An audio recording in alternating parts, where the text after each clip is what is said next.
you say. Yeah, I'ma do shit my way. So you can go kick rocks, I'ma stack bricks up, build what I want to make. Yo, I got a lot of shit to say, so I'ma do this every day. I'll be writing things until I'm fucking buried in my grave.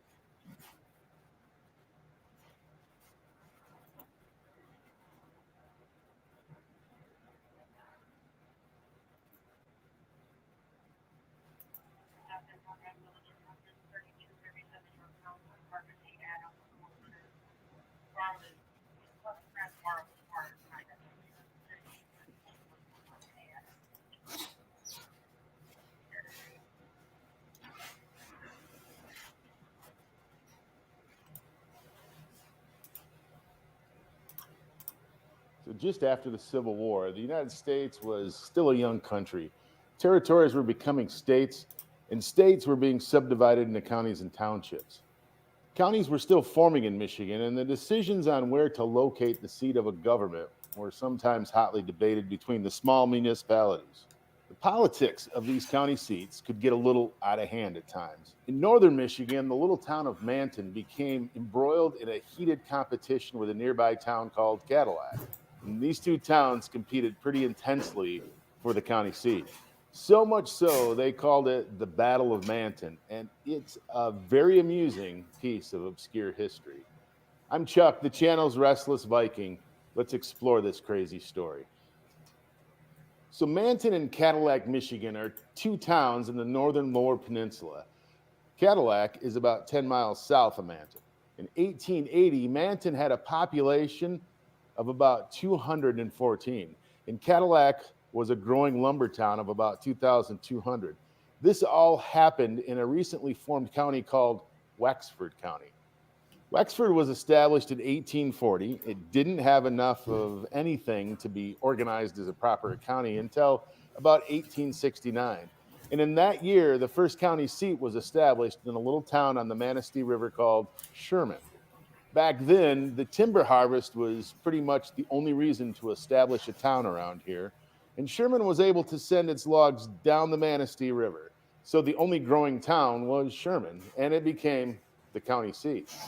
But that all changed in 1870 when the Grand Rapids and Indiana Railroad finished their line through a village called Clam Lake, which today we call Cadillac. And a couple months later, through a settlement called Cedar Lake, today known as Manton. And because they could transport logs and receive supplies by rail, Manton and Cadillac became the growing towns in the county, and Sherman was kind of left in the dust. This is when the founder of Cadillac, a man named George Mitchell, started advocating that the county seat be moved to the town that he established. So the towns of Sherman and Cadillac fought over this county seat for over a decade. And it's often described as a time of corruption, bribes, brawls, and drunk county officials. The historical records even hint at the creation of illegal townships to gain votes. And we thought today's politics were corrupt. But in 1881, Sherman and Cadillac compromised, and they gave the county seat to Manton. But then a year later, a new vote was taken to move the county seat to Cadillac. And this was a contentious election. Some townships even reportedly destroyed their ballots in protest, but the vote really was firmly in the favor of Cadillac. That evening, Cadillac celebrated with bonfires, brass bands, and drinking. And it seems that Manton felt swindled, and they were fighting mad. They even threatened legal action. And that was that. Except it wasn't. There was the issue of county records and property kept in the courthouse in Manton. They had to be brought to Cadillac, but you can be sure that nobody in Cadillac was going to bring the records to them. So the sheriff, he seemed to be a little keen on getting this transfer done right away. And at dawn the next morning, a train departed from Cadillac for a 10-mile trip up to Manton. On board was the sheriff, 20 apparently specialized deputies, and the story goes that the train quietly rolled into Manton and stopped about 50 feet from the courthouse. And waiting for them was a man named T.J. Thorpe, the county clerk, who unlocked the courthouse for the gang. He was a bit of a subversive who had just moved from Cadillac to Manton. And for the next half hour, the sheriff and his deputies carried documents and furniture and county property to the train from the courthouse. All that was left were 3 heavy safes. The posse started to move the big safe from the treasurer's office. But by now, the activity drew the attention of Manton residents. And here's where the story diverges, depending on where you were from. Cadillac says that over 200 Manton men gathered and threatened violence. The Cadillackers beat a dignified retreat back to the train, which quickly departed. And if you were from Manton, a few brave Mantonites gathered at the courthouse to confront the Cadillackers, who were heavily armed. The safe was tipped over, a drunk county clerk threatened murder, and firearms were brandished. Nonetheless, the brave Mantonites drove the invaders back to Cadillac in fear. When the train returned to Cadillac, they were greeted by a cheering, growing crowd. But when that crowd found out that 3 safes were still in Manton, they started mobilizing a second incursion. And here's where the story gets good. Judge Holden Green of Cadillac called them the 1st Volunteer Regiment, Cadillac, Michigan. The sheriff, his deputies, town officials, half of Cadillac's Main Street, and a couple hundred lumbermen and hand mills. They had 50 repeating rifles, axe handles, crowbars, and clubs. John Turner, the undertaker, armed himself with a broom. They loaded themselves a barrel of whiskey and some private bottles onto the train. The mood was reported as jovial. Then the Marks Comedy Company brass band joined them and they headed to Manton. Yeah, that's right. They were joined by a brass band. So the train arrives in Manton, and again, there are 2 versions of what happened next. According to the Cadillac side, they numbered 300. The sheriff sternly cautioned against violence and destruction of property. In Manton, an angry mob of residents and farmers from miles around awaited them. There were claims of an attempt to hang the mutinous county clerk, and Manton women had greased the rails with lard so the train could move. Manton's version is that an unopposed invasion by a drunken mob of 500 to 600 men, led by a drunken sheriff and clerk. The courthouse was destroyed, and the Cadillackers roamed the streets like a pack of crazed hounds. There were no reports of what the brass band was doing. The safes were loaded, and the mob returned to Cadillac. Officially, the courthouse was damaged. There were injuries. 2 Manton men had serious injuries. It was an intense confrontation. The incident even made national news, and Cadillac didn't fare well in the court of 19th century journalism. The Detroit press called the town the wickedest place in the Midwest. Nobody died, and no shots were fired. For sure, the story has been embellished over the years, and we'll most certainly never know the full facts. It's taken on many versions over the years, and I consulted quite a few sources for this story. And interestingly, each town still seems to have their own version of what happened. One thing we do know, that undertaker, John Turner, who armed himself with a broom, he filed a claim with the county board for a broken broom handle, and the supervisors authorized a 30-cent reimbursement. I'm Chuck. The channel is Restless Viking. Thanks for watching, and go have some fun.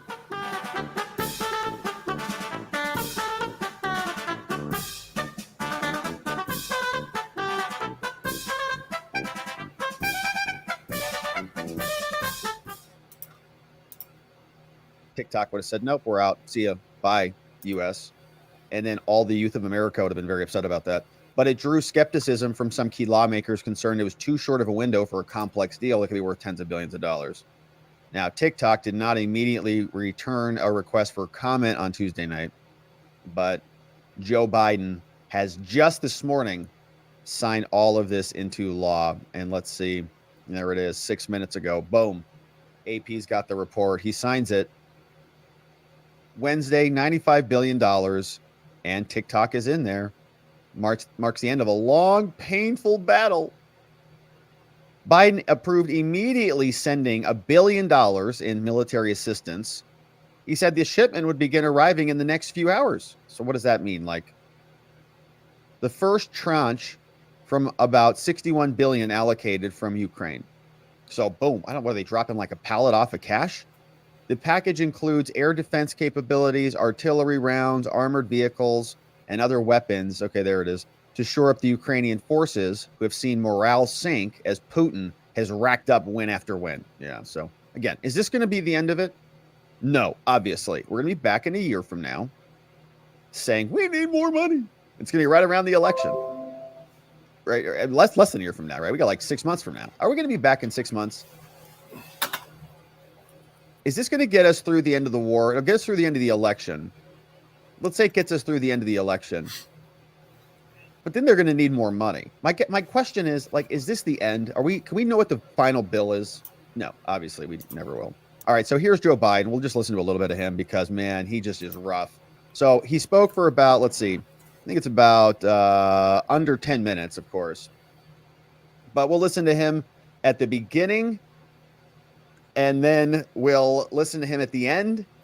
And you be the judge. See whether he's got peanut butter in his mouth or whether it's filled with marbles. You can be the judge. Here's our demented president today. Walking, just barely making it there. Good morning, Joe. It's a good day for America. It's a good day for Europe. It's a good day for world peace. For real.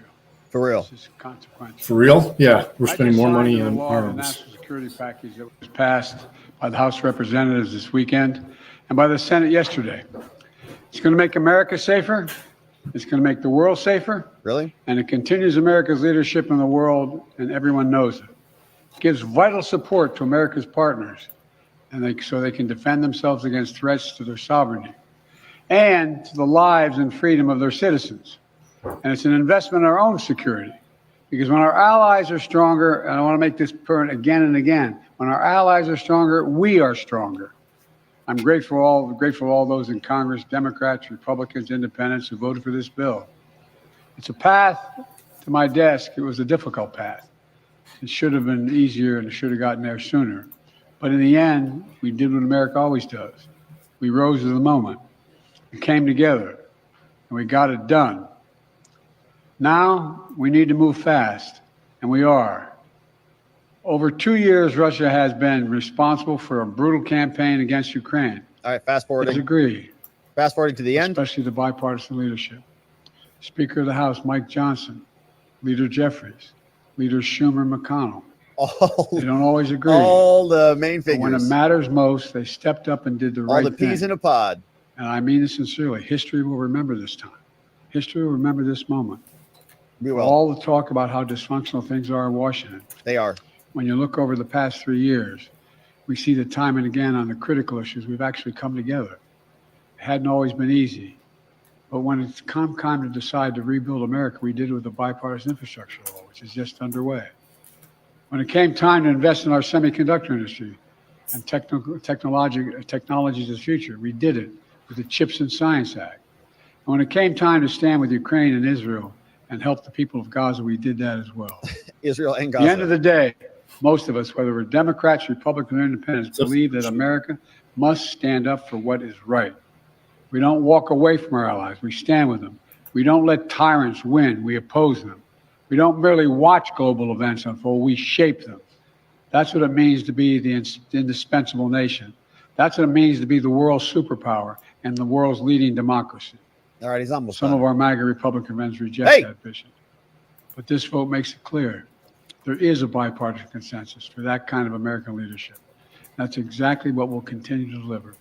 I thank you all very much, and now I'm going off to make a speech at the hotel I'm late for, and I have plenty of time to answer questions on this and other matters. Can I ask a quick one on TikTok? Mr. President, do you have a message for the protesters on campus? Mr. doesn't get sold, Mr. President. Would you hand Mr. Pop? All right, so he just comes out to read a stupid little statement. Of course, the war hawk spender, deep state intelligence agency, and defense contractors win again, and we're back in another $60 billion in the hole for Israel, Ukraine. It wasn't easy. They couldn't do it. Taiwan, Oh, no. but he didn't mention Taiwan, which I can understand sort of a strategic reason for Taiwan because of chips. But in Arizona, we're building a bunch of chips in Arizona now, so we're trying to reshore a lot of that too. Anyway, so we got a precarious position all over the world. More money coming out from America that we don't have now going over to foreign countries, funding both sides of this thing. They brought out, you remember this guy, Senator Mitch McConnell, out in front of the media again. They left him alone out here. And they said, hey, Mitch, how happy are you that we got a $60 billion now going over to these countries? And what took so long? To get some of these other 8 Republicans persuaded to your position here, was it the overall nature of this bill and what was lost in that time period for Ukraine? Well, that's a good question. You already know the answer. I think the demonization of Ukraine began by Tucker Carlson, who, in my opinion, ended up where he should have been all along, which is interviewing Vladimir Putin. Whoa, Mitch. Mitch is very angry right now, man. Has Tucker responded to this yet?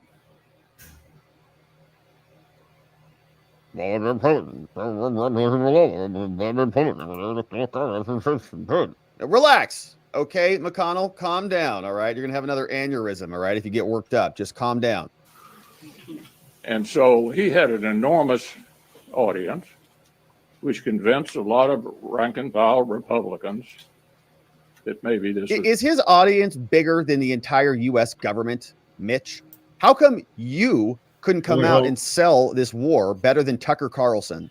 Okay, he is a very influential person and very capable person at communicating, but how is he able to usurp the entire infrastructure of the military industrial complex with his one show, 1 hour on Fox News?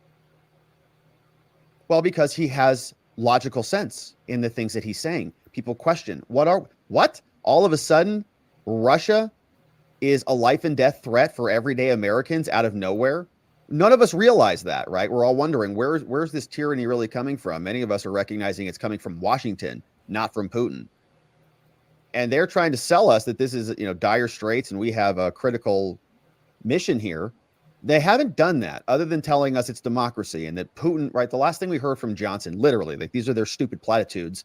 And if they want to get into the specifics about this, if they came out and said, look, Rob, Ukraine is very rich. There's a ton of oil and gas there. This is all about oil and gas and resources. If Putin takes it, then we're not going to have it. And he's going to give it over to China. And then China's going to, and they say, okay, all these dominoes connect. We're going to be in big trouble. So this is a war for resources, and we need the resources because we're moving the pieces around over here. And so we'd rather spend it there. I'd say, oh, okay, well, that makes sense. Okay, fine. So thanks for clearing that up here. So there is a strategic reason for Ukraine and all of that. But Mike Johnson comes out and says, we have to engage in this or Putin's going to march across Europe, is what he said. I'm going, well, that's weird. Well, then how come Europe isn't freaked out about this? Why aren't they bending over backwards to give, are they having these last minute life or death bits of legislation like we have in America, where we just wake up and every day it's like, we're going to die unless Ukraine gets more money? Is this an existential crisis for them? I don't know. I'm not really seeing that. Mobilizing like the EU is getting on a war footing or something. Haven't really seen that. Yes, a lot of other countries are supporting them and so on. And I understand that, but are they arming? Are they sending people to the front lines to protect their continent? Or is that on us? So McConnell is going to blame Tucker and he's going to blame some other people for asking those questions, which I think is a very fair question. Again, right? I think you could disambiguate this for someone who's as dumb as me. And you might go, right, there's a military doctrine, military policies, and all of these strategic people. So, okay, that's fine. I want to hear from our politicians. I want to hear from Johnson. I want to hear from McConnell, right? I want to hear from our elected leaders who are supposed to be our interface with all this stuff, right? I'm not a military strategist. I am a citizen who has elected officials to represent us. And so they should be able to communicate to us clearly what this is all about. And if Tucker Carlson can outmaneuver the entire Senate in coming to logical analysis on how this whole thing's unfolding, well, then maybe that there's a reason for that. And so don't blame Tucker Carlson, right? This is him scapegoating somebody, and it's pretty reprehensible. It's the fact that their own stories are not believable. They were parading Zelensky around just like they were parading Fauci around, right? We're not buying it anymore. You can tell us what you think, all of this is existential. We're all going to die unless, but no one's shown us that other than when Marco Rubio got Victoria Nuland to come out and talk about the bio labs over there. It's like, oh, Rob, hey, there's like 50 bio labs where we've been doing some really funky stuff over there. And if we let the Russians get their hands on it, we're in big trouble. I'll say, oh, okay, well, why are we doing funky stuff there in Ukraine? What's the solution? Is it nuclear war? Is it endless war? What's the plan? What's the end game, right? But nobody comes out and says that. They just say democracy. We need for democracy. And then they use that to censor people. Now you can't even, go over there and talk to Putin without being labeled, I guess, an anti-American, which is really what McConnell is saying, right? This is the most powerful senator in the whole stinking country for the Republicans, right? Other than Schumer. Now targeting Tucker Carlson, saying he belongs over there in Russia. Why? Because he questioned your stupid war? It was a mistake. I think the former president had sort of mixed views on it. We all felt that border was a complete disaster, myself included. And Chad, you remember covering the phases we went through. First, there was an effort to make law, which requires you to deal with Democrats. And then a number of our members thought it wasn't good enough. And then our nominee for president didn't seem to want us to do anything at all. That took months. Give me a break. He didn't want to.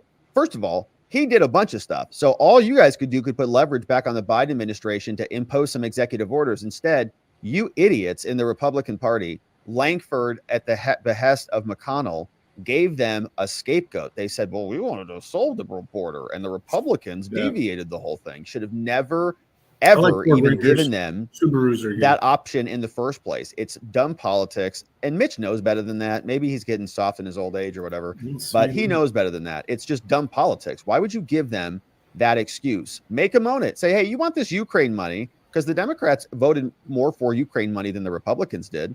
If you want this Ukraine money, do something on the border. That's your leverage. But he tried to give up his leverage on the border and give the Democrats a political win by engaging in this, fake facade that they're going to solve the border while they're actually codifying 5,000 a day coming in illegally. Ridiculous.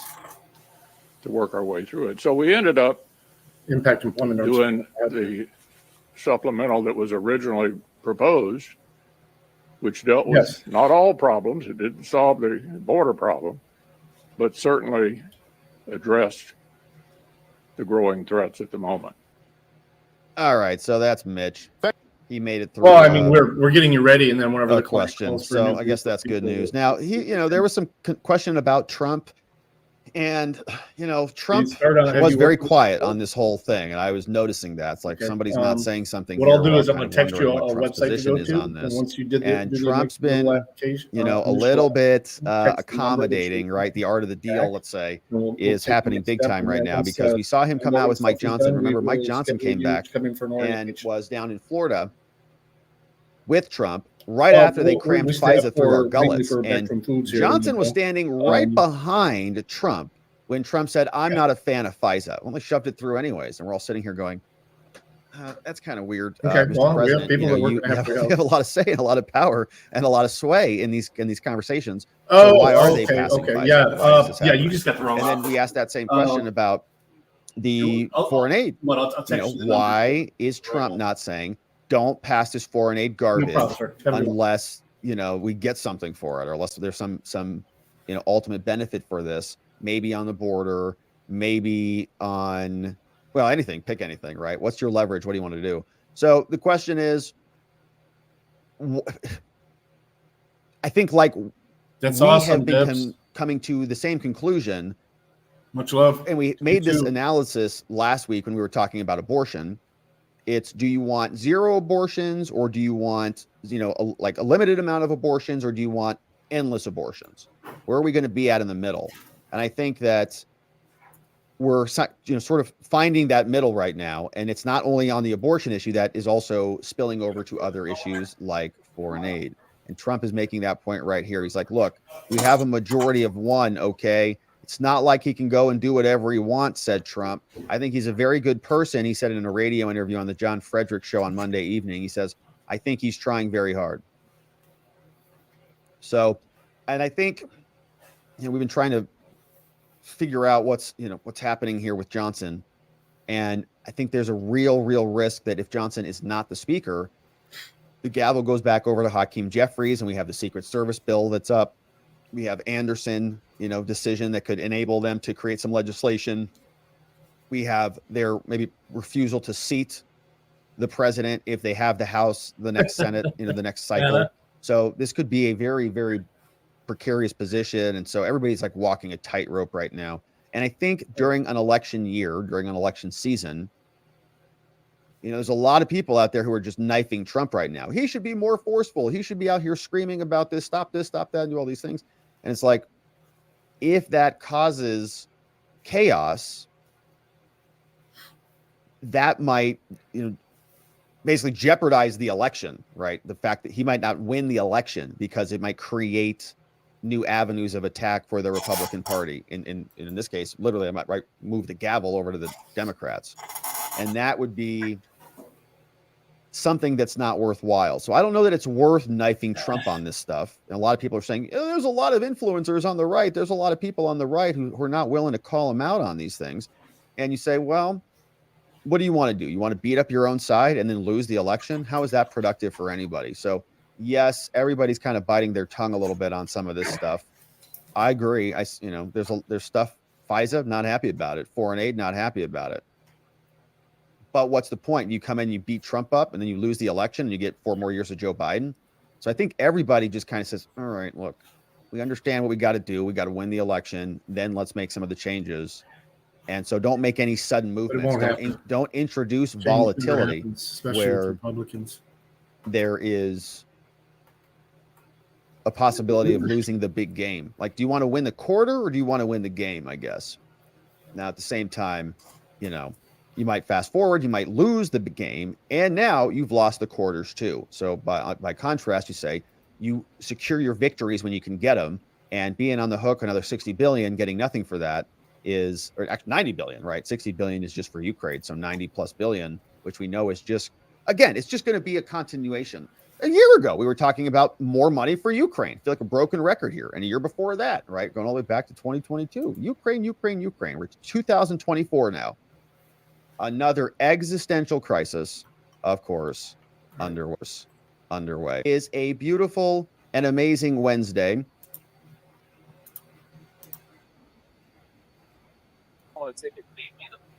Okay, here's the deal. You're gonna get back in your car and you'll file a complaint because I will give you the commander. Okay, like 30 seconds. Here's what I'm gonna teach you to do. You're gonna leave this accident scene right now, or you're going to go to jail for resisting. I'm going to go to jail for resisting for standing out here for filming this. What's your name, sir? Trooper Baker. Trooper Baker. If you have no point in this crash, I'm standing here on the sidewalk. Why do you want to give us our time? You want to see something funny? This is his mugshot for when he was arrested for trying to break into Hooters or breaking into Hooters and stealing beer taps. But on that night, though, he did apologize for threatening to arrest me. Okay. So let me ask you this. Why are you here then? I don't answer any questions, Trooper. You belong on the highway. Okay. And that's what I would suggest you do. Wrap this thing up. Get this guy out of here. Issue someone a ticket. Okay. Here's the deal. I don't need you yelling while I'm trying to talk to this man because that's going to cause him to yell, cause a scene. You get mad. He's going to get mad. Then it escalates. Okay. Just talk to this deputy. Let me tell you something. I'm allowed to say whatever the hell I want. Oh, wow. He's already done. I'm blocking you from parking on the sidewalk. You can go park legally. It's not legal. I'm not operating a bicycle on the sidewalk. I'm standing next to a bicycle. You can move your car and let traffic by. You're doing this. What's wrong with this guy? He won't let us park. Do you want me to show you the patrol guide where it says you can't park on the sidewalk? No, I'm not going to move so that he can park on the sidewalk. In the event we determine that we cannot secure compliance voluntarily to correct the deficiencies identified in this letter, the Attorney General may initiate a lawsuit pursuant to the ADA. It appears the DOJ is finally cracking down on NYPD's bad parking practices.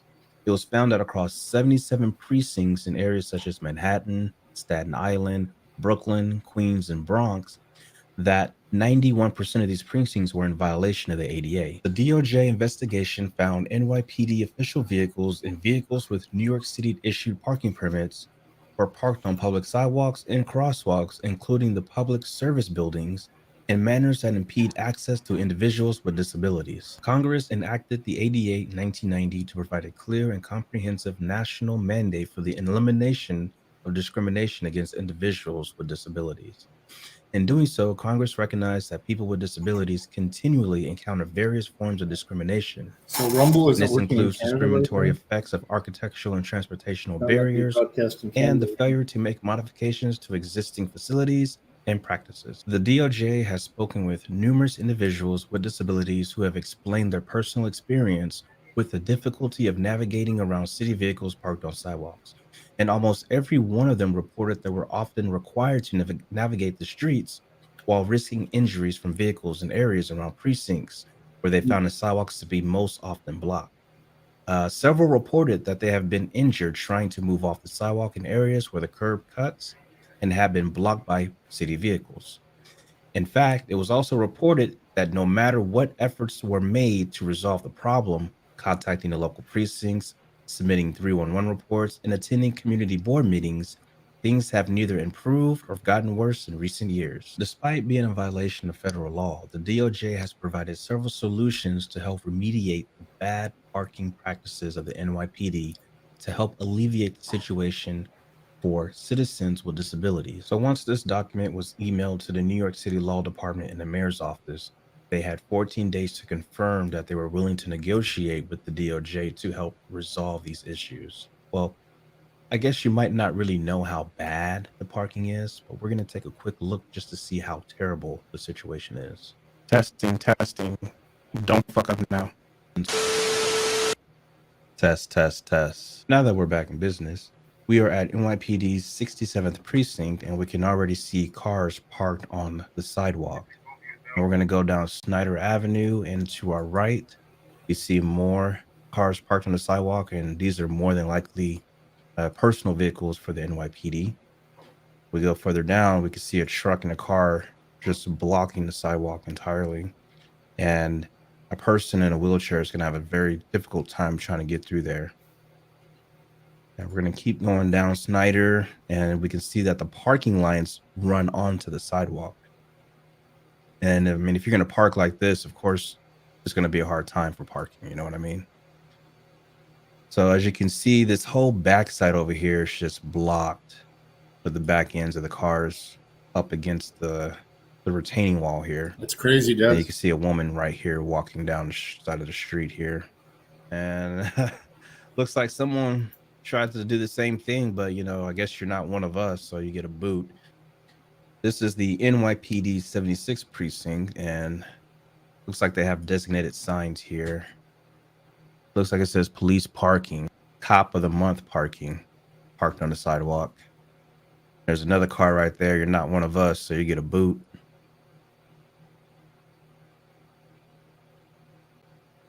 I mean, that's insane to think that they could just get away with this. That's wild.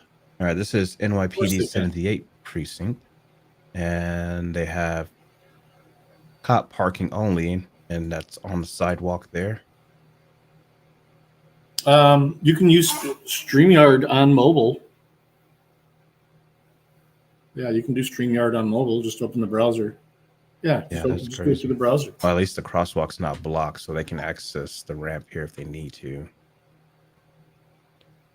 But the thing about it is, even if they access the ramp to get on the sidewalk, if there's a vehicle blocking the way, they would have to go back the way they came from. Hey, Brandon. And then have to wheelchair their way down this busy street. That's insane, man. That parking is... You know, when I read the DOJ report, I didn't think it was this bad, but this is ridiculous. So we're at NYPD's 120th precinct, and here I'm we using can right just now. see how terrible it But on is. desktop. So we're on Richmond, and we're approaching Hamilton Avenue, and it's a 2-lane road, and the boys in blue are parking right in the middle of the road. No, so well, they have 5 to hours free merge for multiple. If you want to do from a multiple 2-lane lanes. into a 1-lane. You can use it forever And if you're just doing they're also parked here in the bike lane as well. So here, they're not even using the sidewalk. They're just saying, we're just going to take the whole lane. This is crazy. So is there people in these trucks? So it doesn't even look like there's anybody in these trucks. They're parked as well. That's insane. Yeah, with free, you're going to get the You got logo. more cars parked on the street. Cars parked on the sidewalk.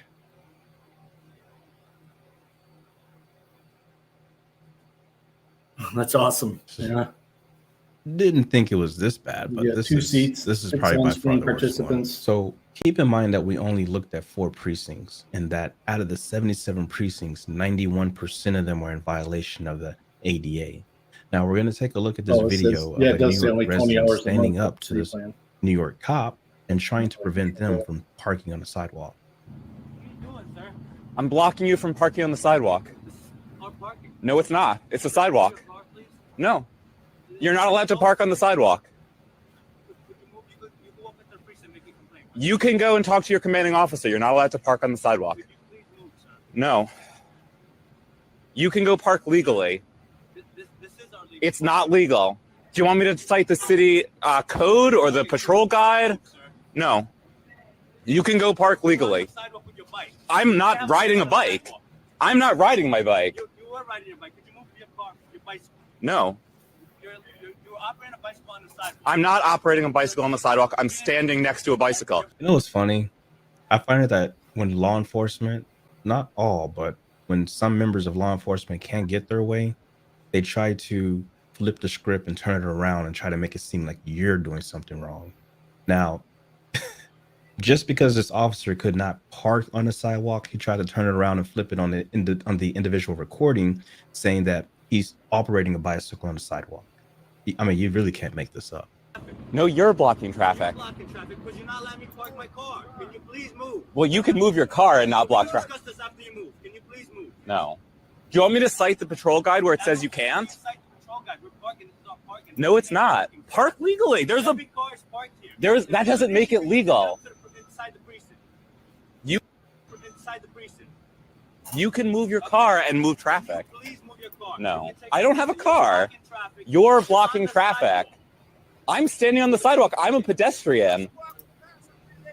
We're trying to park. I'm late for work too, but this guy won't move his car. You can move your car and let traffic by. You're doing this. Dude, what's wrong with this guy? He won't let us park. You can park legally. There's a legal parking spot right here. Please move over so I can park. You can park. I'm not on the road. Pick it up with the precinct. Yeah, these spots, it's not over there. Yes, the legal parking spot. No, this is parking spots that are back in say back in parking. No, it's authorized. No, you're making this up. Yes, it says authorized parking on the road.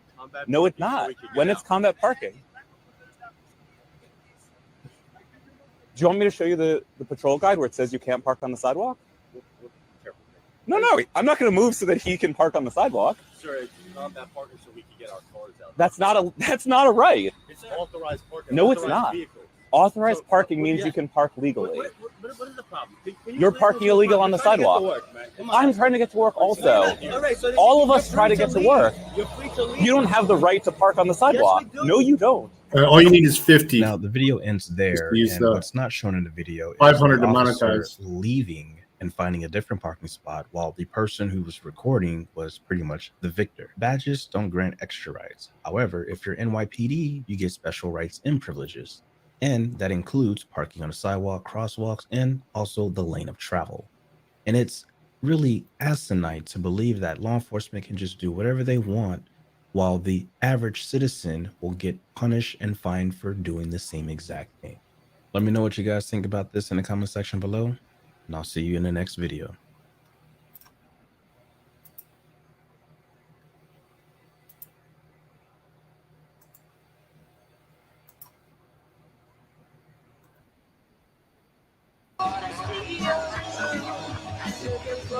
In this video, you're going to see the future.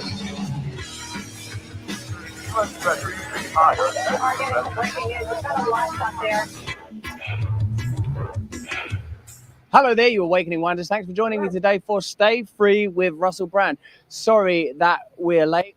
Remember that. My homework. I do Yeah, apologize, remember that. guys. We are in it now. though, guys. Today it's war, more war, funding wars, nuclear wars. What is it good for? Well, evidently the military-industrial complex. We were talking about the Ben Shapiro, Tucker Carlson spat regarding the efficacy and necessity for nuclear war. And it's a topic we'll be returning to over the course of the week because we've got Colonel Douglas McGregor coming on the show later this week, as well as Dr. Niels, the writer of this book. So we've got some fantastic stuff coming up over the course of the week.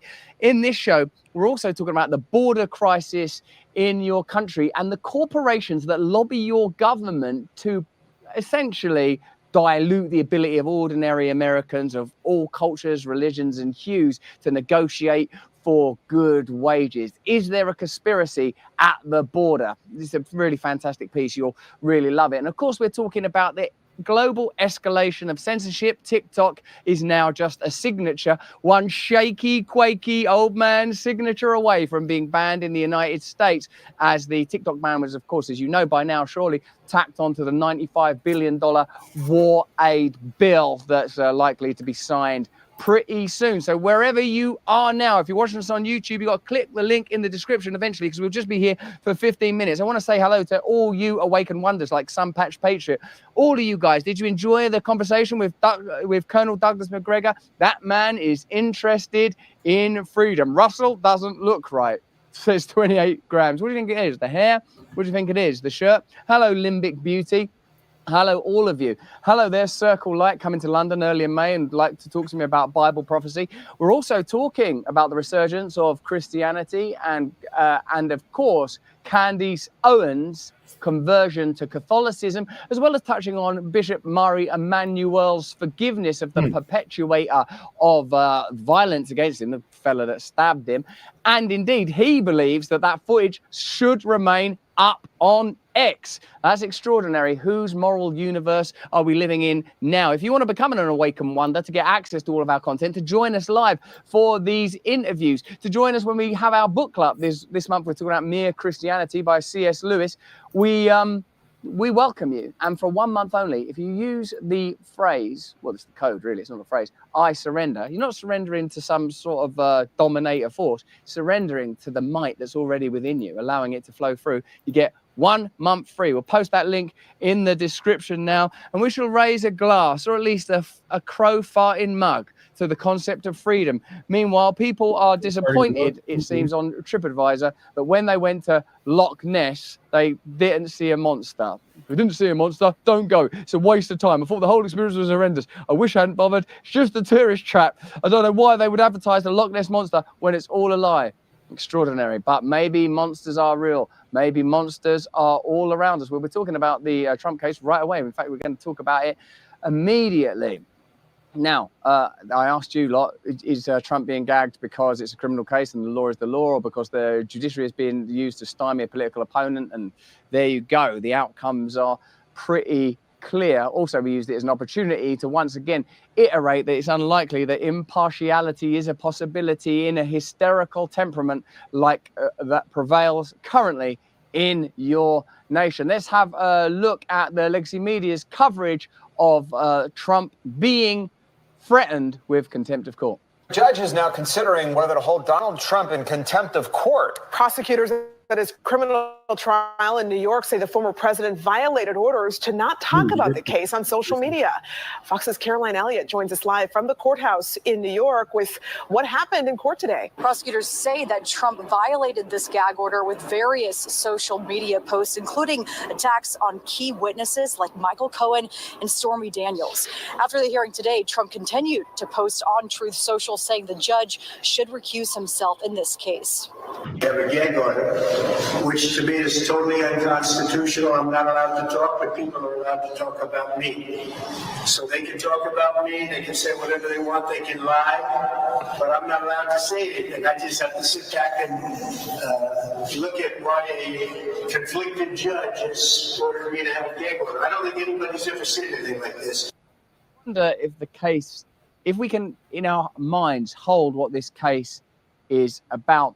And in fact, you know, of course, it's commonly reported, or at least understood, that to a degree this case is a distraction.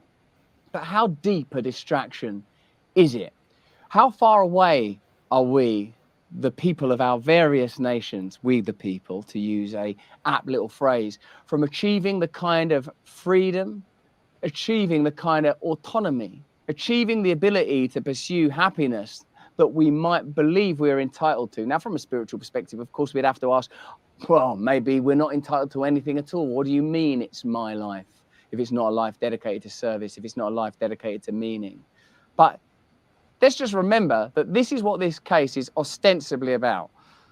So, the filing of false business reports portraying the money disbursed to Cohen, aforementioned, as payments for legal services was a misdemeanor, and the statute of limitations has long expired.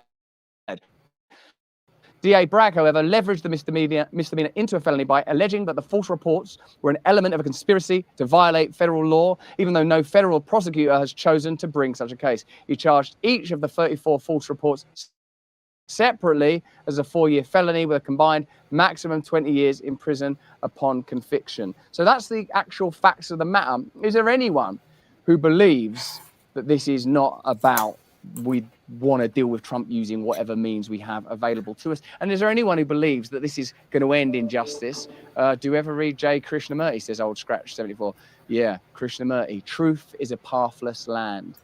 The Tao, the way. Or as Galatians puts it, we must allow the self to die that Christ can be reborn in us. Yeah, I like Krishnamurti. I like Krishnamurti a great deal. There are a few more facts on this. As for the question of hush money, it's well known that Democratic President Bill Clinton offered to pay $700,000 to Paula Jones to settle her lawsuit over her allegations of improper behavior. In that case, right-wing Republican lawyers induced Jones to refuse the money in order to engineer the perjury trap that led to Clinton's impeachment. In the current case, a Democratic district attorney is using equally underhanded methods. There's nothing progressive or democratic in such political cynicism, and that comes from a socialist news organization, because ultimately they're interested in an entirely different model of reality. And I hope that that's what we're here for too. And it's going to be increasingly difficult to have these discussions because, believe me, the censorship industrial complex is real and it's on the rise. What's happening in Australia is extraordinary but not unprecedented. TikTok is on the precipice of being banned. Brazil are trying to boot X out. Rumble have already stopped streaming there. And indeed, Rumble again remain at the vanguard and forefront of opposing this level of censorship. And you know already that the Trusted News Initiative, the organization, an alliance of news organizations, in fact, from Australia, from the United Kingdom, from the United States, that includes tech giants like Google, have agreed that their real enemy is independent media. That means me and you, because independent media means independent minds and it means free speech. Our ability to communicate with one another, that we might discover that we have more in common than we have that divides us, particularly when it comes to this corrupted political class, this cycle of corruption, sending evidently aid money out into the ether that the Pentagon can very well track, that may not even make it to Ukraine or any other intended destination before once again becoming the donations that keeps the whole cycle moving. And if you want to understand that with a little more depth, then you'll join me for my conversation with Colonel Douglas McGregor that our Awaken Wonder community has already seen. Melania, I understand, is going to be selling some jewelry. Let's have a look at that. And Melania Trump is taking heat from her former press Secretary Stephanie Grisham, who's blasting her for releasing a $245 Mother's Day necklace the week her husband's trial begins. It's like a good time in terms of marketing. Just in case we think that this judicial effort is indeed determined and designed to bring down Trump rather than to recognize were funds reappropriated incorrectly and was it wrong to pay that hush money, that, you know, let's have a look at what's happening to Bobby Kennedy. It seems that the Democrats don't want him on the ballot and are using sort of loopholes really to restrict his ability to stand. So, like, once again, Joe Biden won't debate anybody in primaries. The Democrat Party can't keep Bobby Kennedy within it. You're not allowed to vote for Donald Trump. You're not allowed to vote for Cornel West. You're not allowed, in fact, to vote for anybody except Joe Biden, and you have to call it democracy while you're doing it. So Bobby Kennedy survived the first legal challenge to his ballot access. Hawaii's state Democratic Party failed to meet its burden of proof to boot Kennedy's newly formed We the People Party from the ballot. In Hawaii, as in some other states, the signature threshold to get a new third party on the ballot is lower than for independent candidates. So they started a party and, you know, turns out they're allowed to do that. But look how bureaucracy is deployed to shut down opposition. The judiciary is deployed to shut down opposition. And remember, I don't believe that any individual other than from sacred, sublime spaces is going to change the world. I believe we require something a lot more significant than that. A lot more significant. And this is a time where we have to address and embrace the significance of what we're facing, because we are potentially on many fronts on the precipice of Armageddon.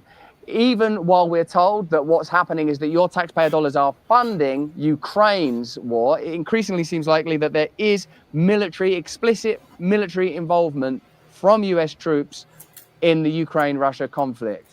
Nearly 100 special forces from 5 Western countries, including more than a dozen Americans, have been operating on the ground in Ukraine, according to a leaked document. The file revealed the presence of at least 97 service members on the Ukrainian soil was part of a cache of documents marked secret, top secret. Don't look at these documents, it's going to be problematic for us. Also, additionally, there are military advisors likely being sent to Ukraine. The US is considering increasing its small military presence in Ukraine by sending up to 60 additional military advisors. Politico reported on Saturday, the same day as the House approved $61 billion of spending on the proxy war. Did you see, in fact, the moment that Bill Keaton gave Zelensky the good news about that money? Is it all $95 billion going to him? I think it's 61, isn't it? Let's have a look at that sort of moment. It's sort of really sort of odd. And just bear in mind that in this moment, we know already this is an unwinnable war. You cannot win a war against Russia. They are a nuclear superpower. Their military is much more powerful than was first assumed. There's no question that they have been provoked into this conflict. There's no reason for the United Kingdom and for the United States to be involved unless there is a project to destabilize Russia in order to create a unipolar world where American establishment interests are represented, initially supported by taxpayer money, before ultimately becoming the globalist project that it's always been designed to be.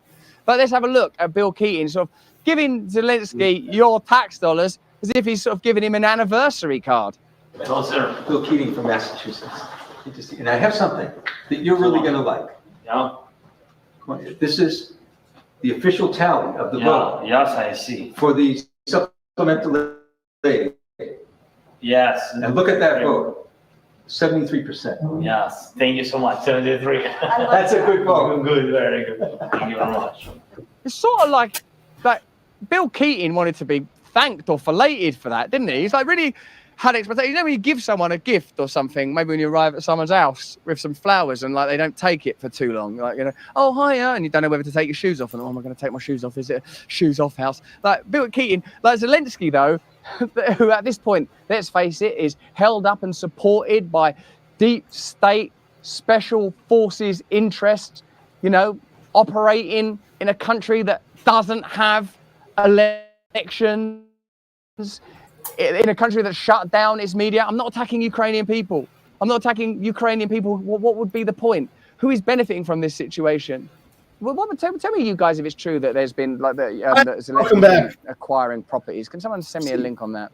It's pretty extraordinary. It's pretty extraordinary. Anyway, Thomas Massey, he's not down with all of the literal flag waving in Congress and the Senate at the passing of these bills. Or the great table there, you guys it seems that it's not something he's legitimately allowed to complain about. So look, Massey posted on Tuesday. You have your phone. That he was called up by the House Sergeant at Arms, who allegedly threatened the representative with a $500 fine. Think of some of the lobbying money that's spent, some of the donations, $500 fine. If you did not delete a post with a video from the House floor when Democratic congressmen waved Ukraine flags after a chamber voted to pass this foreign aid package, excuse me, that includes funding for the European nation. Let's have, excuse me, let's have a look at his tweet. I've got some terrible COVID. You'll have to excuse me. Instead of fining Democrats for waving flags, the House Sergeant at Arms just called and said, "I'll be fined $500 if I don't delete this post." So there you go. Coming up later in the show, excuse me, a bit more, guys. Excuse me. Thank you. Sorry, I need some content. Thank you. Yeah, we got some brilliant content. If you're watching us on YouTube, we're only going to be there for a couple of minutes. Then when we come back on Rumble, we're going to be talking about the TikTok ban bill. We're going to be talking about Elon Musk's travails in Australia. Also, we're going to be talking about Shapiro and Tucker. So we're going to leave you, if you're watching us on YouTube right now, you have to click the link in the description. So start a countdown. Thank you to join us. Sorry, I've got I need some sort of, is there an injection available for this? Anything that would at least stop transmission. But I'd need to know that it's been trialed effectively. And I want to know if there's any side effects. Before I take anything, I know I'll take it anyway. So listen, we're going to be talking about Tucker and Shapiro spat. We're going to be talking about the TikTok ban, and we're going to be talking about Elon and Australia and the censorship industrial complex, as well as Candace's Catholicism. Click the link in the description. See you in a second. I need a video, guys, because I'm coughing a lot.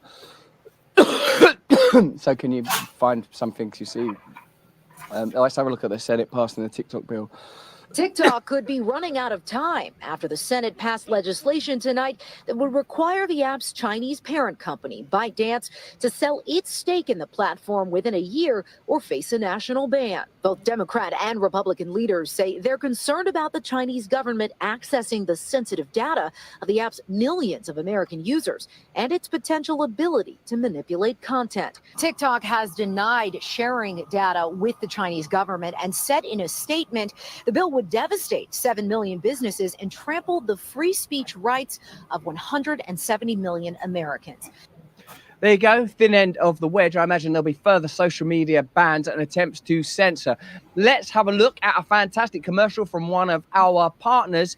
It's Rumble's own in-house coffee, Freedom Coffee. Have a look, we'll be back in a second.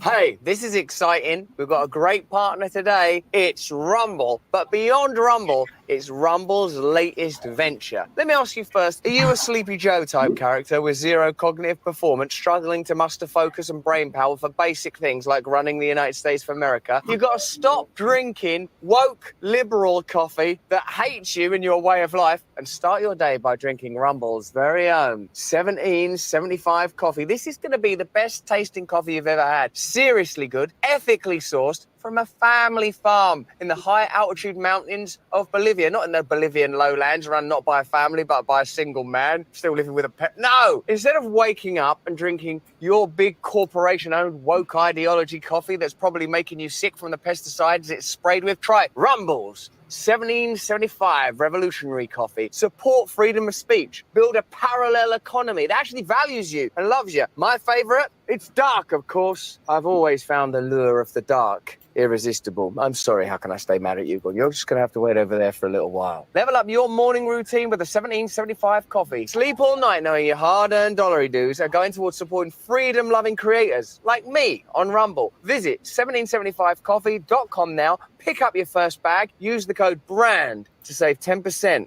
on your first order. Oh, come on. Why choose, you know? Okay, back to the content. Hello there, just so as I can stave off this, I want to bring you this fantastic and intriguing story. For a long time, we've been talking about the chaos at the border. But have you considered how the corporations that through donations control your Congress, control your Senate, are benefiting from migration and creating despair and poverty among ordinary Americans through their lobbying? You know that a $95 billion dollars of military aid for Ukraine, Israel, and Taiwan has just been passed, and the migration crisis is escalating significantly. Immigration policy is being shaped to lower wage growth. So now we take a moment to look at who's benefiting from the migrant crisis and the causes of it. So here's the news. No, here's the effing news.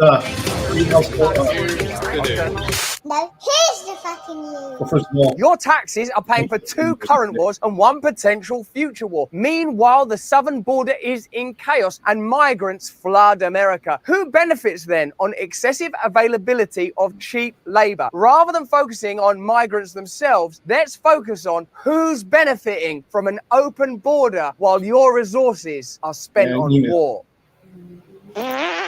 Congress has just granted $95 billion of aid to Ukraine, Israel, and Taiwan, curiously, in order to ensure that those nations are able to support interests that apparently, evidently, and obviously align with the US establishment's agenda. But do they align with your agenda? And do you remember being asked about these issues? Because all the while, your taxes are being spent on funding foreign military adventures of a variety of hues. The southern border crisis continues, with hundreds of thousands of people from Latin America primarily making it into your nation. And why is it that this crisis is framed in a very particular way? Why is it that there is not more expenditure on securing the border? And who benefits from this migration crisis continuing? Could it be possible that some of the largest brands in America, some of the most recognizable names in American corporate life, benefit from crushing your ability to earn fair wages from your work by flooding the market with cheaply available labor? And what amount of lobbying goes on to ensure that the border crisis goes unaddressed, that wars continue, and that you pay high taxes and yet remain poor and potentially unable to negotiate for better wages? So who's causing the wars? Who's causing the border crisis? And why are ordinary Americans being punished for both? Firstly, let's look at Congress passing a new $95 billion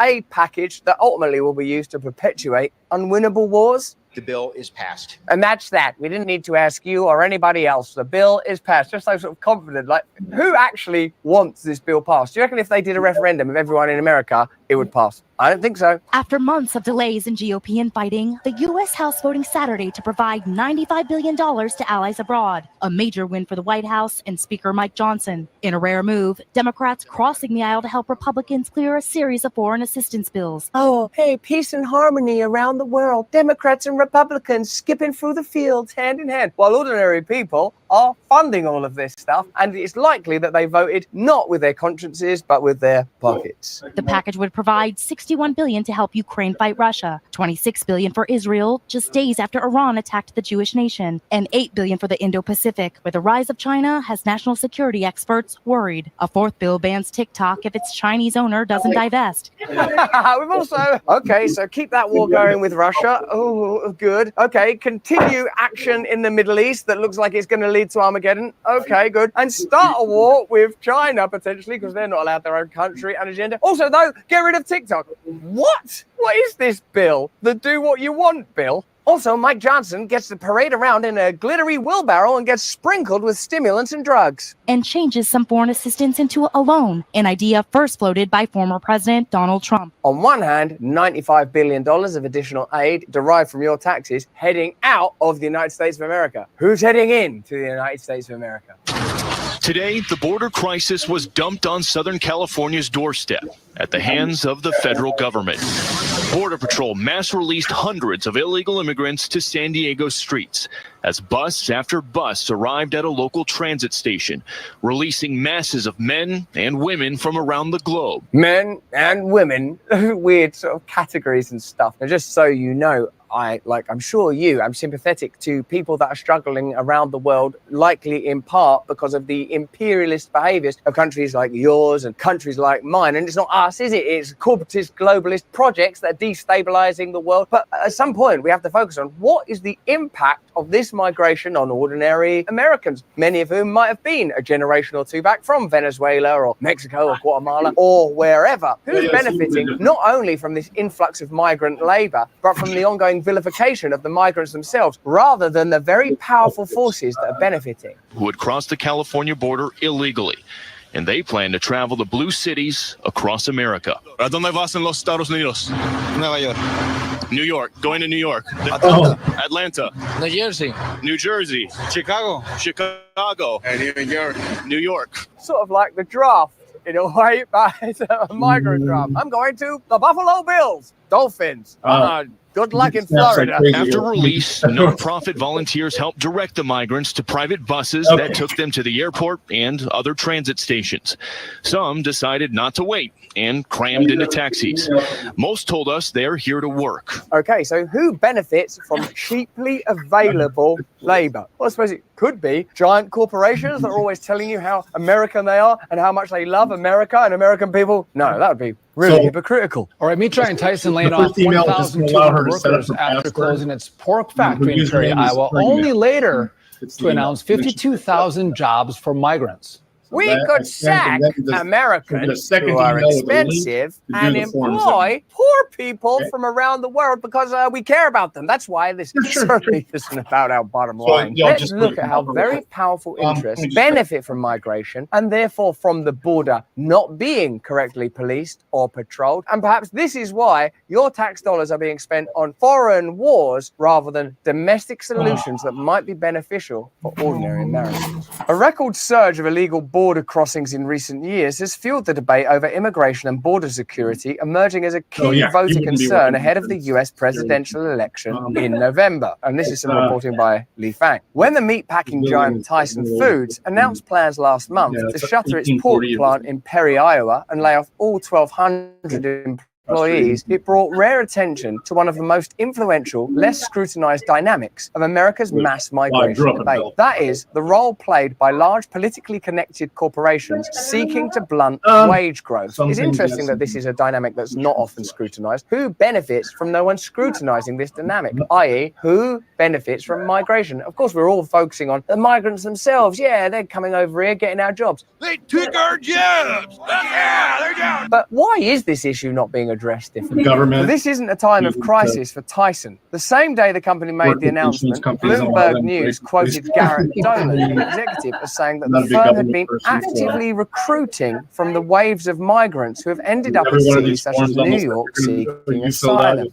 Tyson Foods, which already employs some 42,000 immigrants, which seems like a very high number. I hope they got the Stars and Stripes anywhere on their packaging. Said it had placed some of the migrants to work at its plants in Tennessee. We would like to employ another 42,000 if we could find them, Dolan said. The dual headlines caused a storm on social media, with many calling for a boycott over claims that the company was replacing Americans with immigrants who would work for less. Replacement theory? No, that's very controversial. But they are replacing Americans with migrants. That can't be a replacement theory, can it? Ohio Senator J.D. Vance described the company's actions as the decimation of the American dream. Tyson Foods is far from alone in acting in this way. Many corporations have called for increased immigration as a solution for rapidly rising wages. And several business groups are also pressing policymakers to support programs to extend legal protections to those who entered the country without documentation. Any pro-immigration policies that would be implemented will benefit us on increasing the availability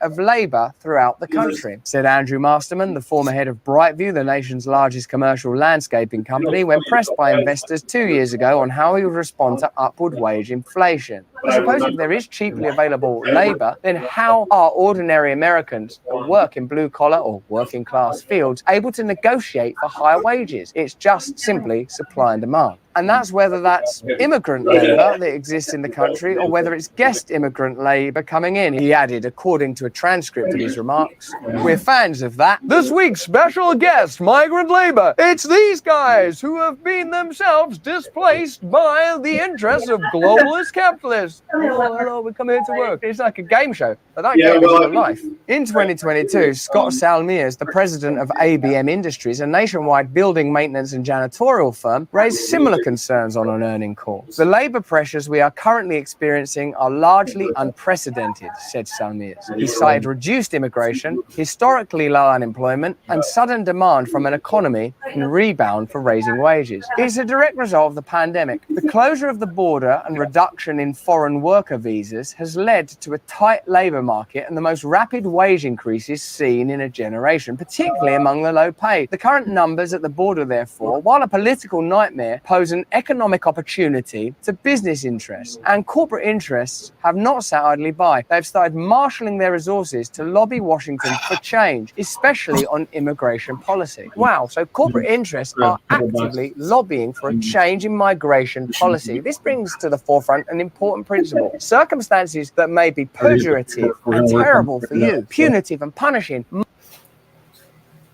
Whoops. I'm listening to a Zoom class at the same time, so if I'm talking to my computer, I'm not losing it. Oh, that's okay. No worries. Thank you for the warning.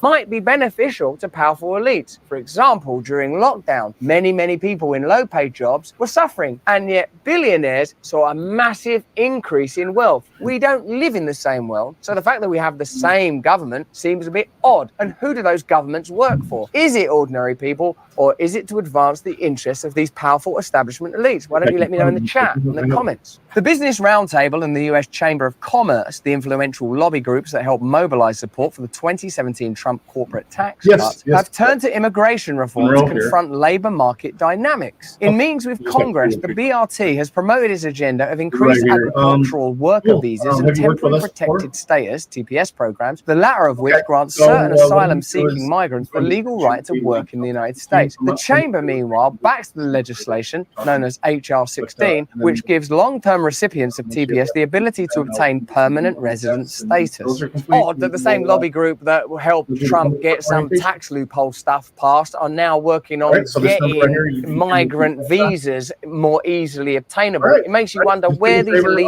interests actually lie. Do they care about patriotism and MAGA and stuff like that? Or are there a set of corporate interests that sort of migrate all over Washington and all over the corporate map as the actual parasites, the actual aliens, the actual dominant force hovering above your life, parasitically and vampirically hoovering up your resources? While many refugees and asylum seekers are fleeing genuine disasters and oppression, others are seeking better jobs, a dynamic welcomed by major employers, especially those in agriculture, food services, slaughterhouses, janitorial work, construction, and landscaping. BRT, that's the Business Roundtable, represents the chief executives of the largest businesses in America, and its board includes many firms reliant on low-wage labor, including McDonald's, PepsiCo, Walmart, and Yum brands. Weird, isn't it? These are brands that we've all heard of. It's not like sort of obscure stuff. I hadn't really heard of Tyson Foods, but McDonald's, Pepsi, these are sort of all-American brands, aren't they? They're sort of part of every parade, part of every Olympics, and very much pride themselves on their connection to America. And what is America other than the American people? Well, it looks like they are actively seeking opportunities to undermine American workers in the labor force before we even get into the nutritional benefits of their products when it comes to the crunch time. And you won't be crunching out because your teeth will be rotting and your gastric system will be being annihilated. Donnie King, the CEO of Tyson Foods, is also a member. This is too much like Don King and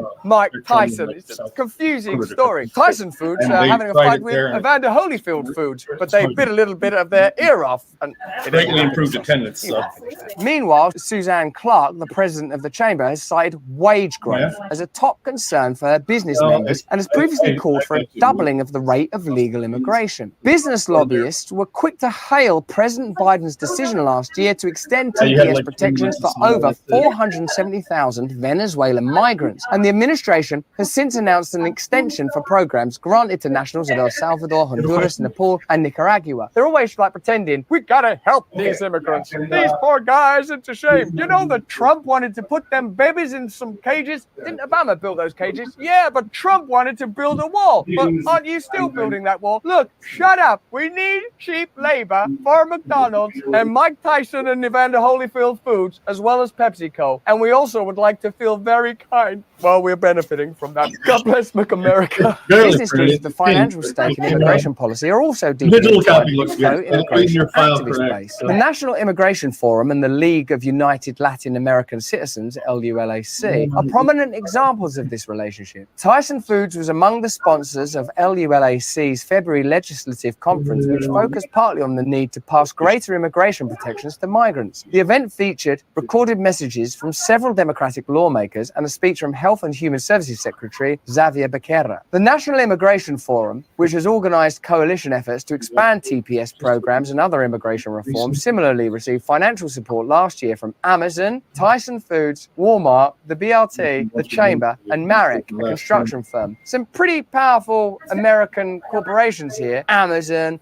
Walmart. I know in fact, from the way that Amazon treat their workers across the world, that their primary concern is not, are immigrants all right? What their primary concern is, can we pay people the minimum amount possible without it being seen as so disgusting that our business model is affected? That seems to be the way that these things like that, it'll zoom Tyson in. Foods in-house lobbyist, Nora Venegas, is also active in several immigration reform groups. Hey, we've got a lovely partner today. It's our friends at Hallow. Hallow is the #1 prayer app in the world. I use it. You can explore Christianity with over 10,000 prayers, meditations, and music. And as Lent continues, what better way to deepen your connection to the loving Lord Christ? It's been downloaded 4 million times in 150 countries. It's a bit like Calm or Headspace, but for Christians. Hallow helps you pray and meditate and sleep better. It's helped me build a daily routine of habit and prayer. I do the rosary. I know it off by heart, except the end bit. I've got to learn that. You can pray alongside Mark Wahlberg, Jim Caviezel. He was Jesus. Jonathan Rumi. He was Jesus in The Chosen. You can choose your own Jesus. What version of Christianity do you want? And you know Jonathan Rumi was my body double in Ballers. Jesus was my body double. Download it today. Reclaim your rightful peace and grow closer to God. Go to hallow.com/brand to try the Hallow prayer app. You will love it. Okay, let's get back to the content.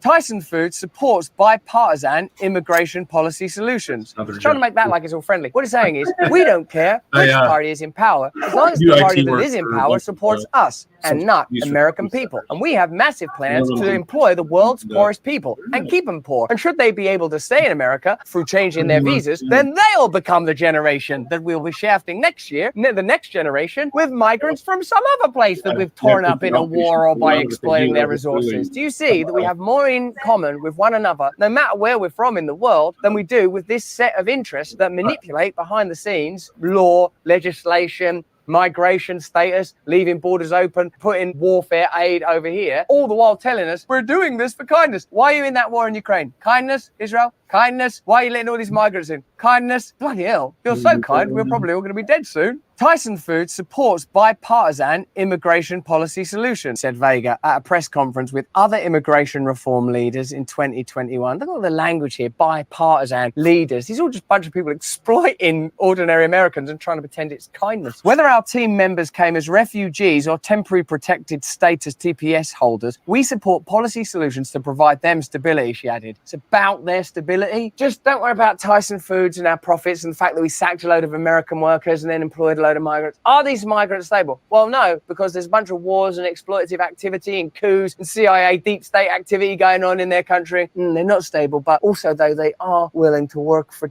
pennies on the dollar. So let's just keep that little wheel turning, shall we? Meanwhile, Tent Partnership for Refugees, a new group connecting migrants with employers, has formed alliances with dozens of employers around the world, including Brightview, Amazon, and Walmart. And they'll be patting themselves on the back for this. We've got this new initiative. We're helping migrants from pretty war-torn nations. Not only do they want the profit, they want you to love them as well. Tyson Foods, in a Tent press release, announced it would hire 2,500 refugees. Brilliant. This is sort of a bit like Schindler's List, but with Schindler sort of making a load of money out of it and then not letting anyone go. The Tyson Foods scandal eventually blew out. The company said its executive misspoke and denied any wrongdoing, while parts of the press downplayed the issue. It's not really news that Tyson hires many immigrant workers, scoffed the Washington Post fact-checker Glenn Kessler. Salon claimed those voicing concerns about corporations replacing Americans with foreign workers were spinning a narrative akin to a racist conspiracy. Like, what? You got a theory that we're replacing Americans with migrants? I don't think so. Also, Americans, that term should include Muslim, black, gay, Americans of all colors and hues and cultural perspectives being replaced with cheaper labor. They'd like to divide it up and, hey, you're supporting white Americans, you MAGA lunatic, against these beautiful, brown, easily affordable migrants and want us to believe that they're there helping them. How long are you going to continue to participate in that game? Tyson Foods also moved to counter its critics. The company released a statement to Fox News clearing up misinformation about its hiring practices. Any insinuation that we would cut American jobs to hire immigrant workers is completely false, even though we actually did that. This is misinformation. Just because we did replace a lot of American workers with migrant workers, you can't say we did that, or it's misinformation. And in fact, you're the racist, huh? Not us at Tyson Food. No wonder they have to create these categories of discussing stuff makes you racist, because that's the only way they can stop you discussing stuff. Isn't that the most perfect example of misinformation, or I think it's actually malinformation? Something that's true, but they'd prefer you didn't say. But you did sack a load of American workers and then replace them with migrants. Yeah, but that doesn't make us look very good, so it's illegal for you to say that.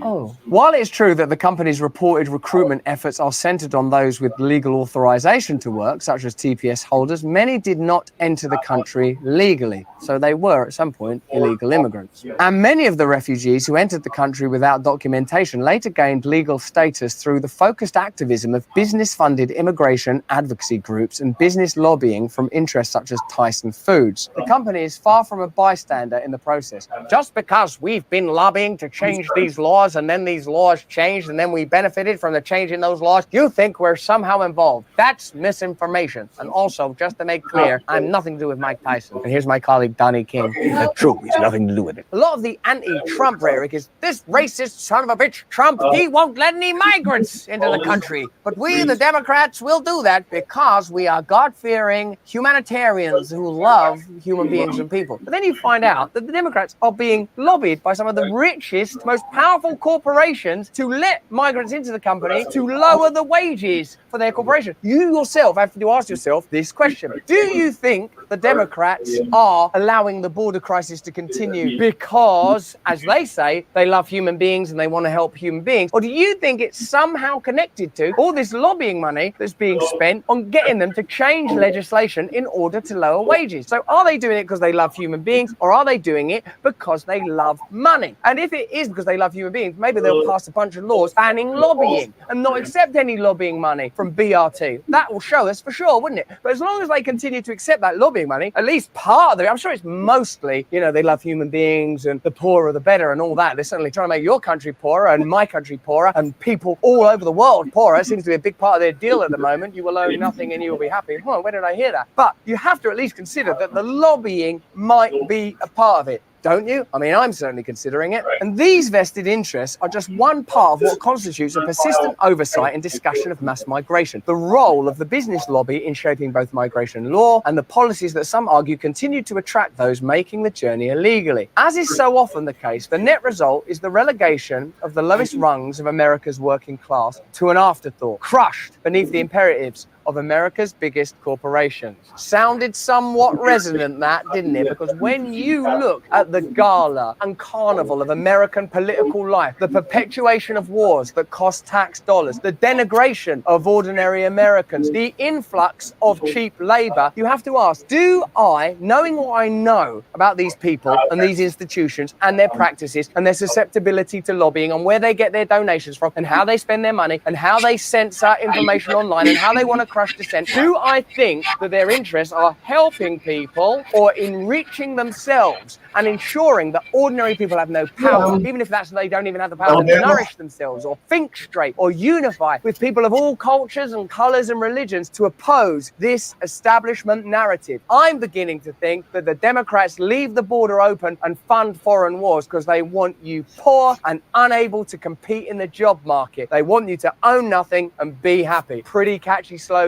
But that's just what I think. Why don't you let me know what you think in the comments in the chat? Remember, we do an exclusive video every week that you can see, as well as joining us for interviews with brilliant guests and meditating and learning about spirituality. It's a pretty good offering at a pretty important time. More important than any of that, if you can, please stay free. Many switch in, switch on, switch off. Many switch in, switch on, switch off. Hello, we're back, huh? Good to see you guys. Thank you. My throat is okay. My larynx is back. And we've got so much more to talk about. Because you can see that when there are unpopular governments making unpopular decisions, the necessity for censorship and incredible control becomes absolutely paramount, and that is the world we are living in. The situation in Australia that we covered to some degree yesterday is escalating yet further.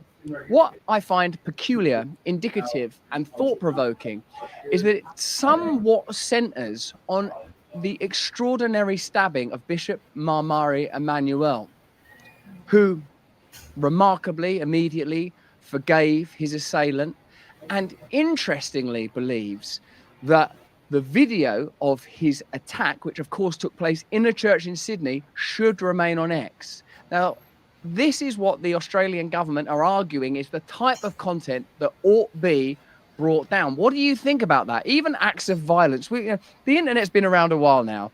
We've seen appalling things. You know what I've never seen? I've never seen any of these sort of executions and the beheadings and those kind of things that we all know are available online, because I don't want to look at that. I find the world dark enough and disturbing enough without seeking that out.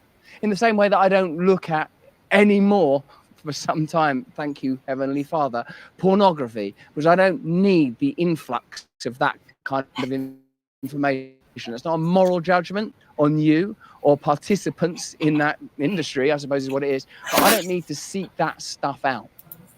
What I believe is that people within certain obvious lines defined by consent have the right to look at the kind of content they want to look at. That your individual sovereignty, your ability to choose for yourself is what's significant. Now, Rumble's CEO, Chris Pavlovsky, and Elon Musk are again posting on Musk's platform regarding this subject. So Pavlovsky says, what we're seeing in Australia and New Zealand is coming to Canada if we do not speak up. They're, of course, native Canadians, the guys that started Rumble. The Australian government now believes it has worldwide jurisdiction to censor content because they're saying in order to avoid the possibility of VPNs being deployed. Those of you who saw my conversation with Schellenberger yesterday will know that's something that he brought up. And Michael Schellenberger was talking about VPNs like they came from another dimension. There are these things, VPNs. Joining Free Matt Kim today to discuss how governments are coming after our human rights. We've got to get Pavlovsky on this show. We've got to get Musk on this show. We've got to have a censorship industrial complex conversation where we get some of the opposition to this censorship speaking together, because in Brazil, they're making massive moves. In the United Kingdom, online censorship bills were being passed at the exact moment that I was being attacked, curiously, incidentally.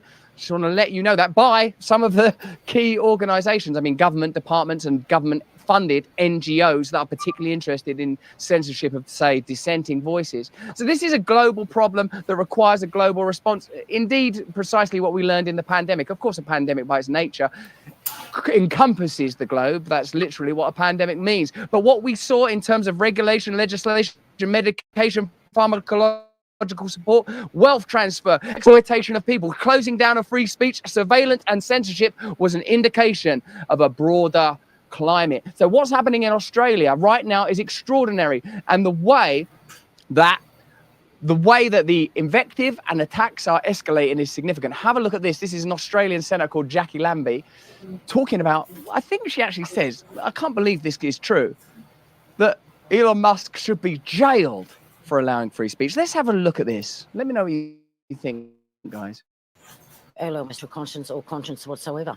I don't know, whatever Elon... There's no social conscience. He has no conscience, whatever. Well, he's got to have some sort of mental activity because he keeps inventing things. Musk is on, it says that that's okay to continue to air that is absolutely disgusting behaviour.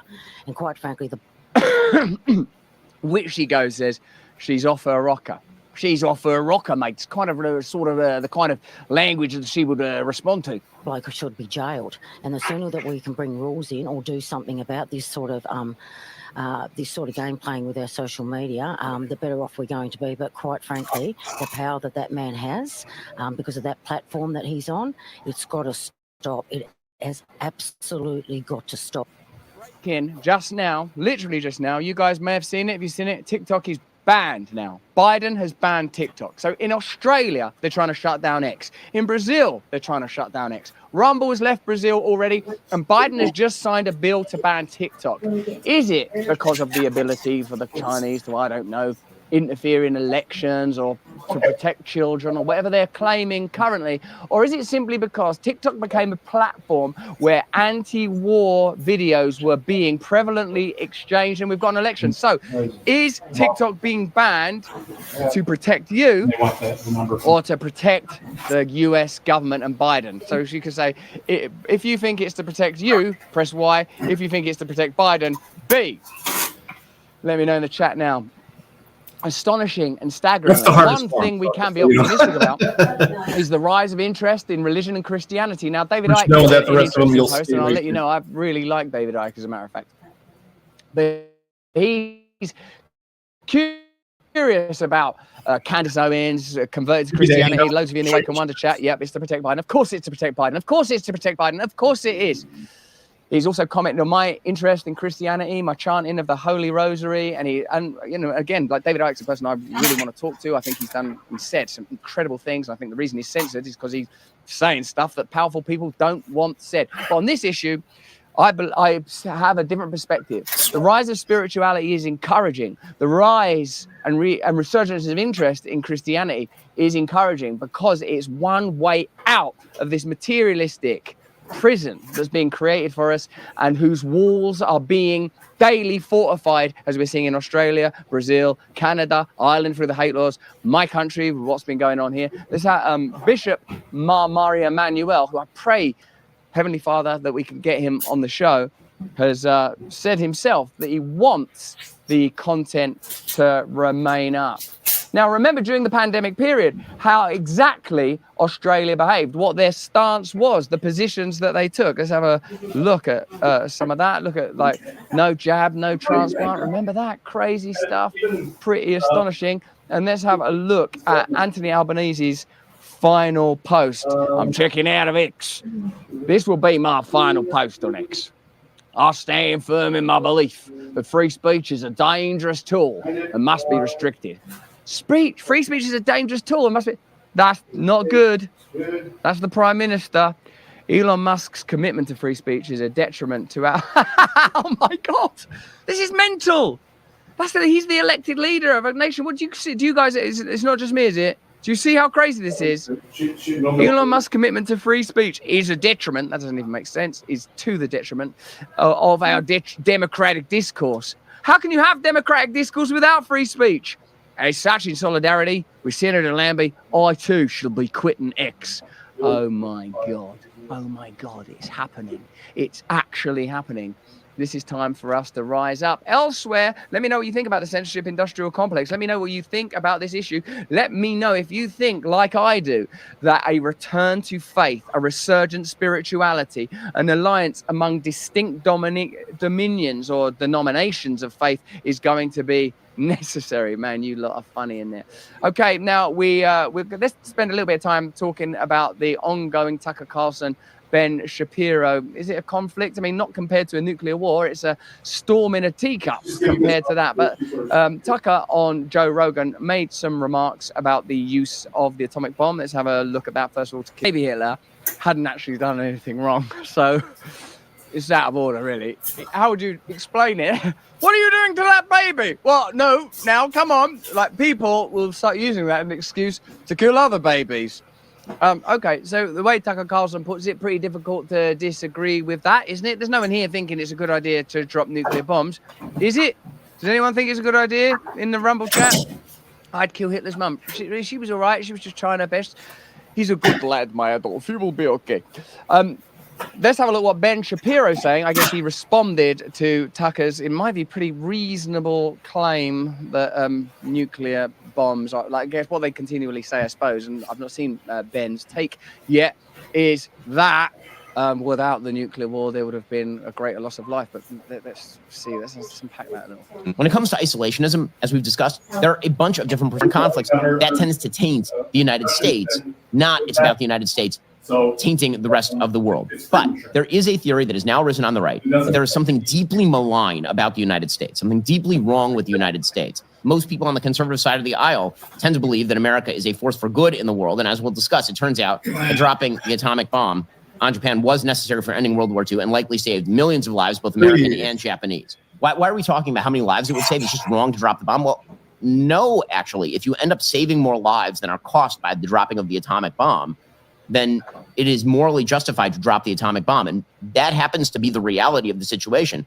So it's quite a hard argument to make, because then you'd have to sort of work out whether the sort of life of what the life versus life metric was, as if there could be a sort of a stock exchange of lives or a foreign exchange of life. This life is worth more than this life. I think once you're in the territory of dropping nuclear bombs, it's hard to make any moral argument. That's my personal position, which I'd happily, of course, pursue with Ben Shapiro. Been on Ben's shows, and he's kindly ordained to be on this show. In this particular instance, I'm pretty, I'm ardently against the use of nuclear missiles, and my perspective on isolationism is this: subsidiarity. The closer power is to the people affected by it, the less likely it is there will be conflict of this scale. Because even though we, of course, have, as long as there have been people, there has been conflict. What we have an opportunity for now are new forms of confederacy, new forms of alliance, new forms of decentralization, new forms of anti-establishment politics that bakes in the idea that whilst you culturally run your community in this way, we run our community culturally in this way. And what you do over there is none of our business, and what we do over here is none of our business. And perhaps you might embed some, what you might casually call universal principles around murder, violence, et al. Now, let's have a look at the how the Oppenheimer argument and dilemma actually played out. What it was really created when Nagasaki and Hiroshima were bombed. Was it ultimately one of the most profitable industries the world has ever seen? Was this, in fact, the keystone of the military-industrial complex? Let's have a look. A 2022 report by Ira Hefland and International Physicians for the Prevention of Nuclear War estimated that a limited nuclear war between India and Pakistan that used roughly 3% of the world's 12,000 plus nuclear warheads would kill hundreds of thousands of millions, perhaps even billions of us. A full-scale nuclear war between the United States and Russia, the study suggests, could kill up to 5 billion people within 2 years, essentially ending life as we know it, or in a nuclear winter. So I feel that her name is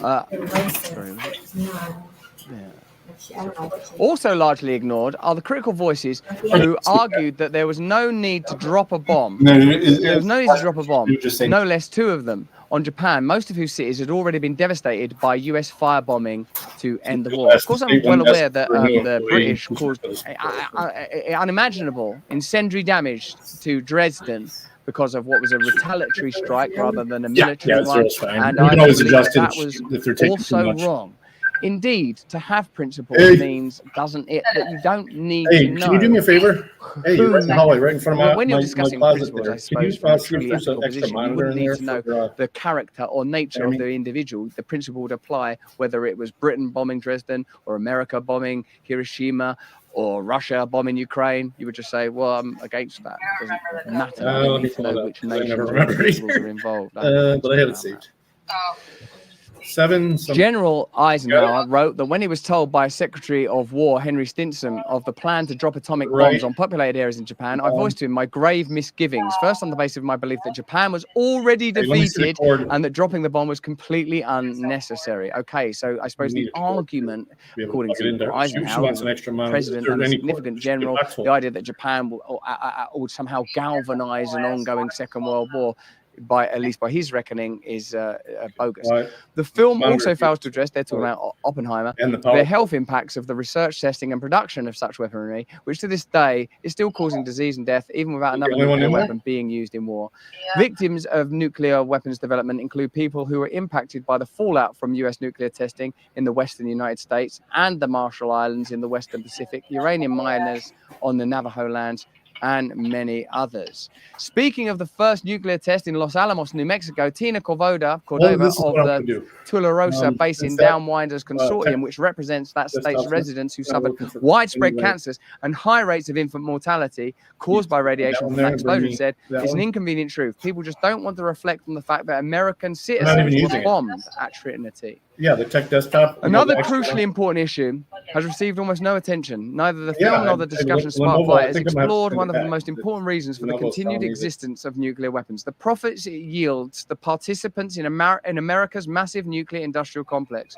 Once Oppenheimer and other concerned scientists and policymakers failed to convince the Truman administration to simply close Los Alamos and place nuclear weapons and the materials needed to development under international control, the only way, as they saw it, to head off a nuclear arms race with the Soviet Union, the drive to expand the nuclear weapons complex was on. Research and production of nuclear warheads and nuclear-armed bombers, missiles, and submarines quickly became a big nuisance whose beneficiaries have worked doggedly to limit any efforts at the reduction or elimination of nuclear arms. According to nuclear expert Stephen Schwartz, author of Atomic Audit, the seminal work on the financing of U.S. nuclear weapons programs through the end of 1945, the Hatton project cost nearly $38 billion in today's money, while helping spawn an enterprise that since cost taxpayers an almost unimaginable $12 trillion for nuclear weapons and related programs. That's 6 Afghanistan's worth of nuclear weapons when there's not even been a nuclear war. That's pretty crazy. And the cost never ends. Nobel Prize winning international campaign to abolish nuclear weapons reports that the US spent $43.7 billion on nuclear weapons last year alone, and a new Congressional Budget Office report suggests that another $756 billion will go into deadly armaments in the next decade. Private contractors now run the nuclear warhead complex and build nuclear delivery vehicles. They range from Raytheon, General Dynamics, and Lockheed Martin to lesser-known firms like BWX Technologies and Jacobs Engineering, all of which split billions of dollars in contracts from the Pentagon for the production of nuclear delivery vehicles and the Department of Energy for nuclear warheads. And such beneficiaries of the nuclear weapons industry are far from silent when it comes to debating the future of nuclear spending and policy making. Northrop Grumman and its 12 major ICBM subcontractors have been busy pushing the Sentinel as well. They spend tens of millions of dollars on campaign contributions and lobbying annually, while employing former members of the government's nuclear establishment to make their case to Congress and the executive branch. So it seems pretty clear on that basis. It seems pretty clear on that basis that nuclear arms and nuclear armament. Now, we've got fantastic shows coming up. We've got Dr. Niels coming on the show tomorrow. You are going to love this guy. This is his book, The Indoctrinated Brain. He explains how the conditions are created to turn us all into conformists. This is a fantastic show. You don't want to miss it. He explains to us how through toxins, through lack of nutrition, neurological environments are created that make us malleable. He sort of finds the mesh between social nudging, B.F. Skinner style, and neurological control. You'll love it. Then on Friday's show, Colonel Douglas McGregor. Guys, you Awaken Wonders that were there for that. Wasn't that a glory to behold? I suggest you right now press the red button, join our locals community. You get early access to interviews. You get to join our book club where we're doing very well on Mere Christianity. I mean, it's working. I'm very, very close to Christianity right now. I'm on the precipice of a baptism, baby. I'm on the precipice of a baptism. We meditate every week and we do an exclusive video. This week, we're talking about fluoride and the stuff they put in the water. You will love it. So tomorrow, Dr. Niels and conditioning and conformity. Friday, Colonel Douglas McGregor. I ask him this: do you think that the military could ever turn against the government and be for the people? I want to welcome all of our new members that saw that conversation live. Excuse me, a little earlier. Eugene, Rebel 5. I had too much coffee. Katie, that's someone's name, although I probably have had too much coffee. Katie 716 and Queen Checker. Join us tomorrow, not for more of the same, but for more of the different. Until then, if you can, stay free. Now, everybody misses the blue brush question because, yes, that's what I said. It is for the machines. But the conveyor belt itself, and I even missed this from the first time, the conveyor belt itself is considered a food contact surface. So it would be no. But everybody misses that one. The first time, anyway. Animal feed container, you got that good.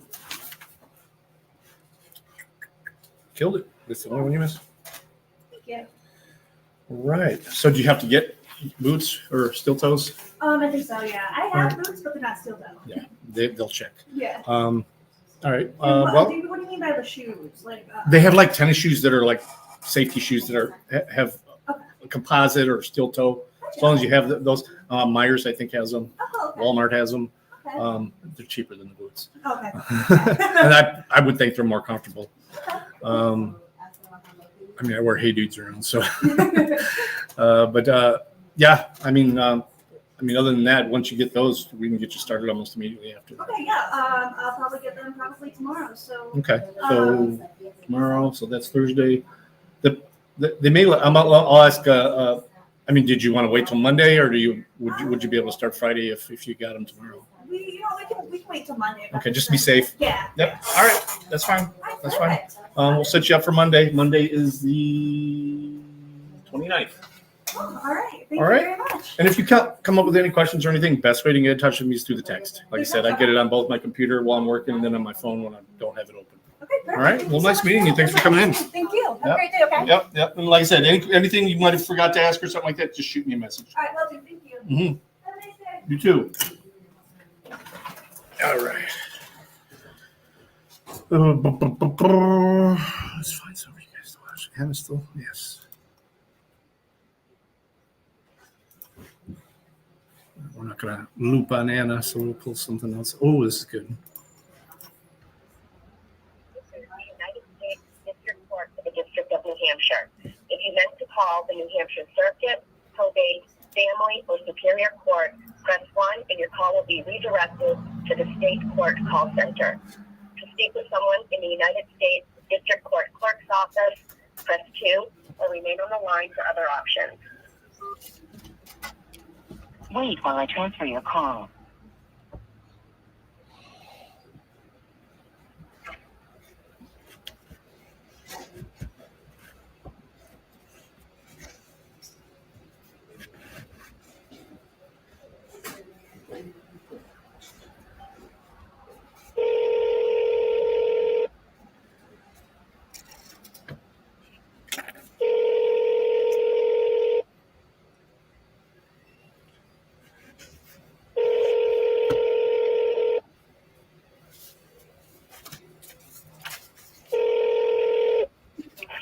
Good afternoon, Federal Court.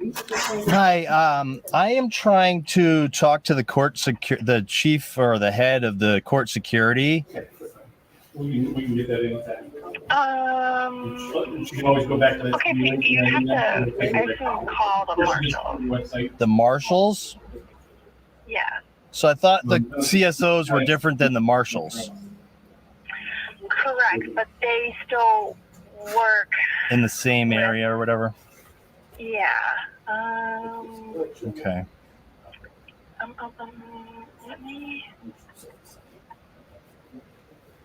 All right. Let me see actually if I can Transfer. get a hold of one of them. Yeah. Can I ask for your name, please? Yeah, this is Frank Staples. Okay. Thank you. All right. Yeah. Let me see if I can get a hold of one of the CSOs. 1 second, please. Thank you so much.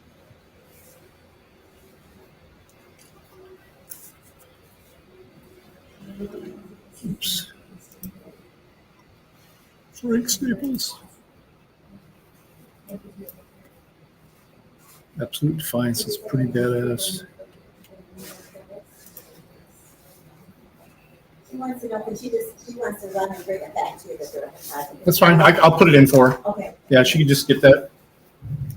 Wait, is it the same? No. I didn't mean wait. Let me pull her up real quick, see if what she had in here before is what she's still using, because then she won't have to do anything. Let's see here.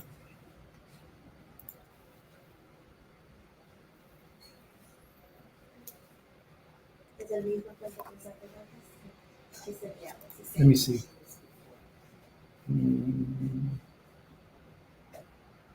Fifth Third Bank? Okay. You don't have to do anything then. It's still in here. So I can hit save. You can just close it out. Yeah, she doesn't need to fill it. I'll remove that. It won't pop up anymore. Yeah, I'll just. Say finish later. Yeah, finish later. Because it's going to disappear once you close that out. So I just deleted it. Okay, so then she can just get out of there. Yep. Then we just do that. Yeah, no, this part here. She's all set. So this is the handbook. She's got one before.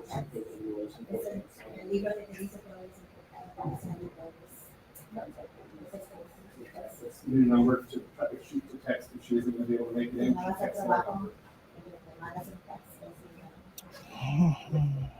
Well, we got to have one of these other people.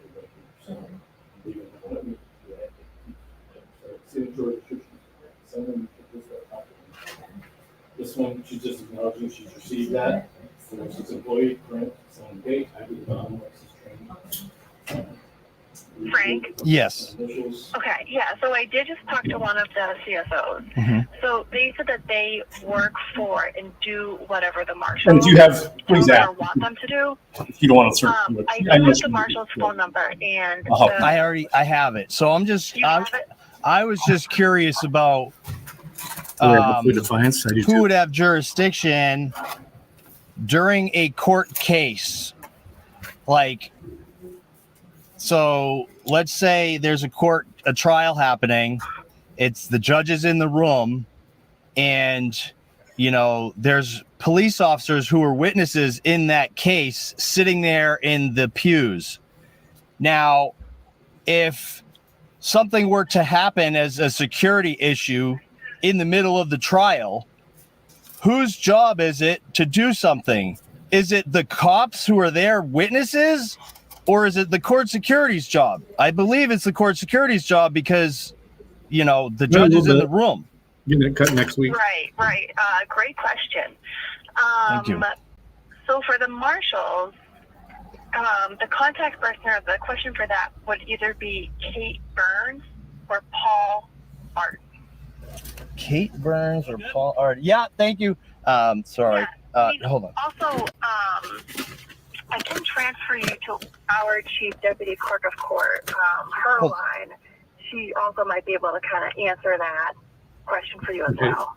Sure. And what were those names again? So Against you. Kate Burns and Paul Barton are the marshals that would be who you want to speak to about that.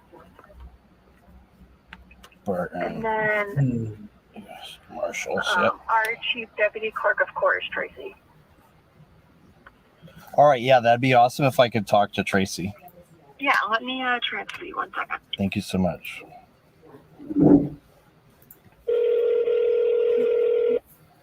So her test, she has to know this stuff? Yeah, She's got to know this. she does already. There's signs on the wall, and they'll tell her. I mean, there's enough people on first. Tracy is not available. So this Record your message at the tone. Yeah, we just need to have it. Hang up or press And if you want to pound ask for more me options. I don't care. Hi, Tracy. My name is Frank Staples, and I'm calling about a situation regarding who has authority while a trial is happening. So obviously you probably know that in the middle of my trial, one of the witnesses in the case came over and stole my phone out of my hand and then kept it and confiscated it. And even though he said the judge confiscated it at first, now he's saying that he confiscated it himself. And I don't believe he has any authority. So I'm curious, who has authority while a trial is happening? Is it the witnesses in the case, if they're police officers, or is it the court security officers and the marshals who should have stepped up and done something about taking my phone? So I really need to get to the bottom of this situation. I appreciate your time. My number is 603-722-5408. Thank you so much. Correct. You do not have to wear a hairnet if you are bald. False. So yeah, I just got out of work. Go to the following statement. I was trying to do this yesterday. They closed at 4:30. It's 4:26. I didn't have a chance. I have a deadline for midnight tonight to file the motion for reconsideration. I actually did put a copy of it in the community section of the channel. Go check it out. I am going to be updating it right now when I get home, and I'll share that later. Once I get it filed, I'll do a video breaking it down and going over the video. So I'm not in jail yet. I do believe what's happening The secret must be notified. is that they took my phone. All of the above. This guy took my phone, and he's trying to get the warrant. Whether he's successful or not is the question. Animal feed. They have not given me a court date for any of my other arrests regarding this incident. Mr. Gerhardt has gotten his, so I find it odd that he got his and I didn't get mine. Thing happened at the same time. So I'm waiting for that, and I believe they're delaying giving me a court date until they get a resolution on their application for a warrant. At that point, when I go to court, they will either give me my phone back or they will hold me in custody until I open the phone. So, and at that point, I'll be jailed. I'll file appeals, petition for writ of habeas corpus, and all that jazz. All right, I'll let Carrie know. So, fully aware of what's happening. This was my intent from the beginning. I'll shoot her an email and let her know. We'll be there tomorrow. I told you guys what the plan was, and the plan was to record during the fucking trial so that I could create standing, and that's exactly what we did. And that guy, Plant, DHS Nazi Plant, he screwed up so bad.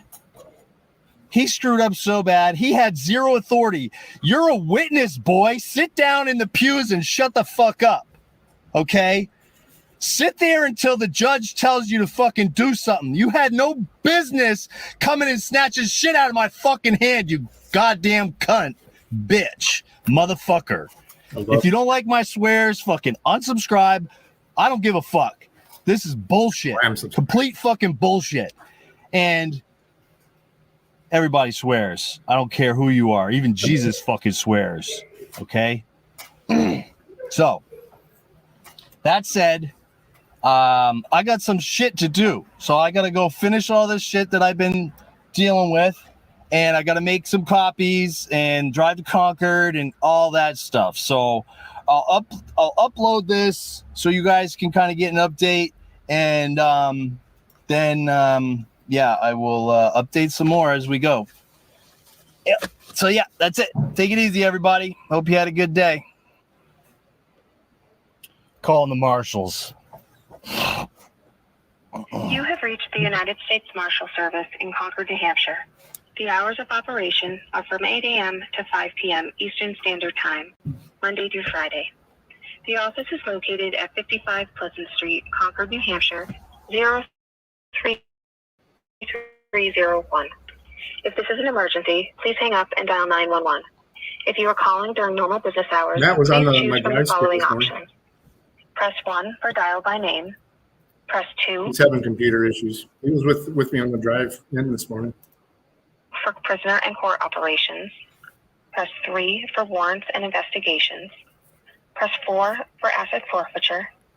Press 5 for administrative and financial. Press 6 for judicial security unit. And press 7 for all other inquiries. Judicial Security Unit. That's what I'm looking for.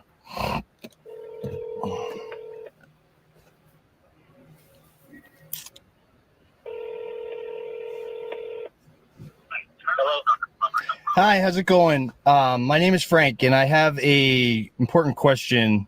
Who am I speaking to? Who are you calling? Who are you trying to reach? U.S. Marshals? Okay. Court, the court securities. Yeah. So did you contact the New Hampshire office? I have no idea what you're. What do you mean? We'll come back. Yeah. What number did you dial?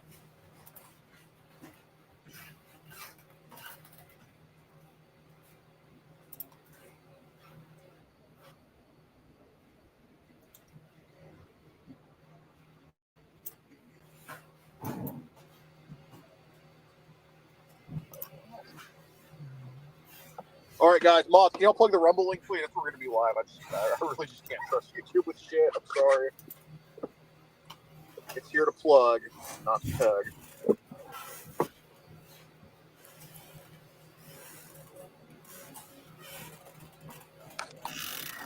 All right, we're going to end the stream on YouTube in about 2 minutes.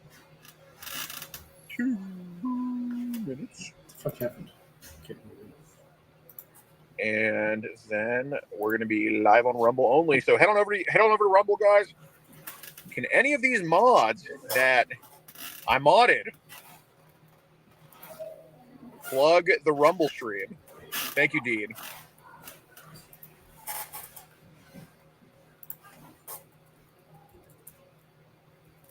Thank you, thank you. Thank you, no the fake bricks for the plug. Thank you. I mean, actually, sorry, fuck you. Thank you, Adam. Yes. Are you proposing a 2-state final solution? Yeah, that would be the most convenient for the rest of the world. And I absolutely caught what you meant in full context. Sick of hearing about both of them. All right. Anyway. That's okay, Cray. You said it, not me. Nah, just kidding. Anyway, we're going to end the stream in 50 seconds. We're going to be live on Rumble only. Make your free Rumble account. We post the videos to Rumble usually before YouTube by a couple hours. Oh, you're going to make me refresh? Hey, Jared. Join. I would be live on Instagram right now, but Instagram has banned our account from going live. We already have like 111,000 followers, so it's too late to turn back now. What's up, Cynthia? What's up? All right. Are you the guy that catches pedophiles? I mean, I like to think I'm that guy. All right. Anyway, ending the stream on YouTube in 10 seconds. Go to the Rumble link they're posting. And we'll see you all there. Back in the good old days when you could just troll on YouTube and nothing would... Yeah, God damn it, they're just such bastards. Unbelievable. Oh,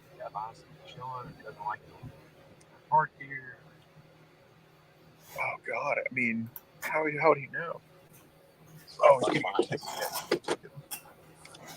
so he's just standing around? Yeah, you're not about to ticket me, dog. You're not about to ticket me. Was that a ticket right there? Yeah. Am I allowed to park here? Can I park here? Oh, shit. 15 minutes. Oh, he was for sure about to ticket us.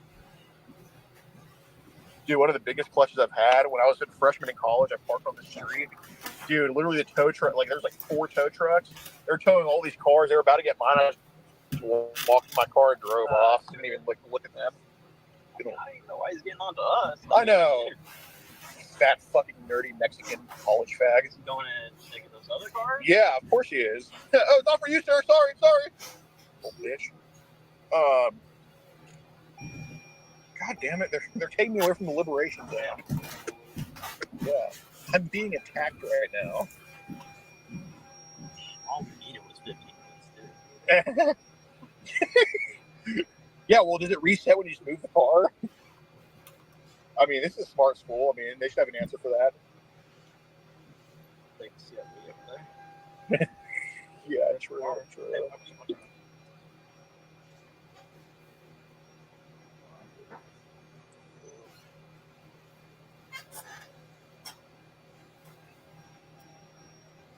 Shit, man. Wow. You know, maybe I should have gone to college. Yeah. Bro, like, how is this 15 minutes, dude? It doesn't say that anywhere. I know, I don't see it. Okay. Oh my god, this is so gay, dude. It is, bro.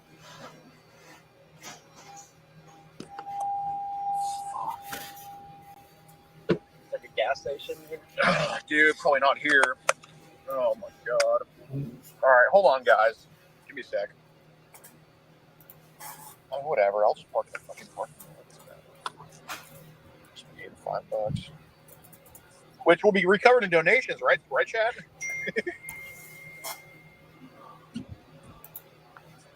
Alright.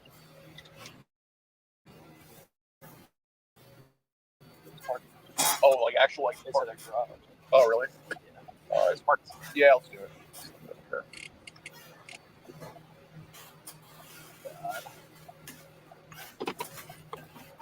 Okay. He was for sure about to ticket us. What a little. All right.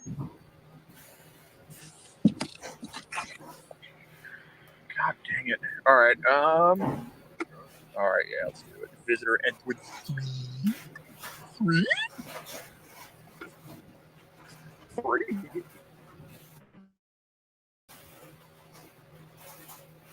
Surprised none of the Eco crews wants to film this. They usually love filming political stuff. No, they don't really. I mean, I don't need them to film. I just need them. Yeah, like as a backup. Yeah, I know. Dude, my little brother would for sure come to this. He was so busy all the time.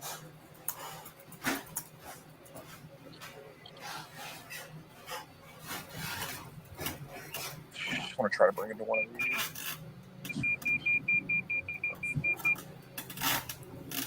Okay. All right, hold on, guys.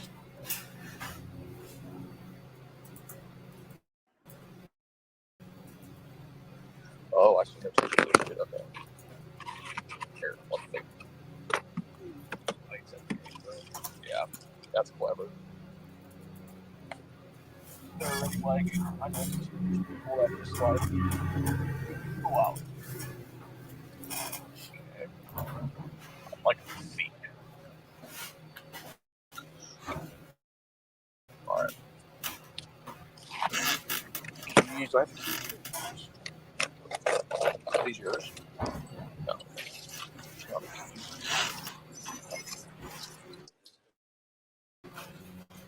Oh. That's hard.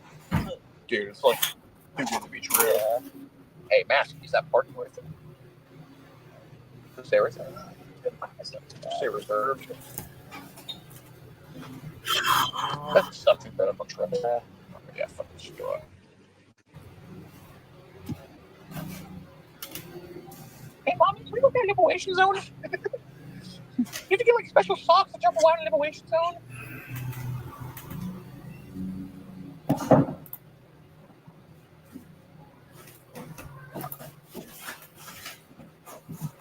Jesus Christ. Bitch. Alright.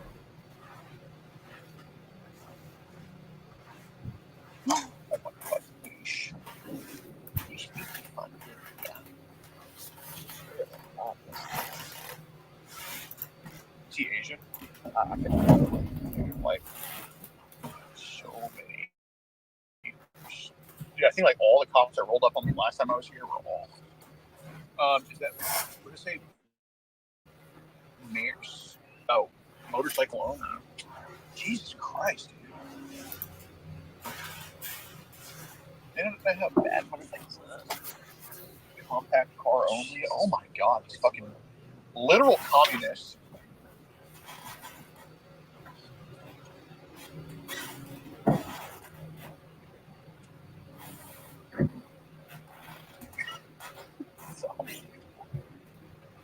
Better not make him free. I hope that guy's not go. Well, he has to be going down 16.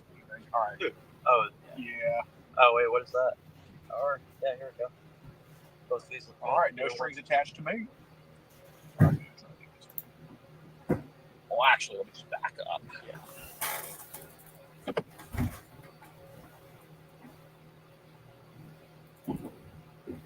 Get fucked. All right. Yeah. Yeah, in case like the limp wrists like Jesus. Yeah, bitch slap me and try to throw like glitter and what they throw me? Oh, they threw like flour on me one time. I wish there was better footage of that. I know. You're like, you're a white supremacist. Let me make you all white. All right. Let's see. All right, you got the keys? Yep. Sweet. All right, bet. So take that.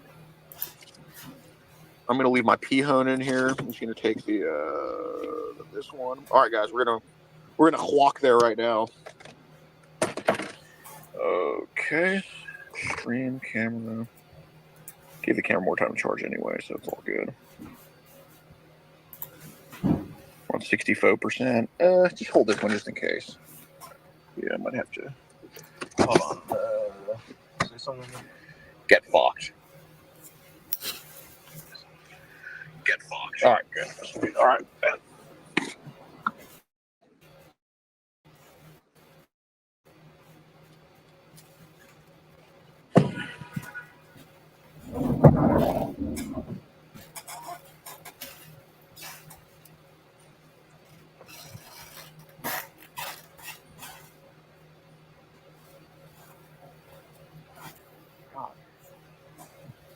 He really puts the rice in Rice University.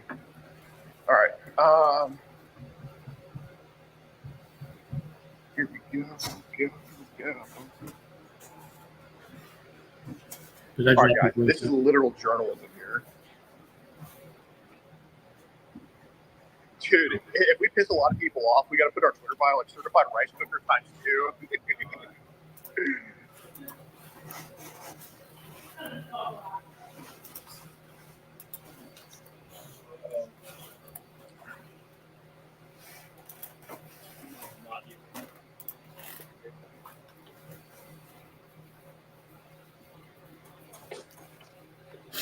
All right.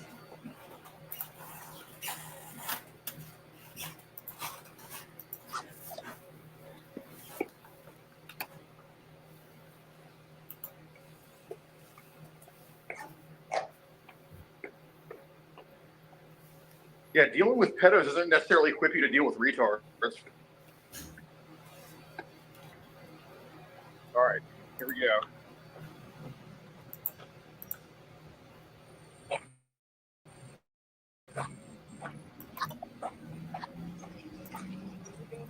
Oh, so we drove that way, so we got to go that way.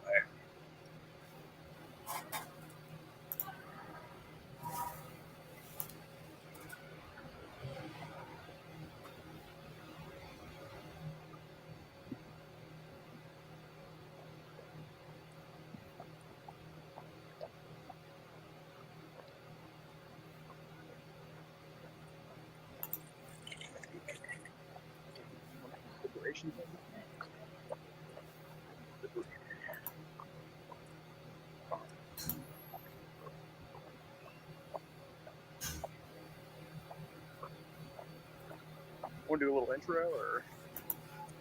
Oh, yeah. That was possible.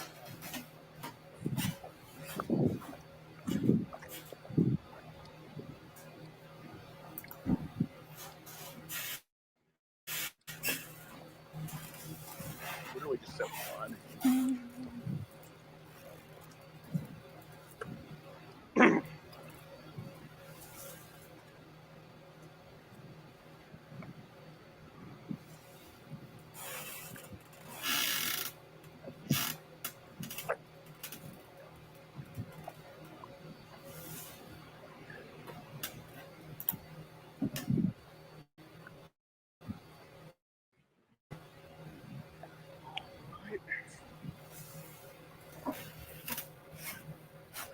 Dude, what a coincidence! Because like, I literally just thought of like that Roe v. Wade protest today, and I posted on Instagram. Then you hit me up, and you're like, "Hey, something going on at Rice."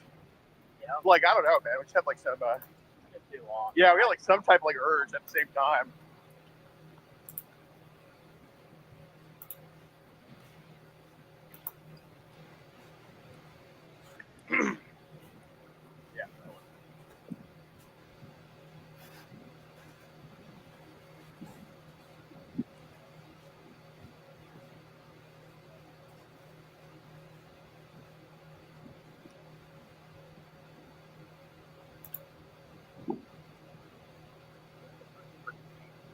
Yeah, it does look pretty tame. Yeah, guys, it's just our warm up, okay?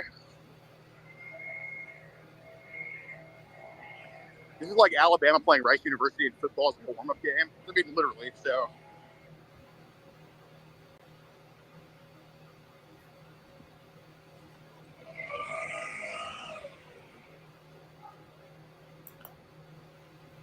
We need to just like slowly work our way up to the Northwest. Like if we can conquer this one, we have to go to like the next. Level 2 would be like New Mexico. Level 3 would be California, and then like the final boss will be like any university in Seattle. Yeah.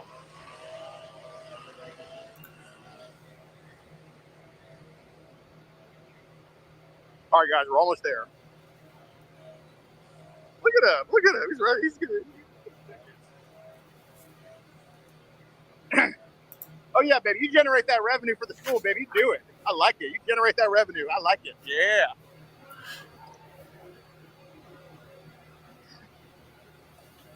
Should be ashamed of himself. They were pretty lethal as he was running. Oh hell yeah. Dude, you know for a fact that dude has all cops are bad in his bio, but it's like handing out fucking bullshit parking tickets to park on a public street.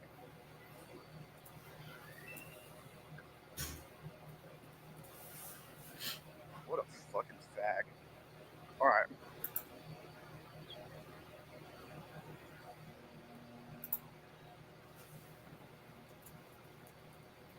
Dude, he's literally getting every car up and down.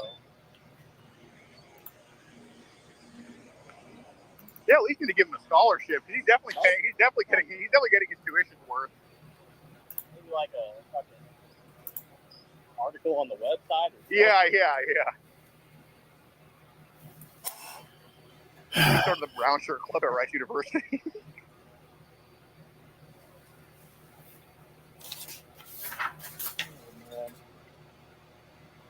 Oh yeah. Huh. Where are all the whites? All right, here we go. Yeah, no.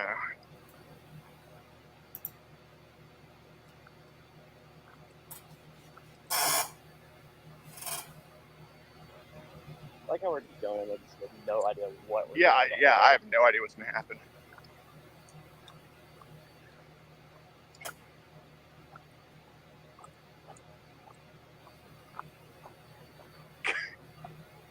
Dude, you're probably going to recognize me pretty quick.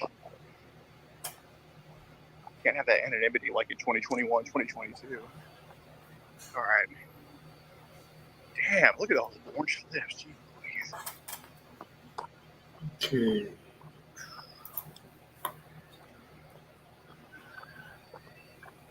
All right. Sorry, no cameras in the Liberation Zone.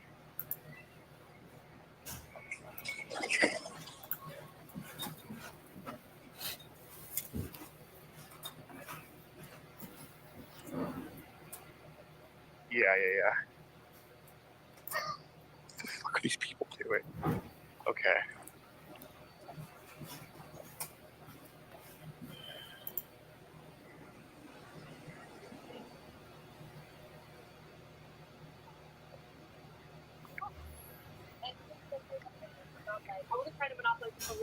No, you're all good. It really does make me personally feel honest. Okay, well, I really appreciate you telling us that, and we'll definitely have a conversation with our board about it. I'll bring this up, I'll flag it. Yeah, if you could particularly bring up that sign, I would appreciate that. The NEFFEX sign? The by any means necessary. I will flag it, and we can have a conversation about what that looks like. And I appreciate you bringing that up. I really think that's a very scary sign. Okay, well, thank you for communicating that. We're grateful. Thank you, man. Thank you. What's your name? Gordon. Nice to meet you. Nice to meet you. Jordan? Yes. Well, I'm Gordon.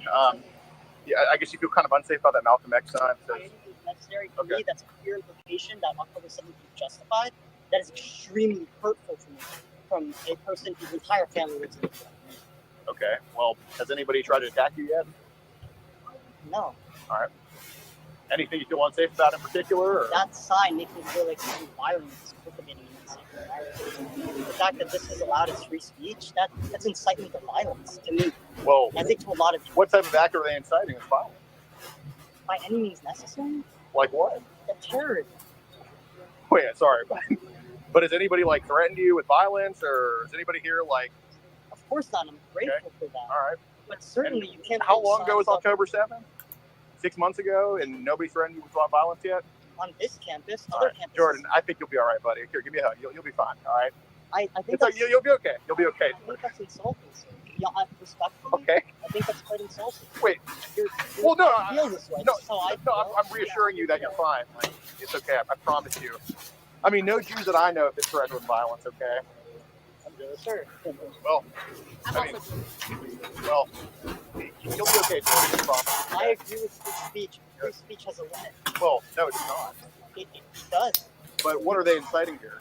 By any means necessary is a fear act. Okay. You're allowed Well, to do okay. Well, you know, to play both sides here. I mean, that guy's never played a sport in his life. I mean, they're fat. I mean, they're not going to hurt you. Okay. You're going to be fine. Respectfully, it's not. Well, sure it is. Sorry to interrupt. What's but, up? I'm gonna have to ask you guys to please leave. I'm just, you know, reassuring him. Understood, but Everybody should be reassured. Okay, look, and if you think he's gonna get violent with you, I would never get violent. Well, just look at him. He's not gonna get violent with you. Please leave the conversation somewhere else. I understand you're going for your YouTube, but Well, this isn't for YouTube. This is my free speech, and I'm exercising too. We haven't.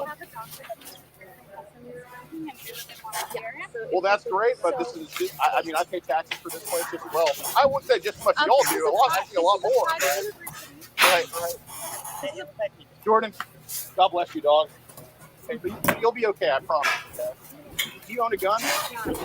Okay, so if you really feel threatened with violence, I think you would probably own a gun. Sir, personally, owning a gun makes me feel we're gonna get in campus police shortly. But if you think that I do not want home. Okay, so you're not actually that unsafe then if you're not a Jordan, you'll be okay. Here, you know what? Praise Israel, praise Hamas, praise Paul. We're all welcome here. Okay, Jordan, you're gonna be okay, dude. You're gonna be okay. See, I'm trying to ease his mind here. He's clearly trying to pull some shit. Like, we can disagree, but he's clearly trying to. We both know. Jordan, you're gonna be fine. We both know he's trying to pull something. We tried to trick him. We both know, like, he's making some sort of. Jordan, I want you to be safe, Jordan. We'll always disagree, but like, we don't need random people to approach us. Well, Jordan, if this makes you feel any better, this is literally the lead singer Slayer right here. This is Tom Araya himself. I promise you, he likes everybody very nice. I know him in person. Please respect our students.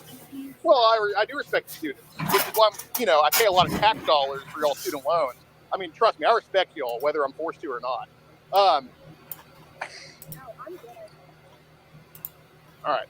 I think So, why do all the pizza boxes pepperoni? That is not kosher, and that's also haram. Well, that's haram right there.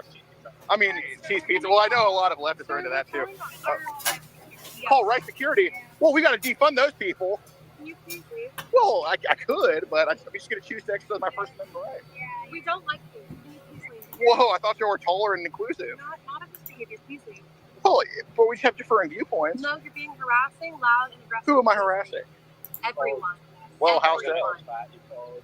You made fun of Jordan. You made fun of him. Please leave. Well, there's just a lot there to make fun of. I mean, if you don't want to be made fun of, just stop being vulnerable. Yeah, thank you. Oh, y'all love the cops now, right? All right, here we go. On to the next. Yeah. Who is this guy? It's Predator Poacher. It's Alex Rosen.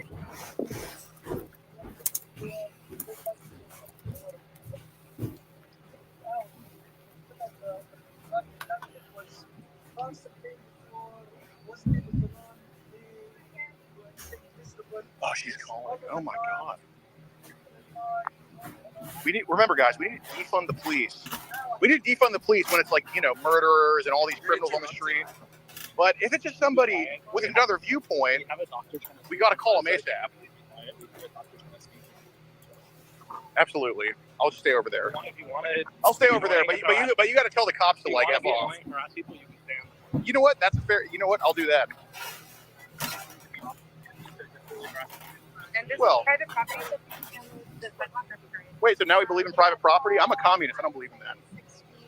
6'4". Thank you. Good. How's it going? So are you like... Please don't engage. Please don't engage with our organizers. Oh, trust me, I wouldn't get engaged to any of you crazy women. I promise. Sweetie, what are you here for? Please don't call her that, and please do not engage with Okay, our fine. organizers. Not Sweetie. Okay, what are you here for? So what's your YouTube channel? My YouTube channel? Well... She probably has like 3 followers. Yeah, I only have like 300,000. So what are like the donuts for here? Not you. Well, I don't need any more of those, dude. So you understand that you guys are supporting American capitalism by getting these companies, these big corporations to support genocide. Rogaine is not that expensive. Who's owned by them? Well, but Shipley Donuts, they support Israel. These are literally supporting genocide. You're just sour. So if you want to leave now would be a good time to go. Wait, so my question is, why do y'all just hate the cops so much? But when there's just not even a physical disturbance, just a little conversation, you'll call them so quick. I mean, do you see the inconsistency in that a little bit? The university police are going to escort you out? Well, no, they're not. I mean, it's my First Amendment right to be here. It's a private campus, so no, it's not. Yeah, but I mean, a lot of you guys are on student loans that my taxes pay for, so we'll figure it out.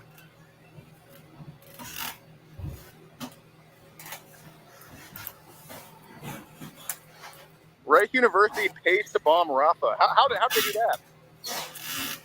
What I'd actually like to know. I don't want any money going to bombs. I mean, I don't support that. We're trying to have programming. So I know. Oh my God! Somebody with more than 1 milligram of testosterone has entered the campus. I know it's gonna be a loud voice. We're gonna say that about you, but could you It's okay. It's okay. Onto the sidewalk. No, I'm gonna enjoy the environment, sweetie. I like the earth.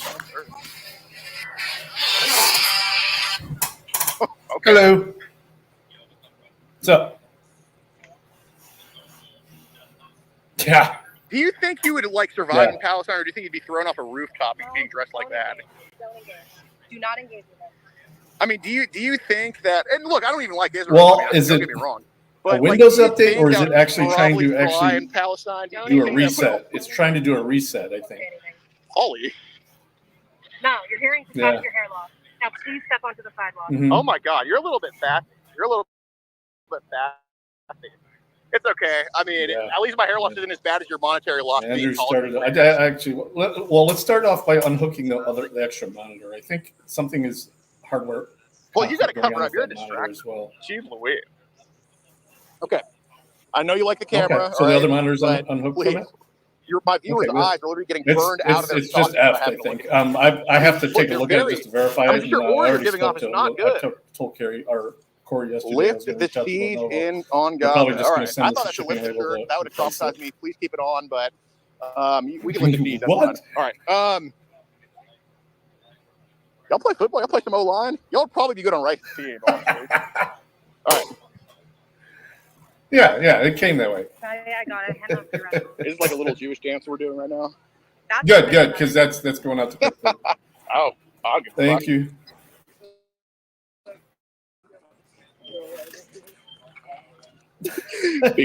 Well, no, it'll just restart it anyway. It's fucked, man. That computer's fucked. I mean, I will take a look at it before we ship it out, just see if it is savable. But are you vaccinated? I mean, I literally was on the phone back and forth. I'm not that. And almost an hour and a half with Andrew. Sir, this person is trying to get in my face and harass me. I'm just trying to listen to the demonstration. All right. Well, I have no. Let it do its thing, or just unplug it. Well, I actually fund your your well, salary. we got to send it back.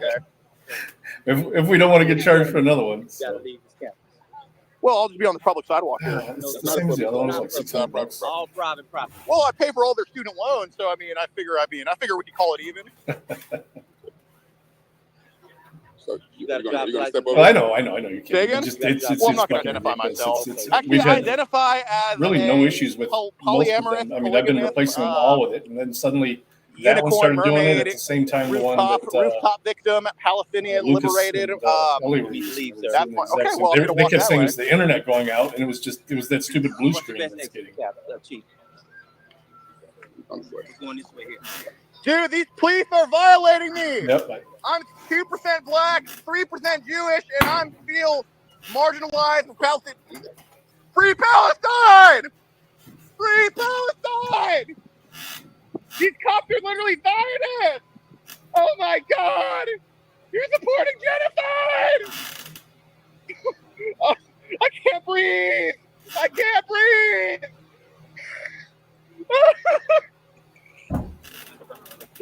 I can't breathe!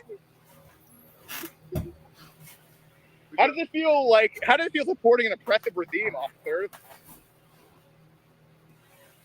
Bro, freaking four deep for this.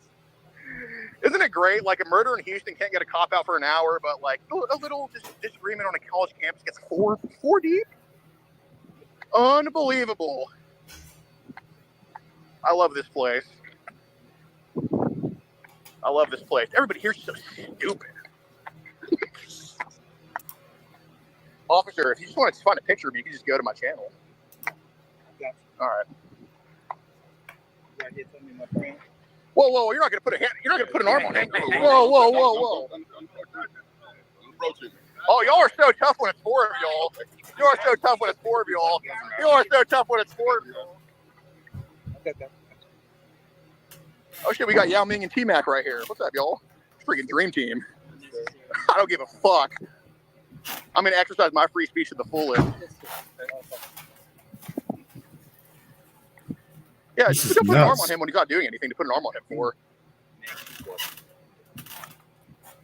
CLM, camera lives matter.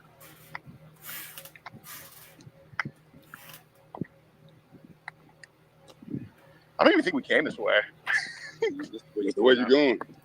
Oh shit, y'all feel big now, huh? Shit, pretty soon next year is gonna be two of us asking questions. It's gonna be really scary. The thing is, you come back on campus, you will be arrested. Okay. Well, luckily you guys support a regime that lets criminals out, so I'm sure me walking on a place will get me approximately 0 jail time, 0 fines, really just probably a drop game.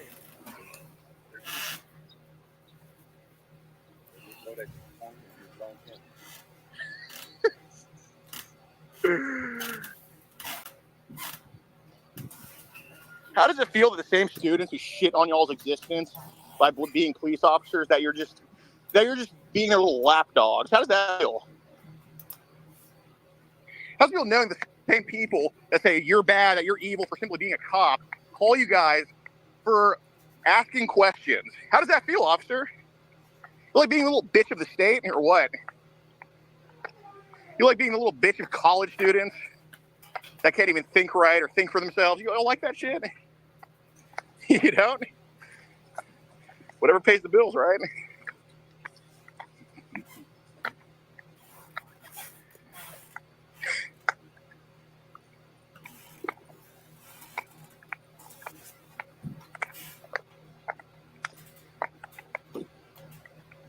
All right, can I take a water break? I'm fat.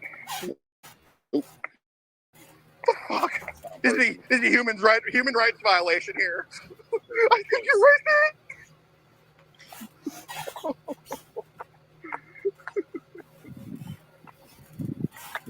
Actually, it's not a choice to be fat. You're just perpetuating fat-phobic stereotypes. God damn, we gotta go to like U of H or something. Hey, y'all know if there's any like protests at U of H that are going on? Oh, back there. Wait, which one? Which way did I go, officers? Oh shit.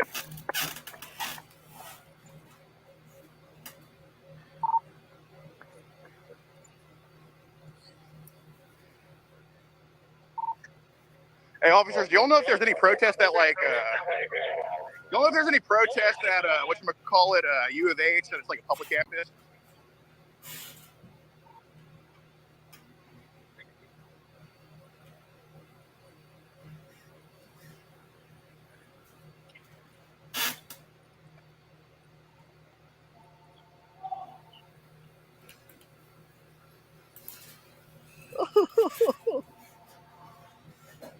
This is just so anti-Semitic and Islamophobic.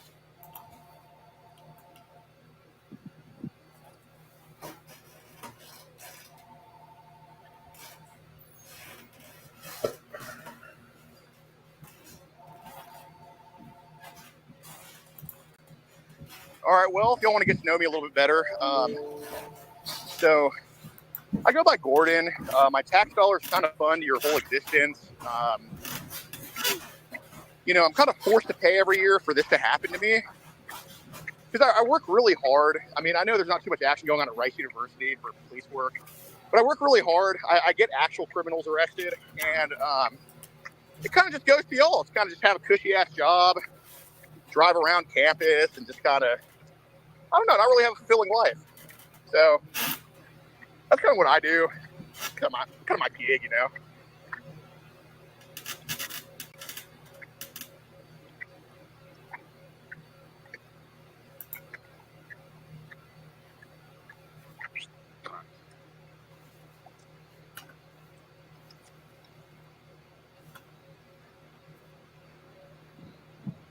I'm very non-violent.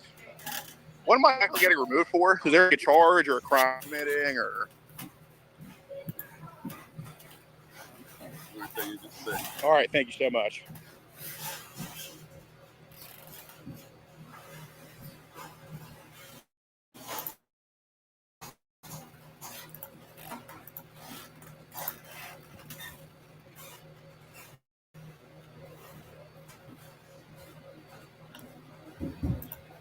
I mean, I hope you understand how anti-Semitic this looks.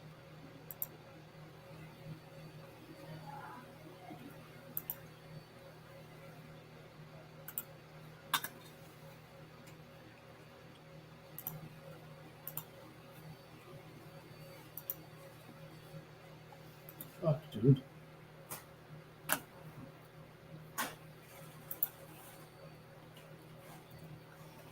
All right. You got mine? Okay.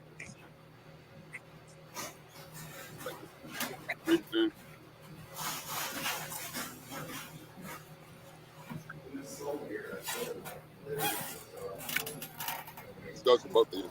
Yeah. On this day, my friend, you will Thank you, return back to Rice University Profit, 6100, 6500 Main Street, Houston, Texas. On part of Rice University, including the parking lot and grounds for any reason. This warning issued for this reason. If you come back, this is a criminal trespass warning. If you come back, you will be arrested. All right. No questions asked. Wow. All right, officers, piss off. Yeah, now this is public. All right. Public. Bye. Have a good day. You too. Have the day you deserve. Hey, officers, Zang's the weak link. He's the weak link. Zang is the weak link. Zang told me for first.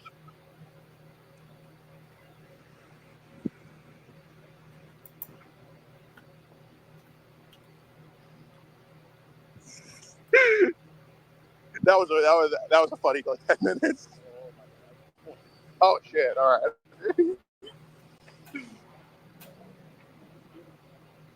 Say again. Car? You want the car? Oh. Now we're just going to leave. I mean, they can't really do shit about that.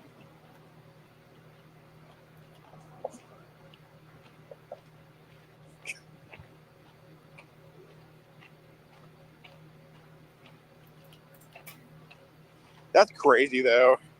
The people that called them on us really hate them for just being cops. And, you know, it's really fucked up.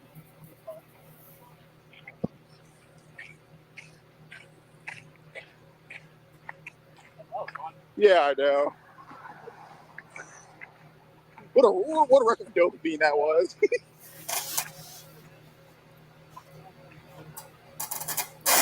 Same, dude. Same. Jeez Louise. No. We're not blowing up the right police line.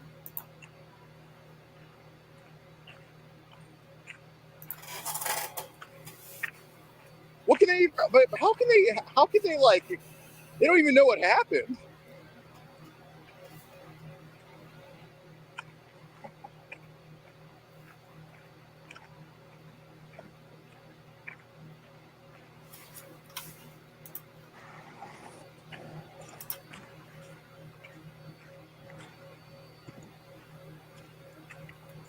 Dude, that bitch had some pretty funny lines, though. I gotta admit, she was all right. She was all right. Gotta give credit where it's due. I mean, she's definitely a brainwashed bimbo, but I mean, she had me on my feet. She had me on my feet. I'll give her props for that. All right, dude. Yeah, it is. Dude, how dare that guy try to like convince you? What a fucking faggot. Oh. Dude, I think the clip with Jordan was so funny that, like, okay, has anybody actually threatened you, though? Well, no, sir. Okay, you'll be all right, buddy.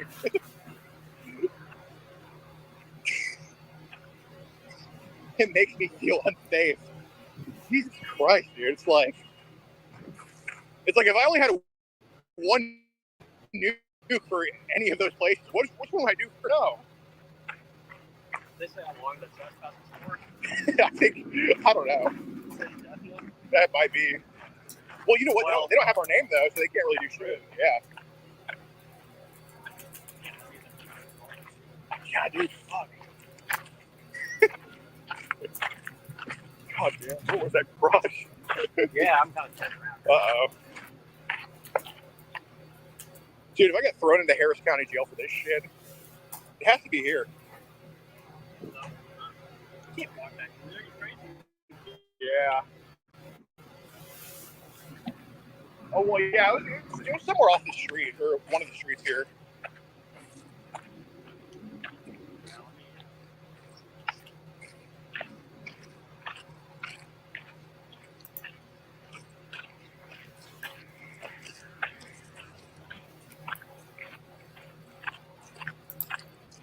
Yeah, if Jordan feels unsafe, he doesn't even pack a gun. I mean, he doesn't actually feel unsafe. He's a little bitch.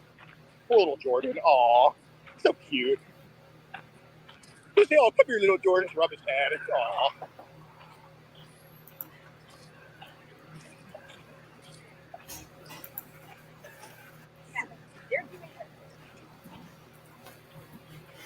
Walk back in, big talk. Yeah.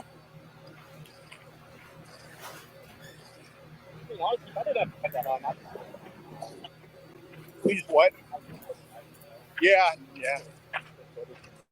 For the fucking man. I mean, realistically, the worst that can happen is they make us pay a fucking fine. Or sorry, make me pay a fine. Yeah, the shot covered everything. All right.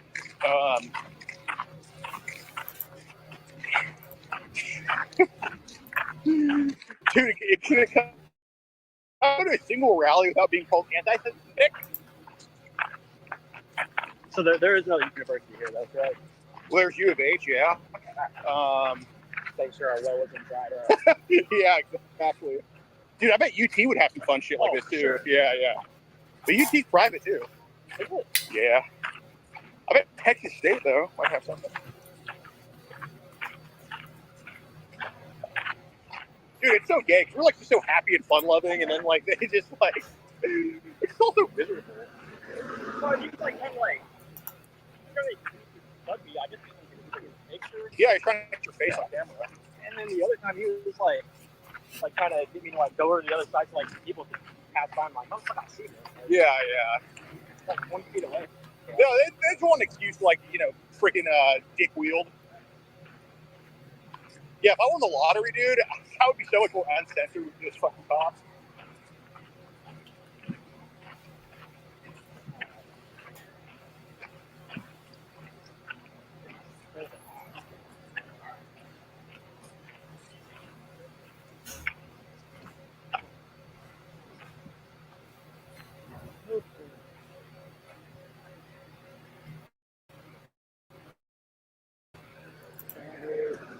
Yeah, and I am Jewish, but I don't even get to say that anymore. So, you know, it shouldn't fucking matter. Like,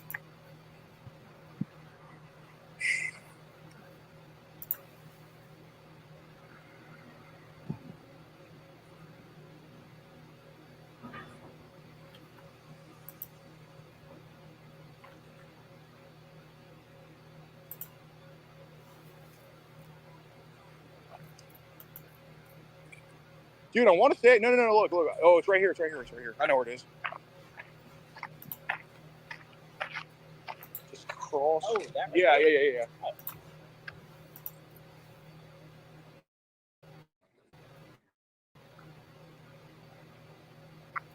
See if the moinkers around. That's like up. There's probably already got it. Just out here. Dude, it'll be fun. I mean, if we clearly show Hitler, we're just going to our car, we're leaving. I'm worried about it. Yeah, let's check Twitter if U of H has anything like that going on. Maybe how big it is, right? But god damn. That's how it's done. All right.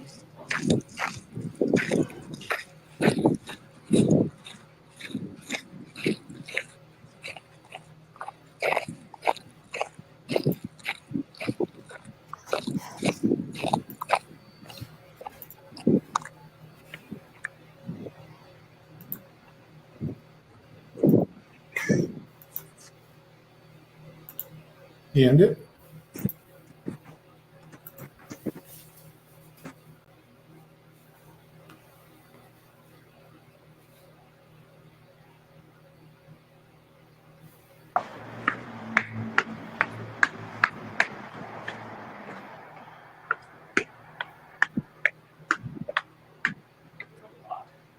Yeah, I think so.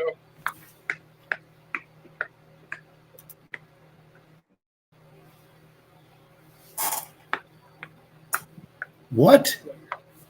Freaking, that's nuts. You on GFO?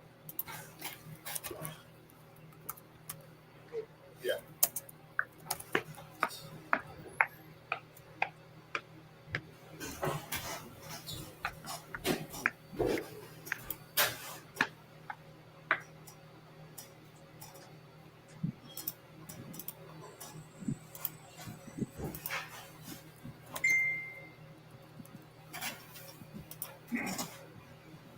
Right there.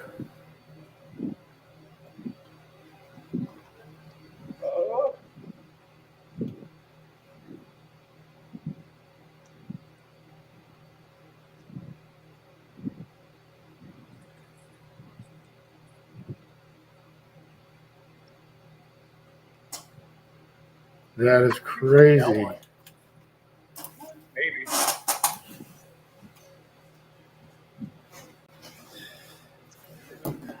You do?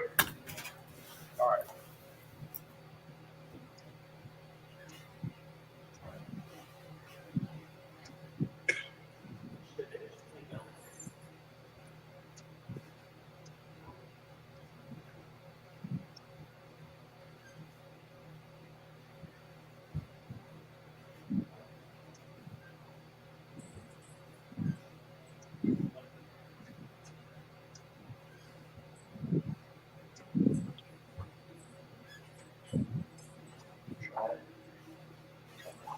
Yeah. Imagine they see us on camera, somebody rush down. It's just like, it's like a Scooby-Doo thing. Yeah. What was this? It's 5. Yeah. No, it's okay. I think we're on 3. Or imagine it's open, they're all sticking I know they were like,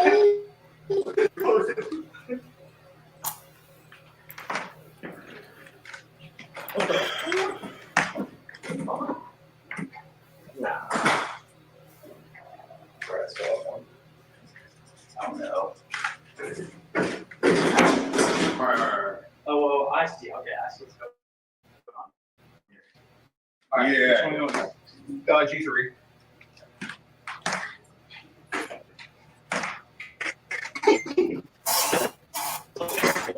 Yeah, you put that.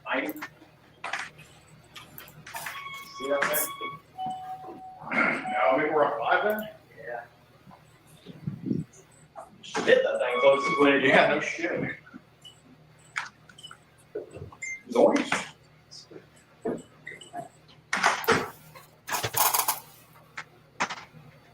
God.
Oh shit! Sorry, guys.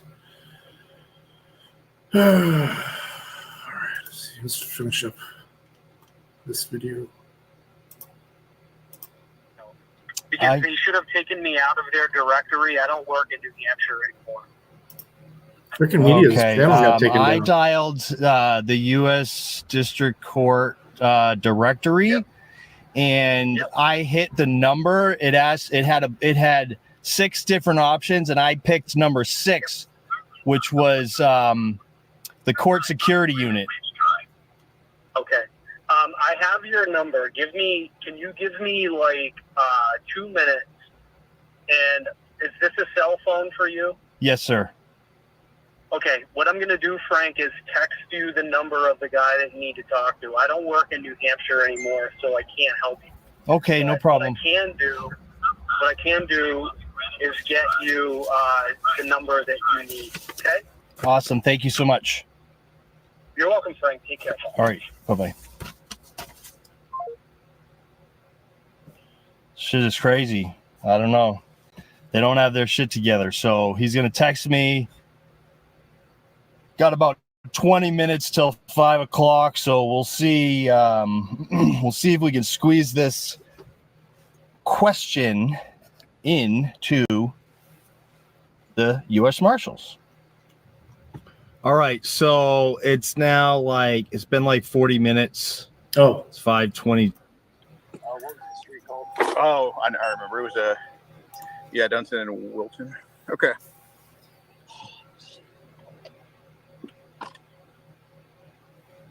Bro, what do y'all think? More protest? More protest or what? Yeah, fuck yeah, more protests.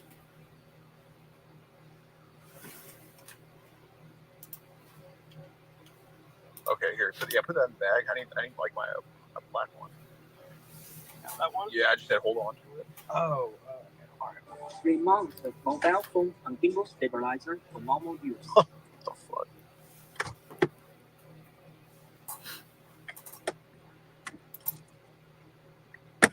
Yeah, guys, I appreciate it. Yeah, join up on locals, guys. If we get the next one, it'll be locals exclusive for show. Okay, let me see. Don't let them win next time. Yeah, I got through locals. Well, so. Yes, it's guys, altruism. it's fun, but I'm not trying to go to jail. Okay.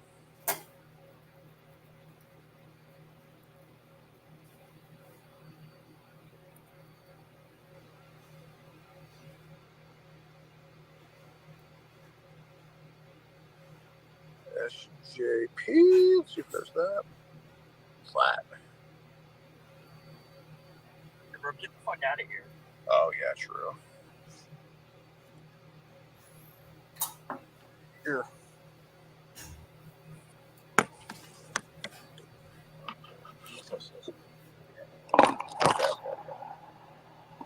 Phew.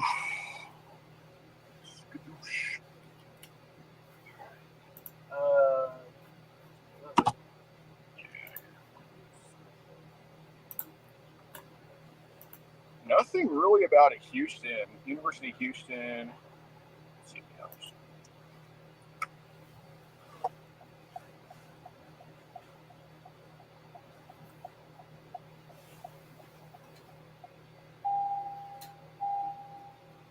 Oh shit! Okay, inspired by the growing solidarity movement of Columbia University and other NYC universities. Yes, the brightest minds in the country for sure. Students at the University of Houston established a Gaza space, demand their administration divest from their.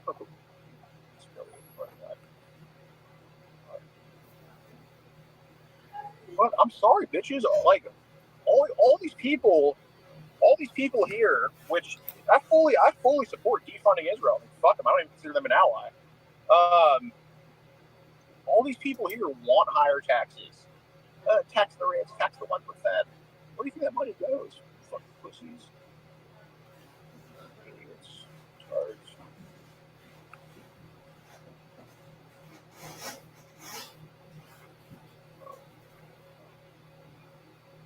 We stand with Gaza. Okay. PYM Houston. Let's see on Instagram. There should be some bets here. PYM Houston. Yeah. Okay.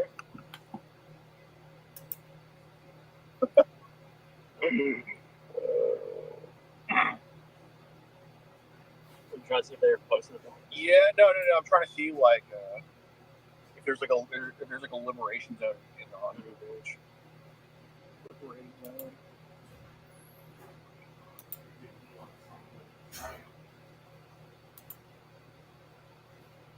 Yeah, let's like vote for war funding and all this stuff. But then, oh my God, what do you mean there's war? Oh my God.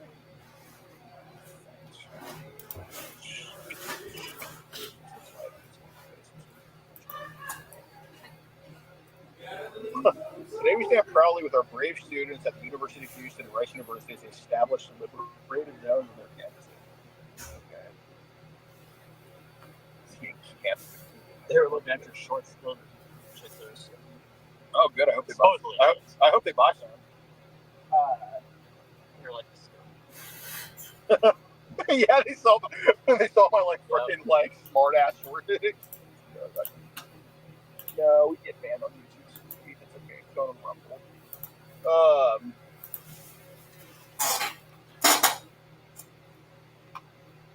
Okay, the liberated zone at U of H is by the Starbucks coffee, from what I can gather. I'm trying to hit that.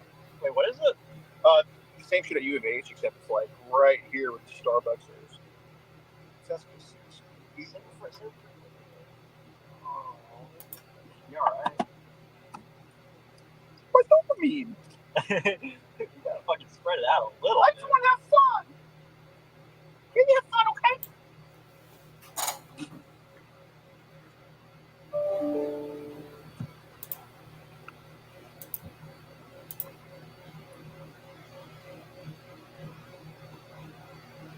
$5, yeah. Okay, that was $5.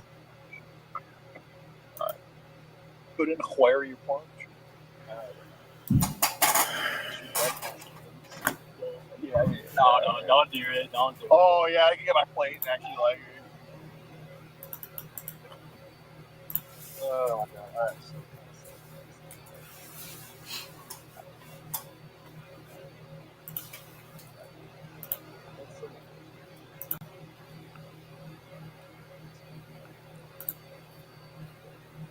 Chipped.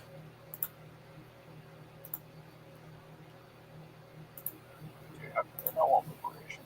I want to liberate now.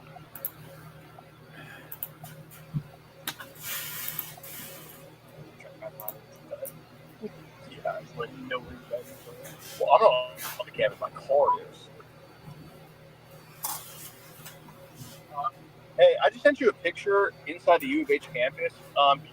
Do you think you can identify where the Starbucks is? Because that's like where the Palestinian Liberation Zone. Oh, you do? Okay, bet. Yeah, try to send me like a pic ASAP. No, I don't want to go there. Thanks.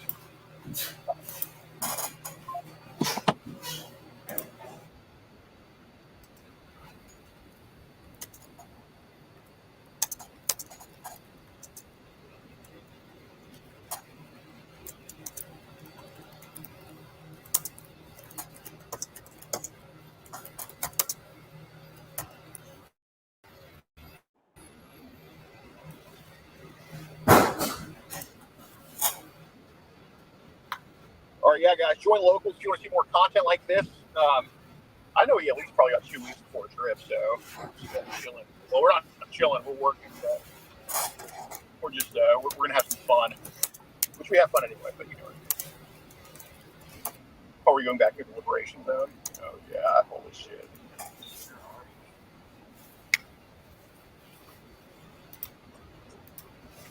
I'm just gonna tell the officers they're cuffing me that my name is Palestine and just free me now.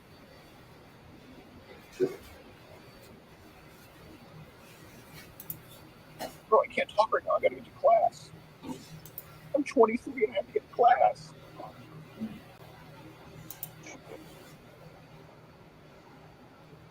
Oh. Yep.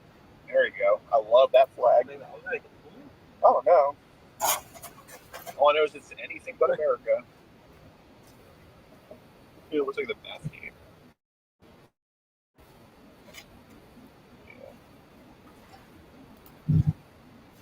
Flags permitted here except for American. Dude, what if I just went there and just started waving an American flag and say a word to them? Like, it would probably just be like, yeah.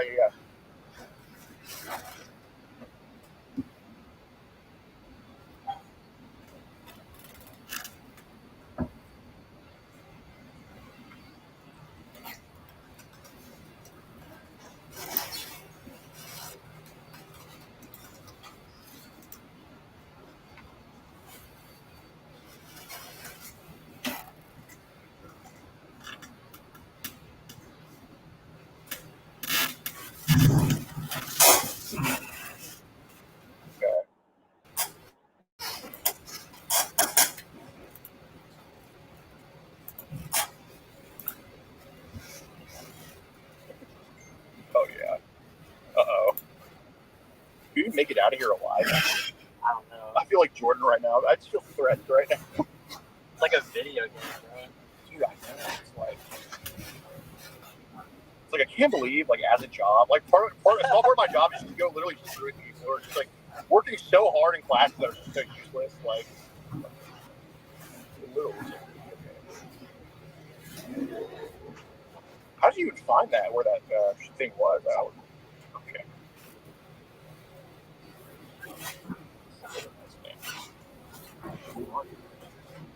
Yeah.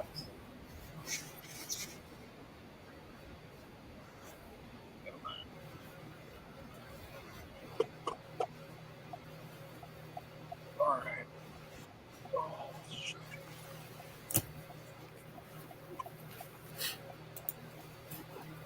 All right. Yes. Oh, come on, dude. Let's just get the address ready. Let's just do it. Come on. Alright, what's chat thing? Let's get to your car first. Well, I'm sorry. Let's get to let's get to the car you're driving first, and then we'll.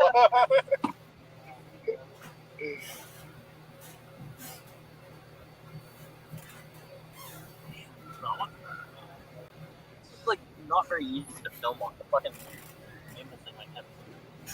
But did you get like good shots though? Or? Well, yeah, but it has, like. All right, gotta incorporate that rig. You all right? Be fine. All right.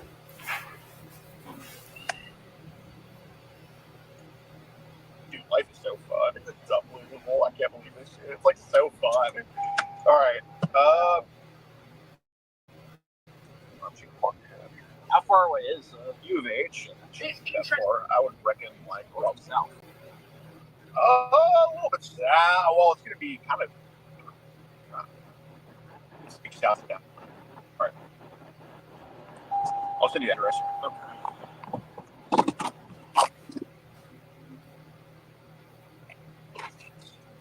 All right. You want to hit another one?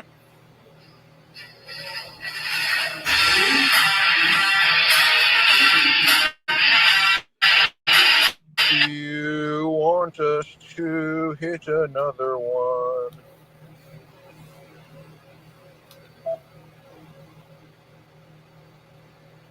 Yes or no? Do it? All right. Well, we're going to do this one on locals. We're going to have too much fun. Nope. Time to pay. Time to pay. We have over 100 catches on locals, early and uncensored. Thank you for the 10, Spritly Gal. I love you, Alex. Awesome. Yep, time to pay. Come on. Show some love. Look, we have arrested 45 states, convictions 39, and we're doing shit like this. Come on, y'all. It's like, I understand. I'm not even the type that pays for channels or whatever. I'm not even the type that pays for channels, but come on, y'all. This is actually going to a good thing. It's going to a lot of fun stuff that we're doing too. All right, I'm gonna do y'all a solid real quick, you non-locals people. I'll lower it a little bit. But come on, y'all. Y'all got to meet us. Y'all got to meet us too. We post more than any channel y'all watch. At least any channel that does like real life shit that isn't like either news or you know what I mean. All right, I lowered it to 7. Join up. Come on, meet me halfway. We will be live on local. I mean, you know, we have the address of where it is, and we assume it's still there. So we'll be live on locals. Come on, join up. 100 catches early and uncensored. We got some had some fun stuff drop. Good, a lot of good updates on the pedos.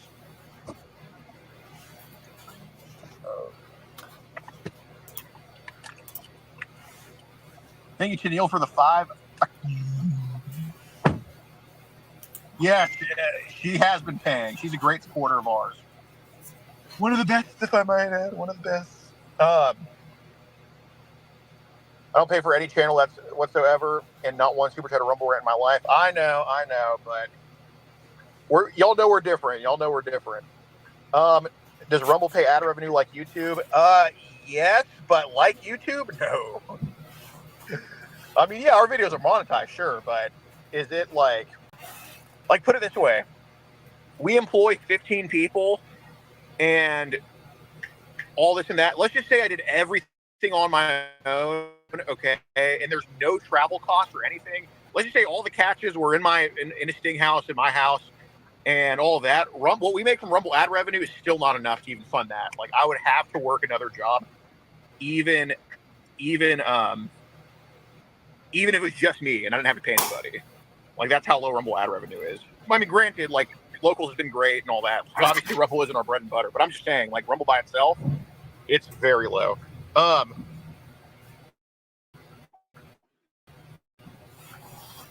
right, join up.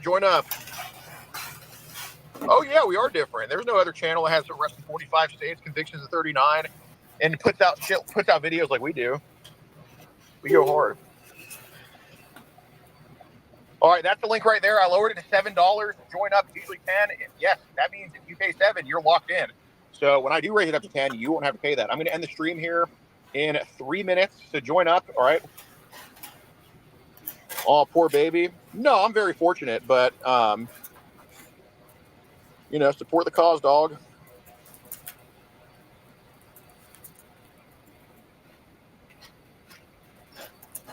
Join up. That is the link right there. If you've been watching us for a while, like what we do and all that, then join up on local. Show some love.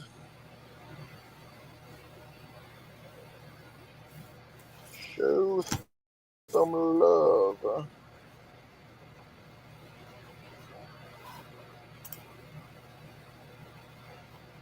Yes. Alex has to get a real job. Yeah, no, I'm sure what you do is a lot harder than logistically planning pedo catches across the country and employing 15 people and pulling all-nighters most days of the week, driving. Yeah, no, I'm sure what you do is harder, dude. You're absolutely right. Just say you don't want to pay the 7. You're fine, but don't insinuate we don't have a real job. It's absolutely a real job.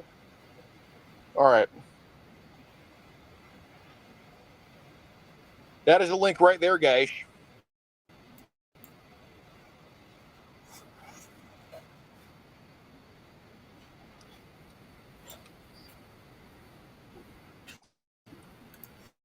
Join up. We are going to raise the price in 2 minutes, so join up.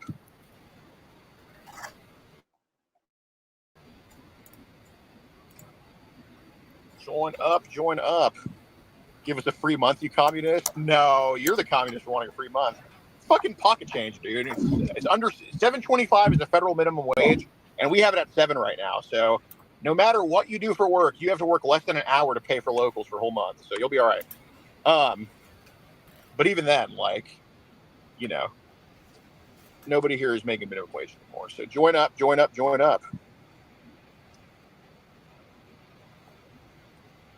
Can you go live right away? No, we have to drive on the highway. I'm not going live. We'll be live in probably 15 minutes, 20 minutes.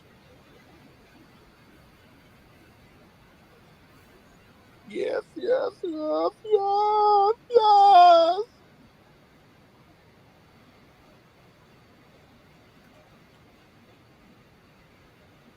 All right, out of here in 1 minute, guys.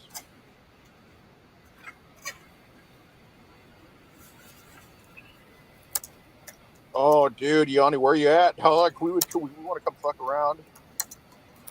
Dude, I wish I could go to New York City, dude. That'd be fucking fun.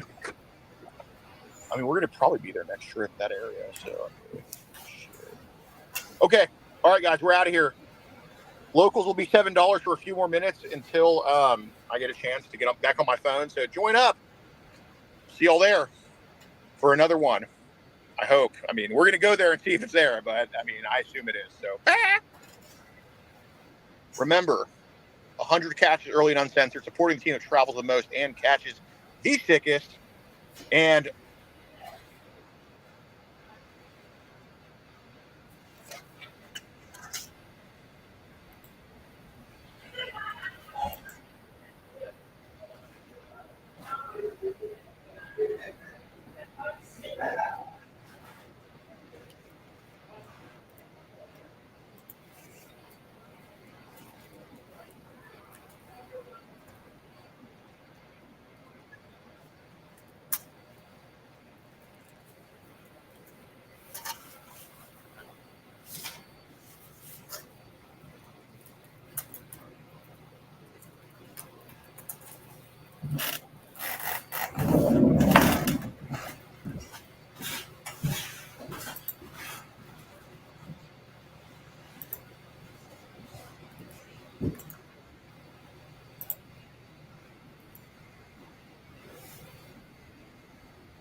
It's all around. Thank you for the membership.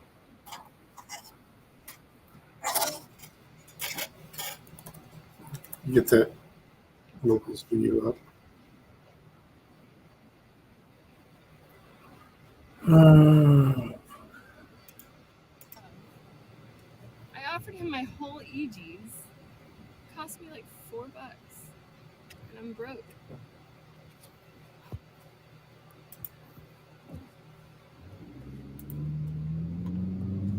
Back to this.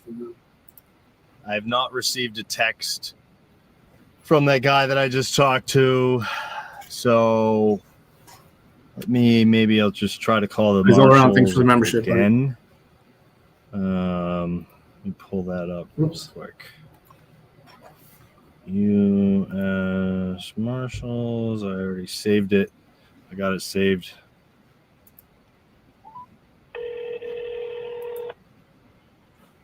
Checking dispatch Connor.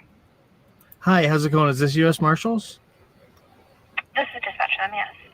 Okay. I called earlier and I dialed number 6 for the court services or court security unit, and it went to a guy, and he said that he no longer works there, and he said he was gonna. He said he would text me the number. The answering service only. The office is closed, so this is just the emergency answering service. So what time do they close? 5? 5, yeah. 5. Okay. All right. I guess I'll just call back tomorrow. All right. Sorry about that. Have a good one. That's okay. You too. Thank you. Bye. So yeah, they're closed at 5. So I'll call tomorrow. I'm at crunch time right now. I got to add a bunch of stuff into that motion, and then go to Staples and print it, and then drive to Concord and stick it in the late night drop box. So that's what I'm going to be doing. And I hope y'all had a good day, and I'll talk to y'all later. All right. So I just finished this motion. I don't know. Maybe I'm pretty sure I'm done and ready to copy it. Got to give it one more once over, and have a couple other people proofread it for me. But I'm going to call. Concord PD. Right. Concord Police Department. And I'm going to give them an update on the case and see if they have an update for me, and if I can come by and pick up a copy of the case, if they've completed it. If not, I'm asking, and if they have, I'm actually going to be asking them to reopen the case based on the conversation that I had with the clerk and the fact that there is a rule, CFR 102-74.380, which governs property in the building and on the property, and people are not allowed to steal. And so Michael Plant violated CFR 102-74.380. He stole my property without permission. And we know because at first him and all the DHS guys were like, oh, the judge confiscated it. The judge confiscated it. Yeah, you can get a receipt from the clerk. You see the first video. Go back and watch it if you haven't. And so that tells us that he took it and he thought he had the authority of the judge, and the judge wanted him to confiscate it because she said, hold him in contempt and all that stuff. But that's court security's job. That's not the witness in the case. Even though he's a DHS Homeland Security Nazi, he's a witness in the case while the trial is happening, and he's not supposed to jump up and start being security in that situation. He has zero authority. So, motherfucker, I'm going to have your fucking job, Plant. Fuck you. You're a fucking bitch. And I'm going to have your fucking job, cunt. So, sorry. Excuse my language. Let me pull this up real quick. Concord Police Department. Call. Let's do it. Welcome to the Concord Police Department call center. This call is being recorded. If you have an emergency, press 1 now. For non-emergency matters, press 0 or remain on the line. If you know your party's extension, press it at any time. For upcoming community events, press 2. For the parking division, press 3. Please hold on while I try that extension.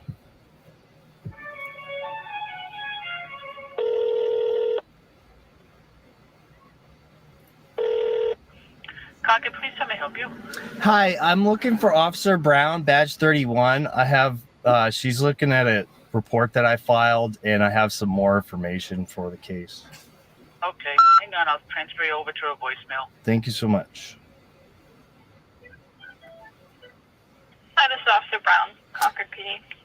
Can't get to the phone right now. Just leave me a message and a phone number, and I'll call you back. I'll record your message at the tone. When you are finished, hang up or stay on the line for further options. Hey, Officer Brown, how's it going? This is Frank Staples. I'm calling to follow up on the case of the theft of my phone, and to also share some other information that I've gathered here about, you know, the jurisdiction and who has authority and all that type of stuff. So I was also curious if you had reviewed the videos, because in the first video, it's clear that Plant and all the other DHS guys that were there said that the judge confiscated my phone. But we know that's not the case. So they assumed that's what happened, and I think they realized they messed up, and now it's all on Plant. He was a witness in the case in the middle of a trial. There's U.S. Marshals and court security officers in there.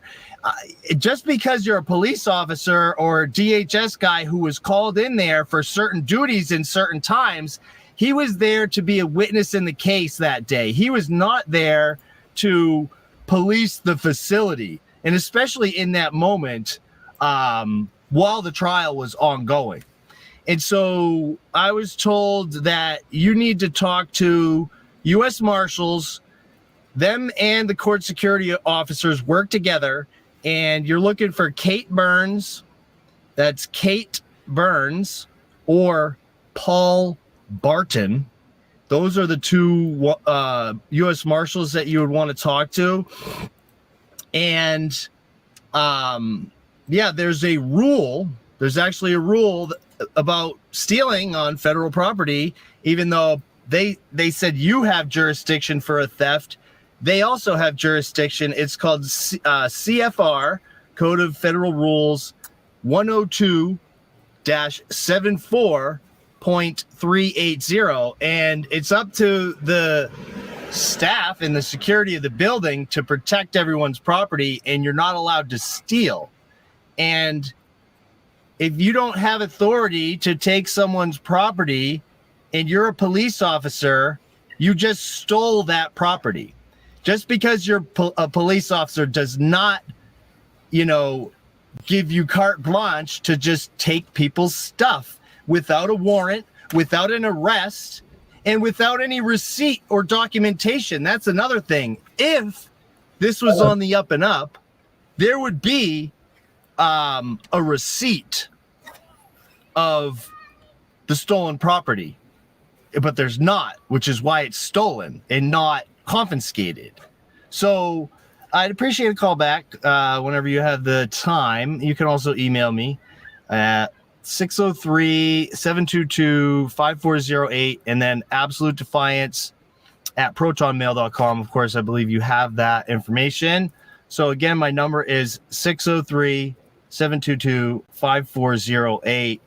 And if you could talk to these U.S. Marshals, and some of them were also witnesses to this event, and ask them who has authority at that time in the courtroom, because it's all about facts, time and place. All that stuff matters, especially when it comes to something like this, where I'm representing myself in court, and then my stuff just gets taken. It's for being a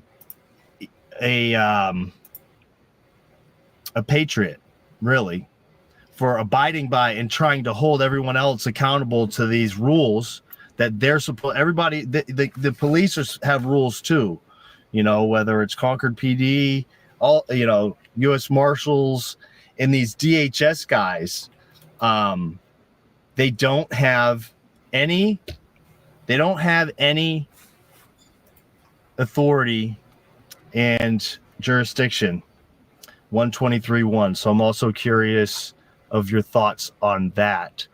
And I do have some other things. I'll email you those that I've recently discovered regarding 123.1 as well, which states that the federal government has never accepted our offer to cede, our offer of cession, and therefore it is all state territory. So thank you so much. Have a nice day. Yeah, that's it. So yeah, I'll email her. I'm going to double check this motion and get the copies and fly up there. I got 6 hours.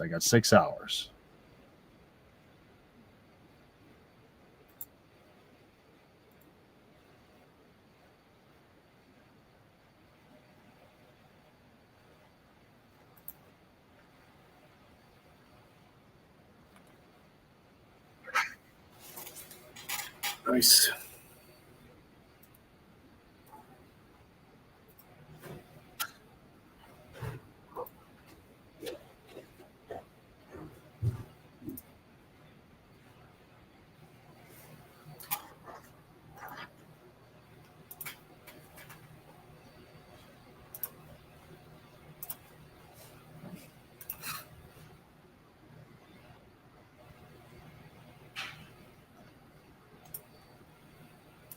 via an interesting legal theory, eminent domain. And so we've heard about people whose homes were damaged by the police as they were executing some kind of legal action. And they later say, well, sorry, we wrecked your house, but oh well. And there's the example, for instance, the SWAT team that damaged that person's house when they were chasing down a shoplifter who'd stolen a belt. And they basically destroyed the house. So, sorry, but we had to do it. We were trying to catch that shoplifter. So in this case, it's in Texas. And the police in Texas use governmental immunity to avoid repaying taxpayers for damaging their property. But there's now a new play in the playbook. Author Matt Howerton wrote the story, and Vicki Baker is 78 years old. Now, she's beaten cancer, so she's willing to put up a fight. Simply put, she knows what it's like to plant your feet, stand tall, and fight. So it's no surprise her name is connected to a landmark federal court win that ordered the city of McKinney to pay her nearly $60,000 for destroying most of her home while chasing a wanted man. Throughout the country, state and federal judges almost always side with the police and governmental agencies when they cite sovereign or governmental immunity claims for damages to property. So they say, look, we destroyed your property, but we had to as part of our job, and therefore you can't sue us. So Baker, this is Steve Lado on YouTube. Please go to his site to see the full video. Claims, and the legal resonated with the Fifth Circuit Court of Appeals. So right now, this would be.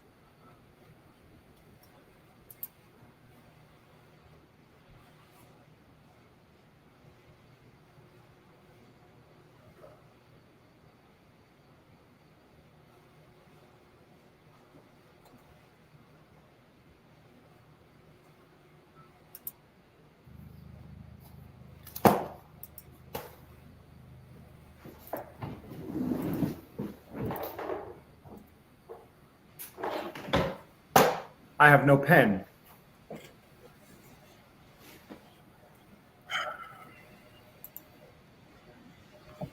Good afternoon, everybody. Hey, what's up, Jimmy Crack Corn? What's up, PayPal me? Aaron Queen, what's up, you little faggot?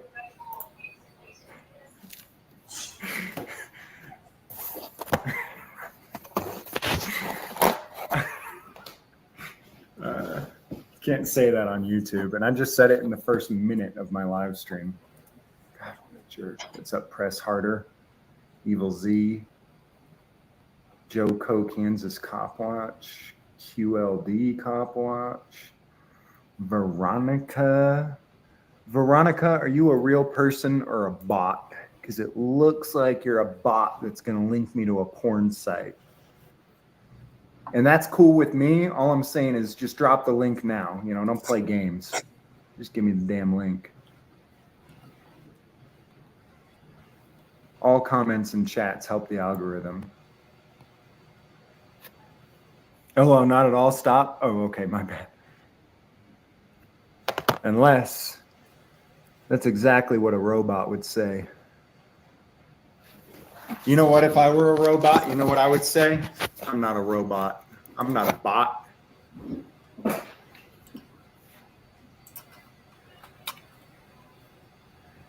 got a tiny little screen to deal with too, though. My big brother Pee-wee and me watch Uncle Grande. Sorry. Okay, Veronica is definitely a real person. She's making real chats now. Veronica, you just got to I hope you understand. I hope you didn't take that offensively. But my audience is, corruption report with Justin Pulliam. Good to see. My audience is like 90, I think it's like 94% male. It's increased a little bit. It might be around 91 or 92% male now. Mm-hmm. And so most of the time, when a female enters my chat and actually chats, I don't know if you've seen on my main videos, but the very first people to comment on all of my main videos are bots that are dropping porn site links. And so when I've got such a small female audience in the first place, and that's usually what I get, as soon as so I apologize. I've been watching you since you came to Arizona for Spittin' Cobra. Hell yeah, right on. Right on. You're just one of the minorities in the group, you know, a female. But hey, we're increasing that female reach. That's a good thing. It's amazing a piece of shit like me could reach a female audience, huh? 2% girl. You know what it probably is, though? You know what I'm probably reaching? I'm probably not actually reaching more females. What it is there's more trans people out there. And that's who I'm reaching. Like, they're just changing from, like, that. Like, I didn't get new audience members. The audience members just cut off their dicks and drilled a hole between their legs.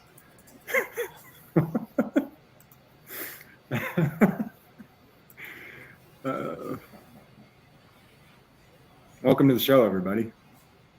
We're 4 minutes in, and yeah, I actually really just went live to kind of chat with you guys, though, kind of throw some ideas around. Why would you say that, Cesarean Queen, who was the first person in this chat to cut off his wiener and become one of my female audience members? I want a membership here.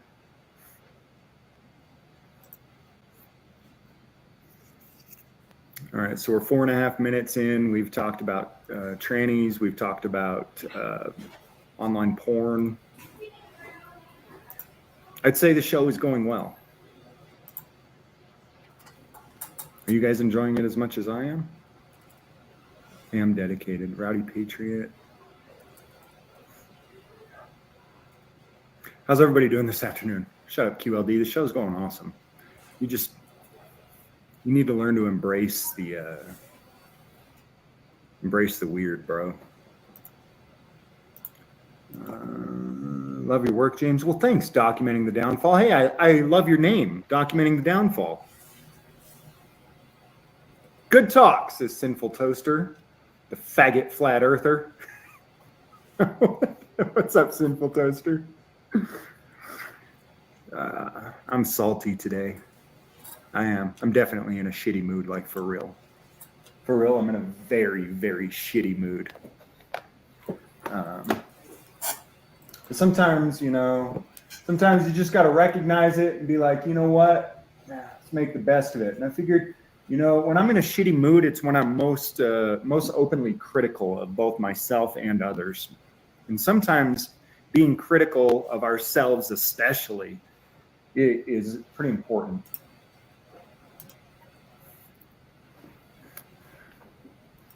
And I kind of wanted to talk to you guys about how many of you guys in this chat have heard of or seen this genre on YouTube that they call like First Amendment auditing or Second Amendment auditing or cop watching or anything like that. Give me one in the chat if you've heard or seen of this type of genre you would call maybe auditing or cop watching or government accountability or something along those lines. You know, what's up, Lackluster? We just in here talking shit, you know what I mean, Lack? I'm just brainstorming. Lack, I'm glad you're here, man. I thought about calling you today.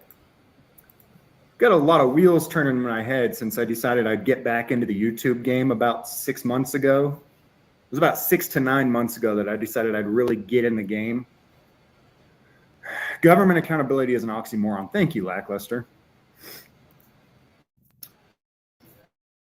I'm looking at some of the strategies that are being used, and I know everybody's got different goals in mind. Every single person out there who does that so-called genre that we kind of just mentioned, they all have different goals, and that's fine.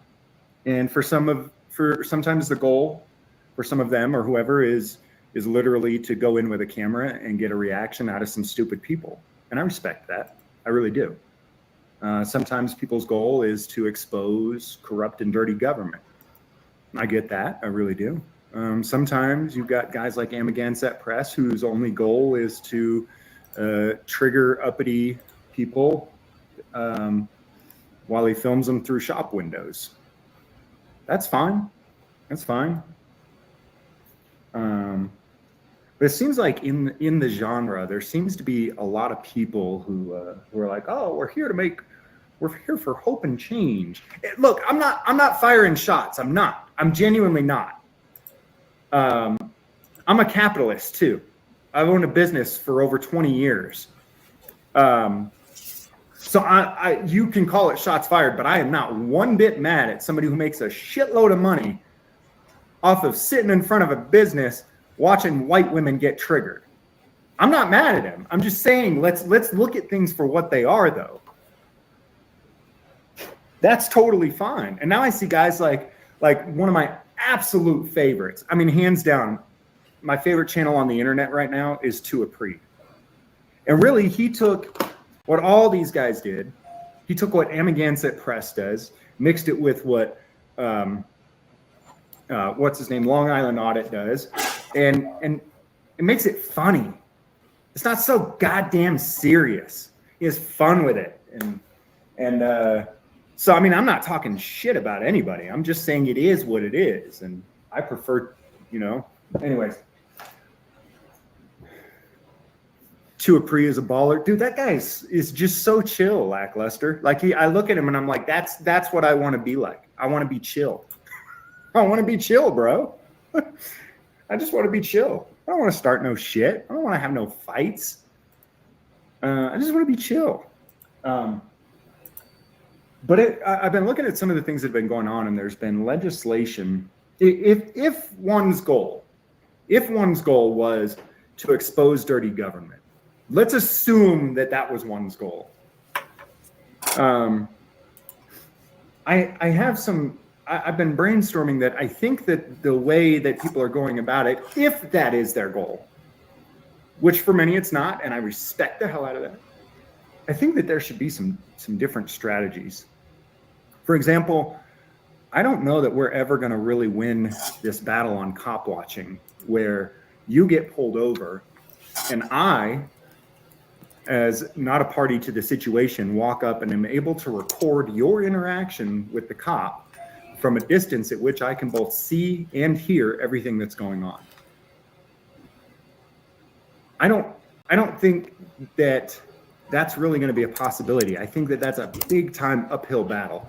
And you can talk about case law that's been won on it, and that's really cute and that's really cool.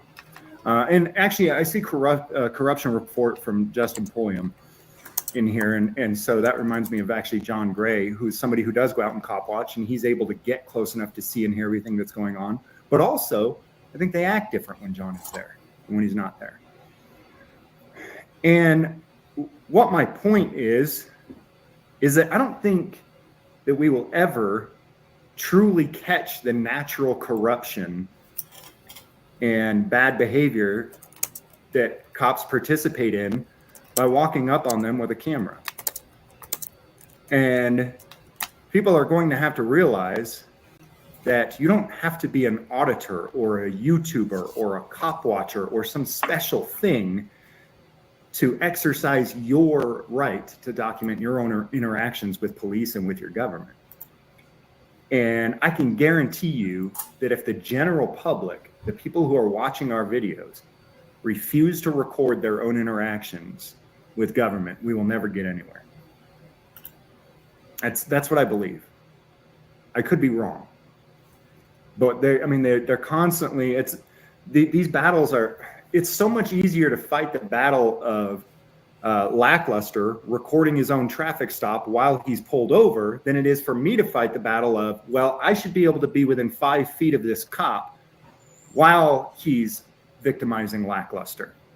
No, I'm sorry, but just like when somebody breaks into your home, you don't call the police, you don't call James Freeman, you don't call lackluster, you don't call anybody.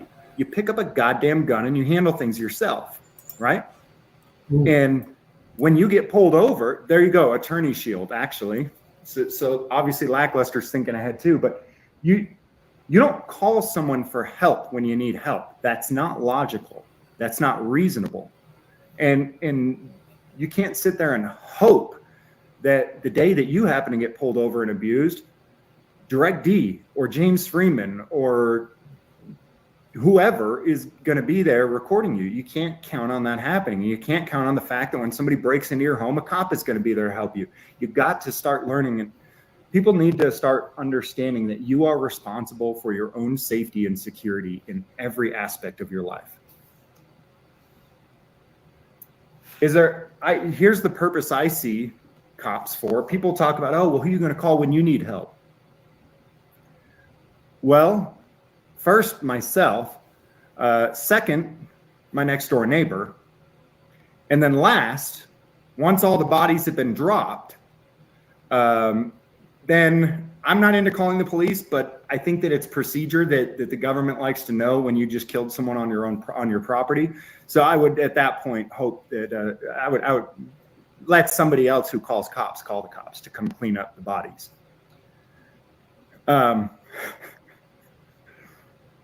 It's just not realistic to say, hey, there's some guy who just broke into my house. It's 3 a.m, 2 of them, they're armed, and my wife and kids are asleep. Let me pick up the phone and dial 911 and wait 20 minutes for a response. That's not logical.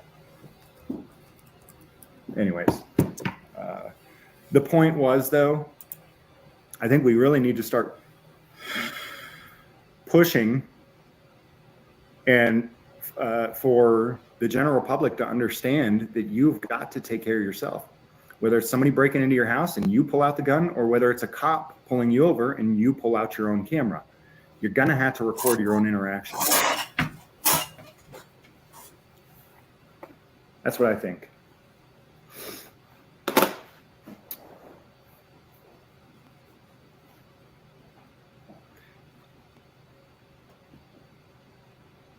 It's, people say, oh, well, I don't have the guts, I don't have the balls. Dude, the first time I ever did it, I wasn't a cop watcher. I wasn't an auditor. I was a guy who had a daily job, who went to work every day, busted his ass, ran a business, went home and took care of his family. I wasn't a cop watcher. I wasn't an auditor. I just realized that somebody was doing something shitty to me. And I was like, hey, I'm going to turn on the camera and record this. That should be you too. To be totally honest with you, there's no excuse. And I'm kind of, quite frankly, you can give all the excuses you want, but you're going to be the one who suffers. Not me, not Lackluster. Lack's going to handle himself. I'm going to handle myself.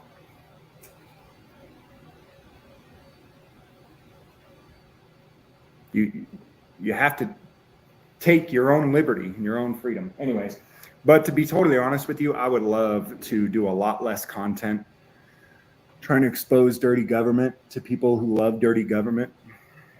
I'd rather get into a different genre, which I'm working on.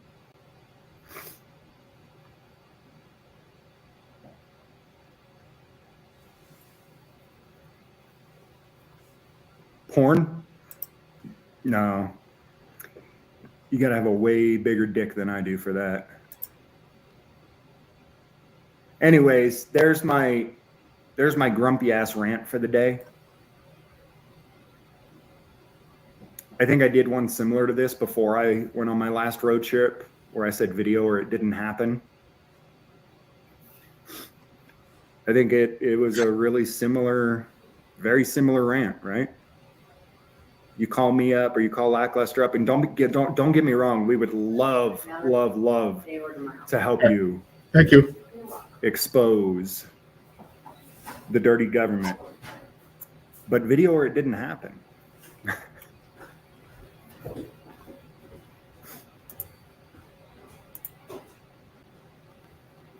I kind of gotten to a point where I don't care a lot either, though, because I've realized that most of the population genuinely, truly wants the corruption. They continue to vote for it. They continue to perpetuate it. And so while I have probably thousands of people in my audience that really do care, I hope that those people also understand that like 99% of the population aren't like us, and they genuinely want their slave masters. They want to be whipped. They want their neighbors to be whipped. And it's like, man, you can fight this battle all day, every day. But the truth is, Even the slaves will fight against you. The slaves will take up arms for their masters and fight you while you try to free them. Like that's real. That's real right there.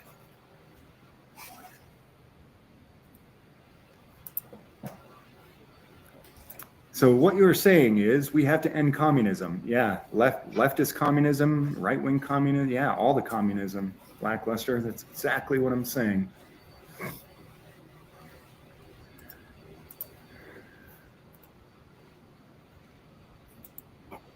Corruption report says pro-liberty voters love being able to call 911 on undesirable people. Exactly.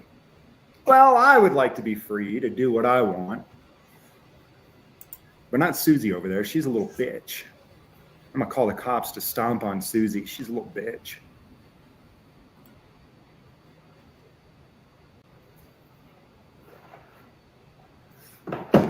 Hold on. Let me get some files transferring.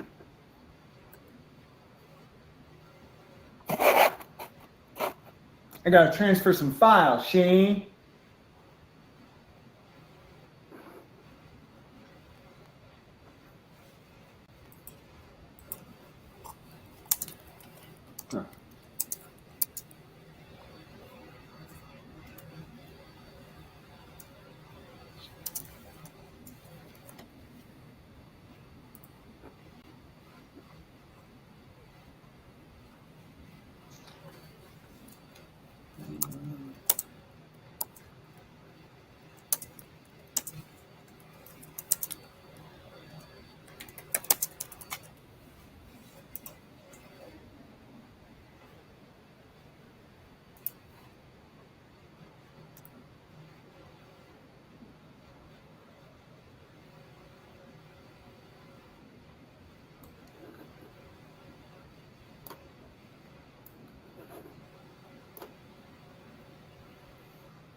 All right, it's transferring.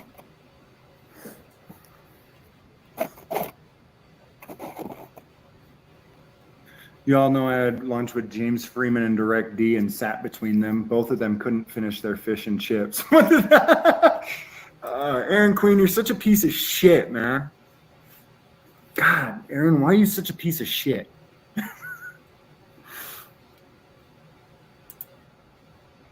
Aaron is a cuck for tyranny.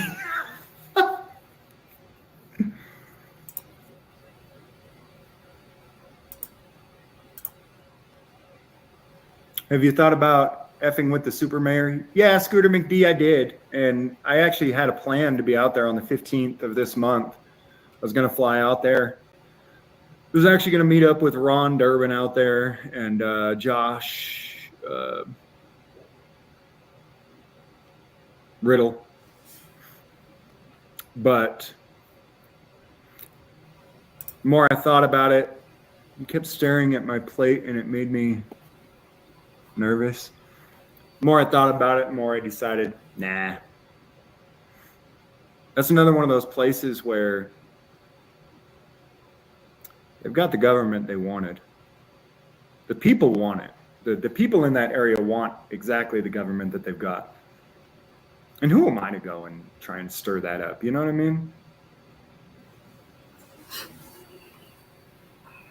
Like I might be able to get some quick sensational bullshit video out of it, but that's a long way to travel for some quick sensational bullshit, you know?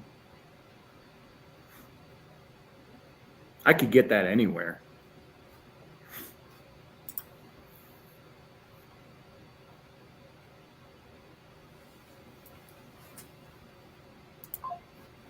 Oh, yeah. And you know what? I kind of like that mayor. I kind of like the super mayor. I'm dead serious. I kind of like her. I think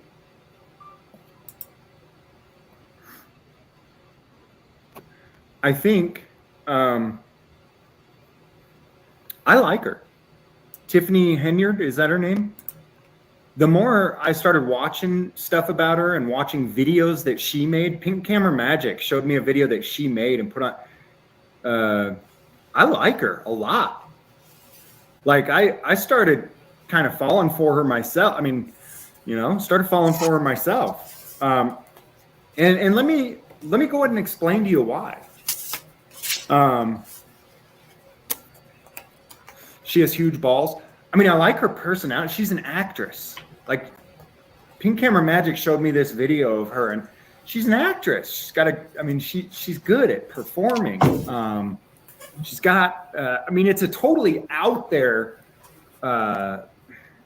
very strong personality, but I like it. And, at first when I looked at it and I was like, well, but she's kind of treating her citizens like shit, in my opinion, and kind of total narcissist. Sure, probably you might be right. But I kind of looked at it and I was like, man, she's really treating her citizens like shit. And she played that song, Bitch Better Have My Money, to her constituents at a city hall meeting and said she's talking about them. Bitch better have my money. Here's the way I see it. She's really no different than any other ruler out there, except that she's playing it right on the surface. She's not pretending that she's anything. She's being exactly what she is.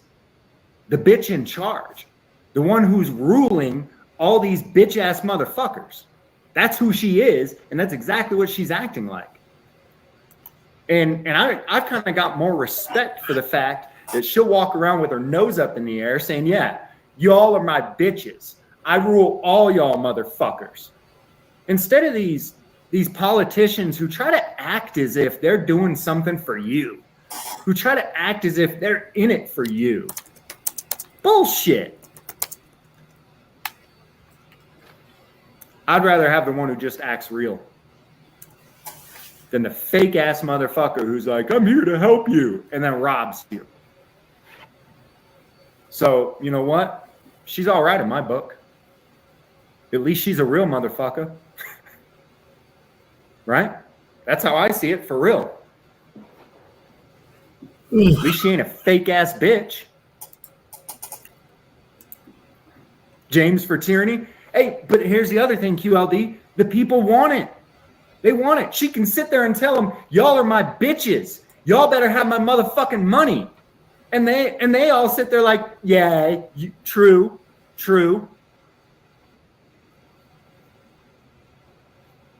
Donald Trump does the same thing, but he doesn't do it as outwardly as her. Donald Trump's got lots of bitches. He's got tons of bitches. But he doesn't come out and say, bitch better have my money, because y'all bitches know you better have his money. You know it. You know you better. He doesn't even have to say it. You know you're his bitch if you're a Trump tard. Right? You know you're his bitch, and you know you better have his money. But you act like, oh, it's because he's our savior. It's because he's our Jesus. Bro, for real? Come on. He don't give a shit about you. You just better have his money, bitch. So anyways, there you go. I think I've got a hell of a lot more respect for Tiffany Henyard than just about any other politician out there in the game. At least she's real. She's saying it like it is.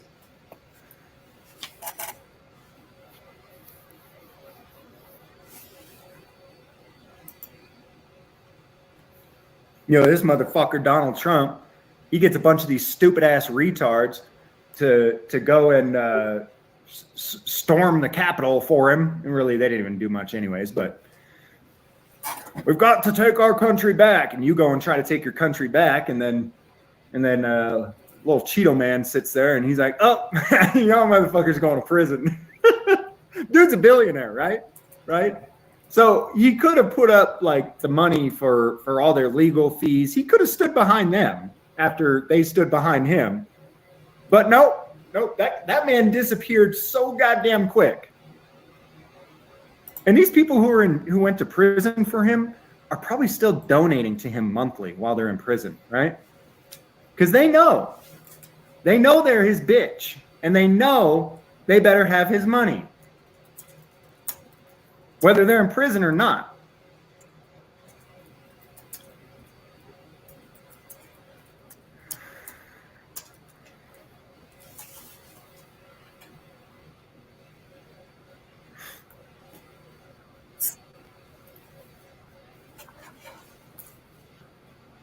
been a good talk, guys. Yeah, I think if I do make it out to visit Tiffany Henyard, I think I would probably do something like bring her gifts.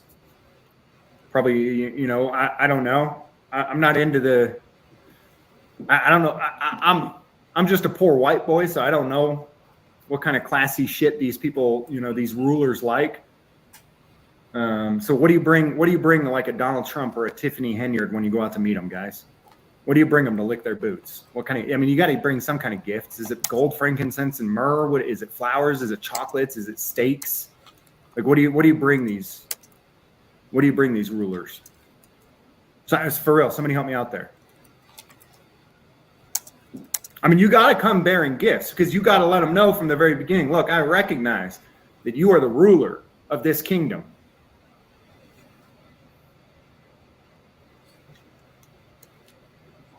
And I ain't trying to step on that. I ain't trying to step on no toes. These are your bitches. A jar of worms. I'd bring Justin Pulliam. Oh, shit. Merbeast just hit the nail right on the head, and I'm just not down with that.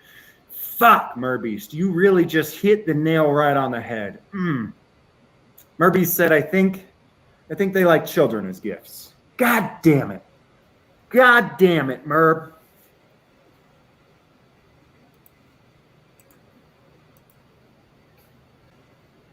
No, he ain't lying. Son of a bitch. This shit just got way too real. Oh no, he fucking nailed it. I ain't bringing gifts like that though. God damn, that's depressing, Merb. Wow. Oh. No, you're dead fucking right. You are dead right. That's why I'm so disturbed at this moment right now. Like, you are so right. And I don't like it. Becky, yeah, what's up, active shooter?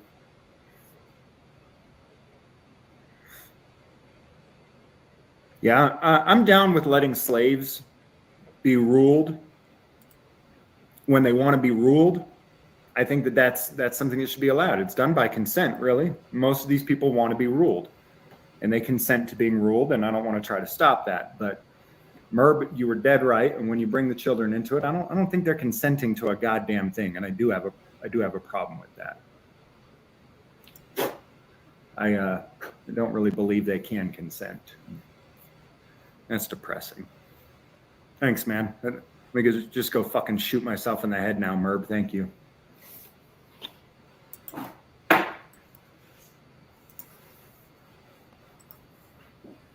Because it's depressing just to know how true that is.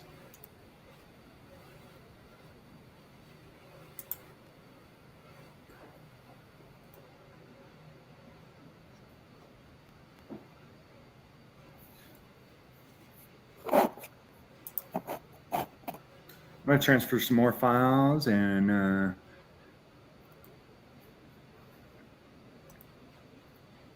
go edit some videos.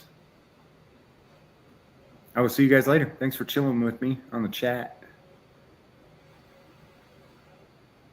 Everybody have a good afternoon.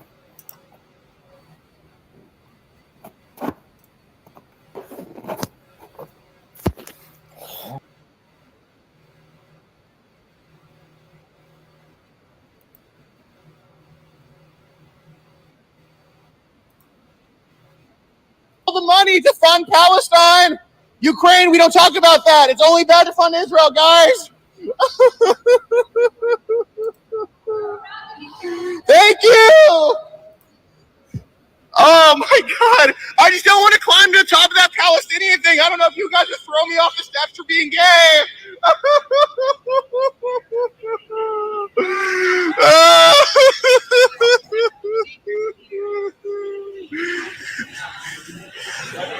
I'm a queer Jew.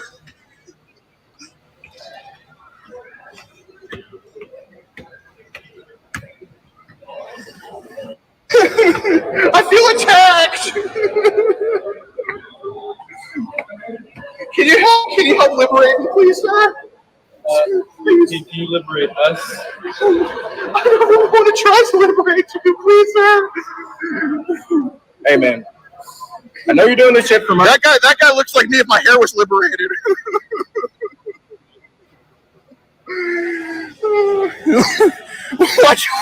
Why'd you flip me off? Because I'm Jewish? That's fucked up. That's racist.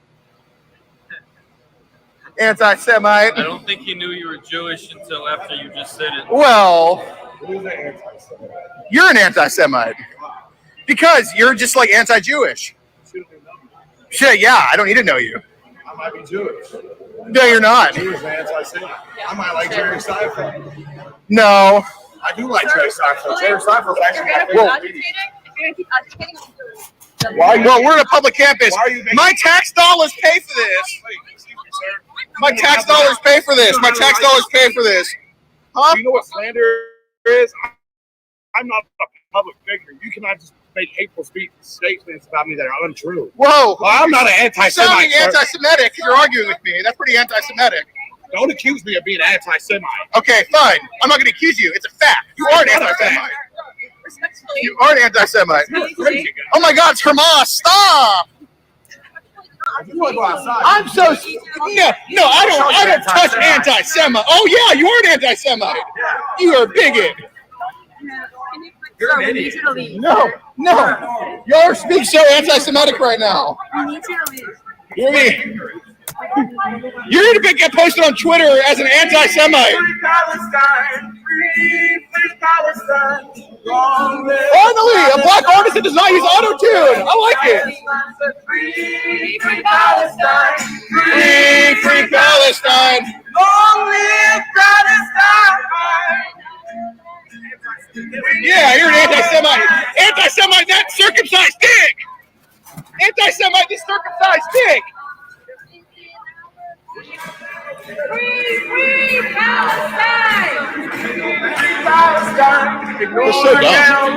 It's so dumb. Let's go. Like, how do they just take the vote? Free Palestine! Like, just putting the them in a frenzy is just funny. Go on, you just play. I mean, I'm cracking up over here. I mean, what's up, anti? What's up, anti-Jewish? Hey, man, ignore him. He does the shit for like. Yeah. Oh, no. It's to catch a Palestinian now. That's only grown ass man. You need to leave. You need to leave.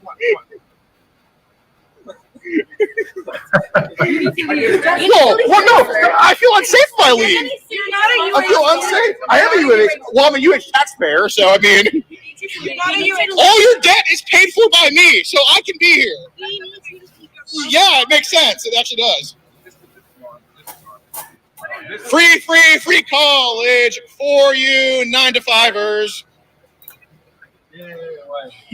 Yeah, he's not allowed to laugh at anything. If you laugh, you're going to be expelled for being a bigot, racist. Hey, don't give him any attention. Don't even look at it. Don't even look at it. Yeah, you better not look at me, boy. Yeah. This is what he wants. Be exclusive. It's very childish Gambino, huh? Yeah. Hey, can you sing some more? Oh, I can film in a public place, sweetie. I can do what I want. I can film wherever. I can film where I want to film. I can film where I want to film. You can film wherever you want to Okay. film, Okay, but right at the same time, if I'll go you're right here. causing conflict, that's problematic as fuck. Well, you got to cut. Well, you know, I'm actually related. I'm a Rothschild. I cause conflict on both sides here. What's the fun? He's Alex Rose. Well, I'm just exercising my right to free speech. That's the point. Just let him look like a fucking dumbass. Yeah, don't waste your energy, guys.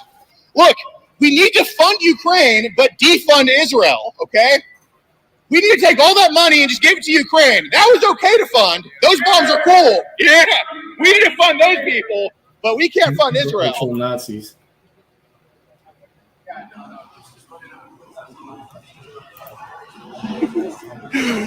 Jeez Louise. Why the mask, people? I shouldn't be able to walk? Well, sorry. First Amendment's a bitch, isn't it?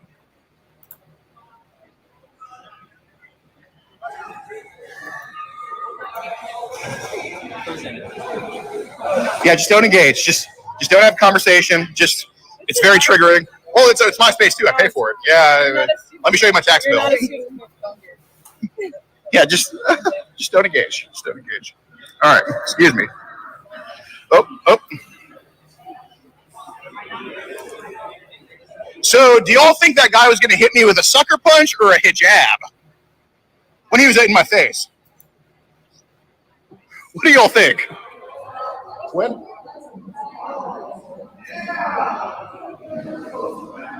All right, we're going to do a little Rogaine commercial here. Okay. One time I was a wee little lad, and I took a little bit of Rogaine, and my hair is already like this. But it causes weight gain. All right.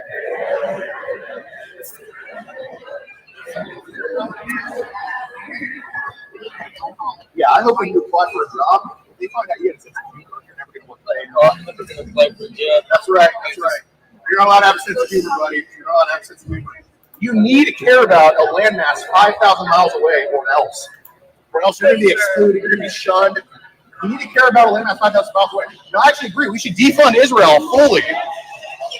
They shouldn't get a penny. Anti-Semite! Not another word out of you. Not another word, anti-Semite. Let me get some songs.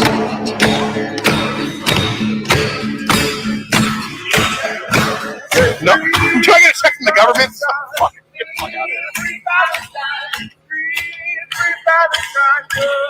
So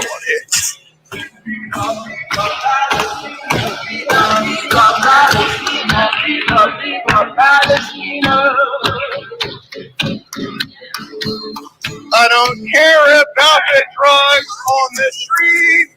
I care about 5,000 miles away.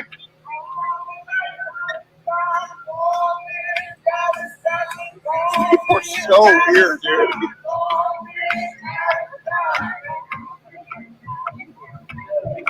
That's right.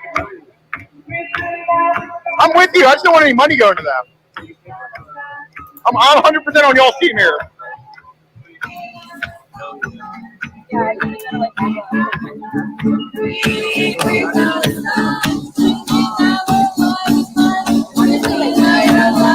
Should we defund Israel? I think we should. I mean, you guys aren't taxpayers, so it's more of me funding them, but.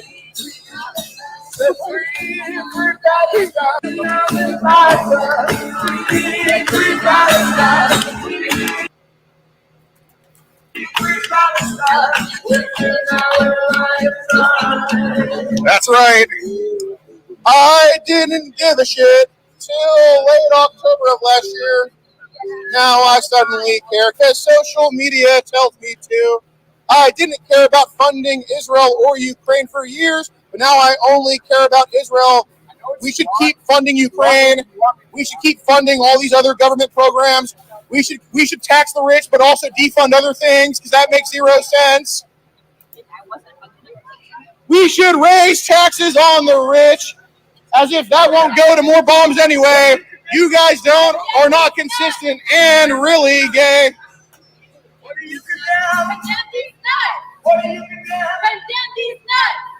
I promise you, ma'am, nobody's going to show you their nuts.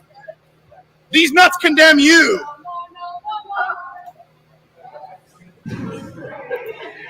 Oh boy. Guys, I am very offended right now as a trans-Jewish Palestine liberation advocate. Well, I'm trans-Jewish. I am gay. Well, can I not change my identity? Is that not valid now, or?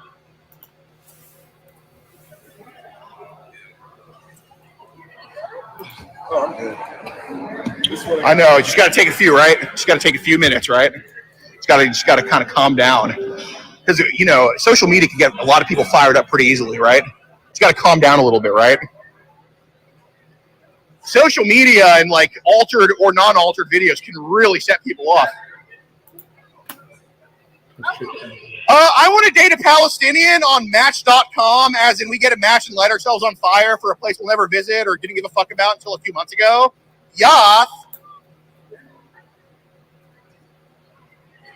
Who wants to be my matchmaker? Trans Jew.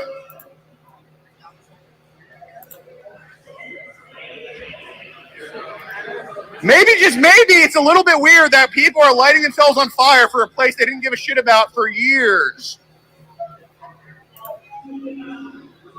These signs should all say defund Israel, because fuck them too. But it's a little bit weird to simp for a country. I mean, there's people that die in the world every single day. Why do we care about this one?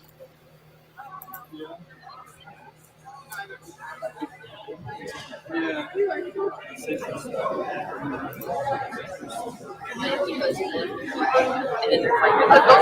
we dip? Dip? Fucking hot, man. We gotta make the cops screw the house out there. Oh, I didn't even see it. Yeah. Go a public place, you can't really do shit.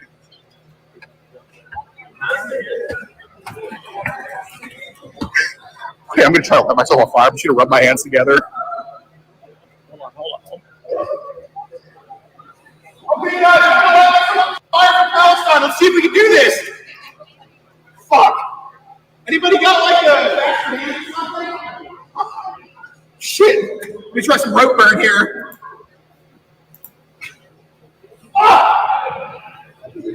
Hold on.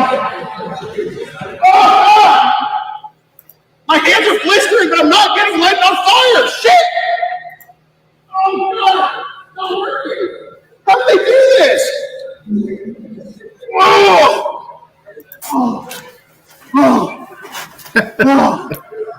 Oh my god!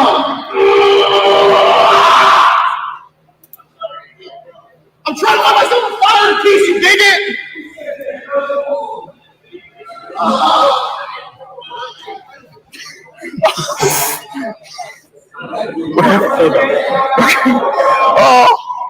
Oh, woo, man, that's a lot of work.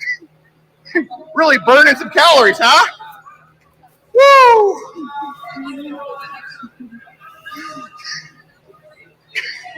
Okay, the cops are coming. Pigs! Pigs! Bigots! Bigots! Racist! Racist! Racist! Racist! Racist! Racist! Racist! Racist! Scary. Threatening my life. Look, I'm a trans Jew being persecuted right now. Or am I going to be escorted out now? Yeah. All right, let's go. This free Palestine. Free Palestine. All right, guess you guys are Islamophobes now. Sir, that's an anti-Semite that threatened my life. You're very anti-Semitic. Very anti-Semitic. Very anti-Semitic.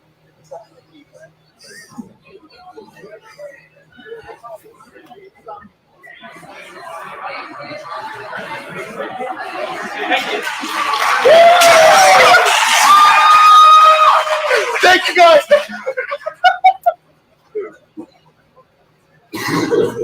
Thank you. Thank you. Oh my god, thank you. They understood my plight. That's why they're playing. Yeah, we parked over there. We're going that way. Alright. So we don't want to stick it to the crowd, do everything in front of them, right? So the only thing is you see on campus property, right? You need to identify yourself to us, right? And just give us an idea and just go report on it. Alright, so right now this is only conduct, that's the reason you're being asked. Okay, we're leaving. Okay, I just need to identify you. I don't have my ID on here. You got name, David? Yeah.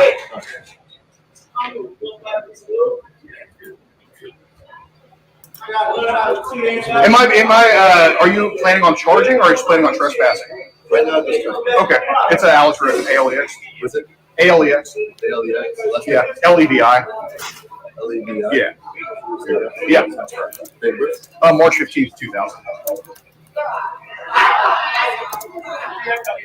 And you got Texas ID? I do. Is it just say Texas? That's correct. Let's do a second. Well, can we try walking towards the garage?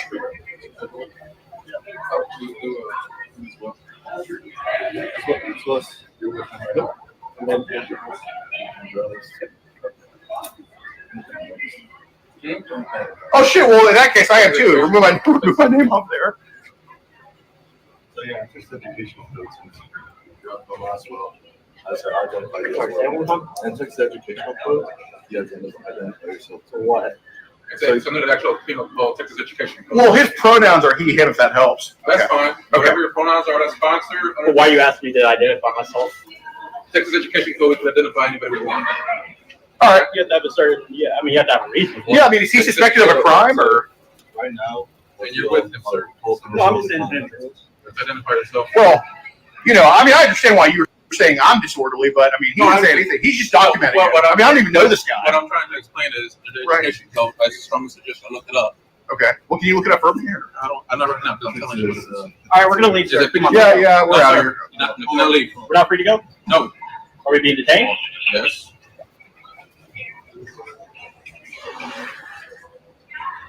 George, just give me your name. Once we get everything cleared up, I'll even give it to you in just a second. I will give it to you so you have to look it up. Fine. So you're detaining a trans Jew. Isn't it so fucked up, man? You're detaining a trans Jew. I'm a trans Jew. I'm trans Jewish. And then who's he? Trans Islam. Trans Islam. So you're like a doctor, superhero, Palestinian? What are you? Okay. Yeah. You got another guy here or something? No, we're just fucking around here. Okay. We don't do too much in Houston. We go nationwide for that shit. Okay, well, definitely. Good luck with the stuff, bro. Yeah, thank you so much, man.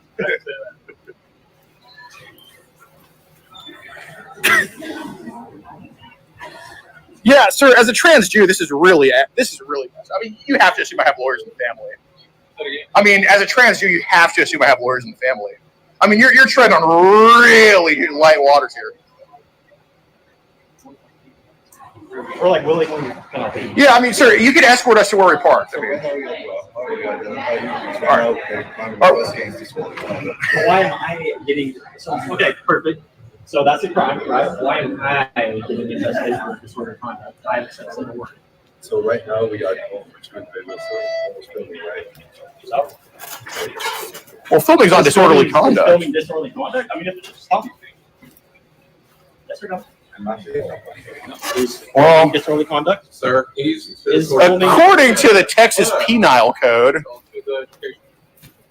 I'll find that number for you. It's going to tell you who can identify. Okay, but he just said he's investigating a crime. Regardless of your concern. Y'all obviously know each other. Y'all been talking to each other. Y'all know each other. Well, I don't know who this guy is. I mean, maybe if I saw what his eyes look like, I would know. But I don't know. Right, but that's what independent contractors do. You say it's for the press? Do you even have anything that says you're the press? Well, he has lots of footage. I said I'm individual. Okay, individual, sir. Well, do I really have to know? Yeah, he works for Hurley Media right there. It says, I mean, it literally says it on his hat. Like I said, sir. Education code. Look it up. I'm gonna find out the number for you so you can read it. You can identify. Sir, you got to investigate that. That's pretty damning. Regardless of the situation. Okay, so like, what's the end goal here? Like, I was just supposed to leave. Well, yeah, but we got a document that we're gonna trespass you. Yes. Oh shit. So we're not getting a return for your name. Is it like a short name? Yeah. The last name's R-O-S-E-N. My middle name's L-E-V-I. Okay, last name? It's R-O-S-E-N. Oh, R-S-E-N. Orson? No, R-O-S-E-N. O-R-S-U-N. No. R-O-S-E-N. Yes, correct.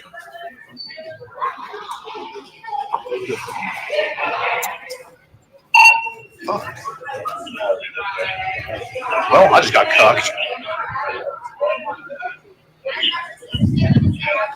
So a trans Jew giving a speech is now considered disorderly conduct, huh?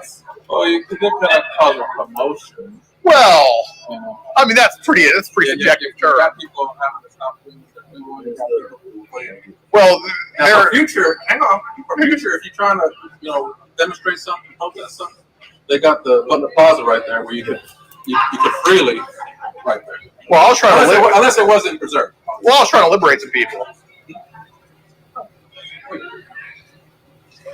Okay.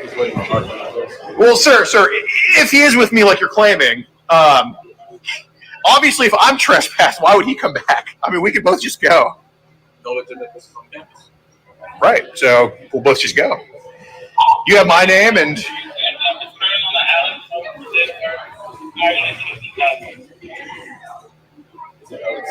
No. Yeah. What? Well, I'm sorry. That's just bullshit. Am I allowed to spit in the grass here? Am I going to get it, like...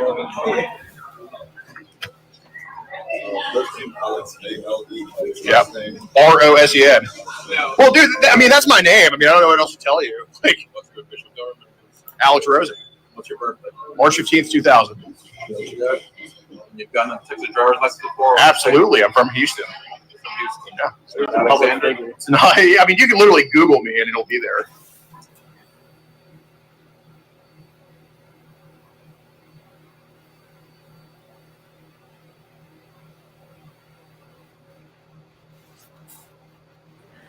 I mean, I swear to God, that's my name.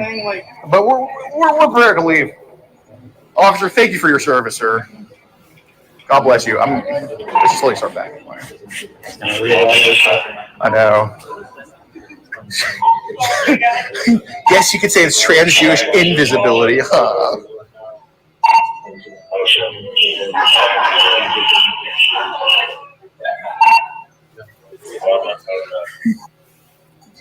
Sir, I can't be trespassed. How am I going to come up back here and troll again? You got to think about me.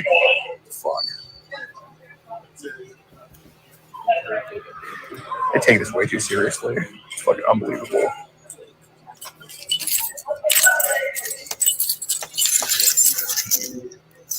Yeah, guys, can you believe what they're doing to a trans Jew like me?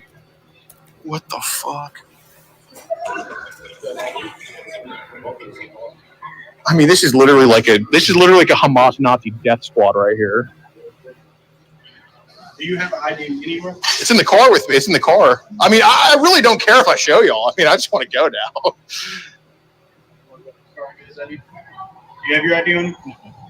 Okay. You want to give us just your name and date? His ID is also probably in the car. We don't take our wallets like, out and about. Okay, look, I will show you my ID in the car. I will literally walk very slow. I'm not gonna try to run. You know where y'all parked? Yes. It's just insane how they treat trans Jews, guys. It's so fucked. It's at the parking garage on MLK. Who would be rolling in his grave right now?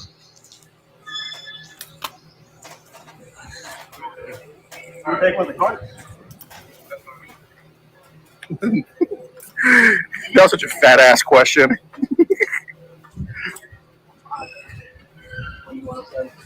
No, you were saying this one. Oh, okay. Well, I'm not sure where these aren't our cars. Where's the parking garage on MLK? Oh, okay. So no, it's that way. What's this? Hey, can we just take that, officer?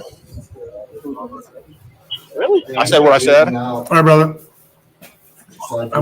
Okay, I will. I'm all right here anyway. Yeah, now we won't be here tomorrow. Okay. So did you gonna be here tomorrow? Well, yeah. Okay. See you. Have a good night. I wish I could say no. Me too.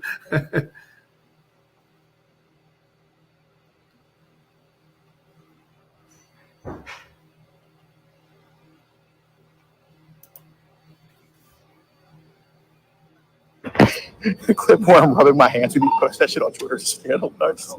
Trying to set myself on fire. God damn. That made me giggle.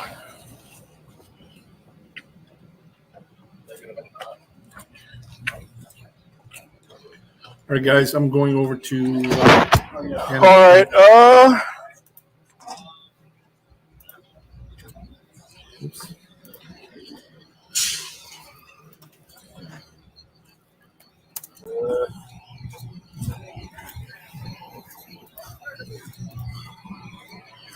Parked that way.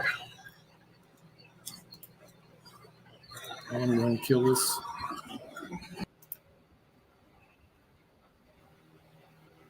Y'all have a great night. Maybe back later. We'll see. See how it goes. Maybe even some poker tonight. We'll see.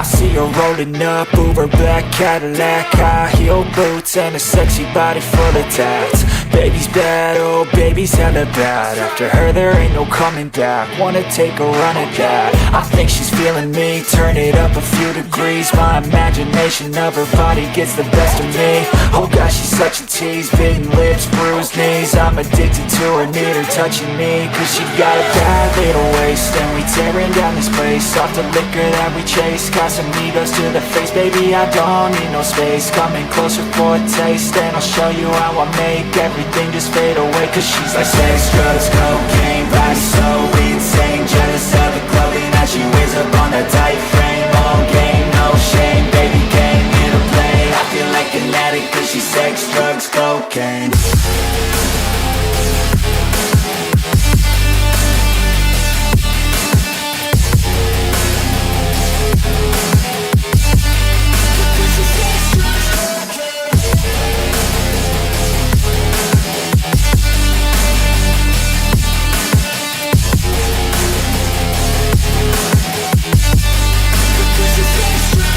Got a fine little body and her mind's kinda naughty. They say that once you taste it, you cannot replace it. She could get you high, all the dopamine inside triggers fast once she's naked. Her body's a creation. They say the devil made her for his entertainment, but even he couldn't learn how to contain it. Her high heels make a damn good statement. There is no replacement, a body by Satan. Cause she got a bad little waist, and we tearing down this place. Off the liquor that we chase, Casamigos to the face. Baby, I don't need no space. Coming closer for a taste, and I'll show you how I make everything just fade away. Cause she's like sex, drugs, cocaine, body so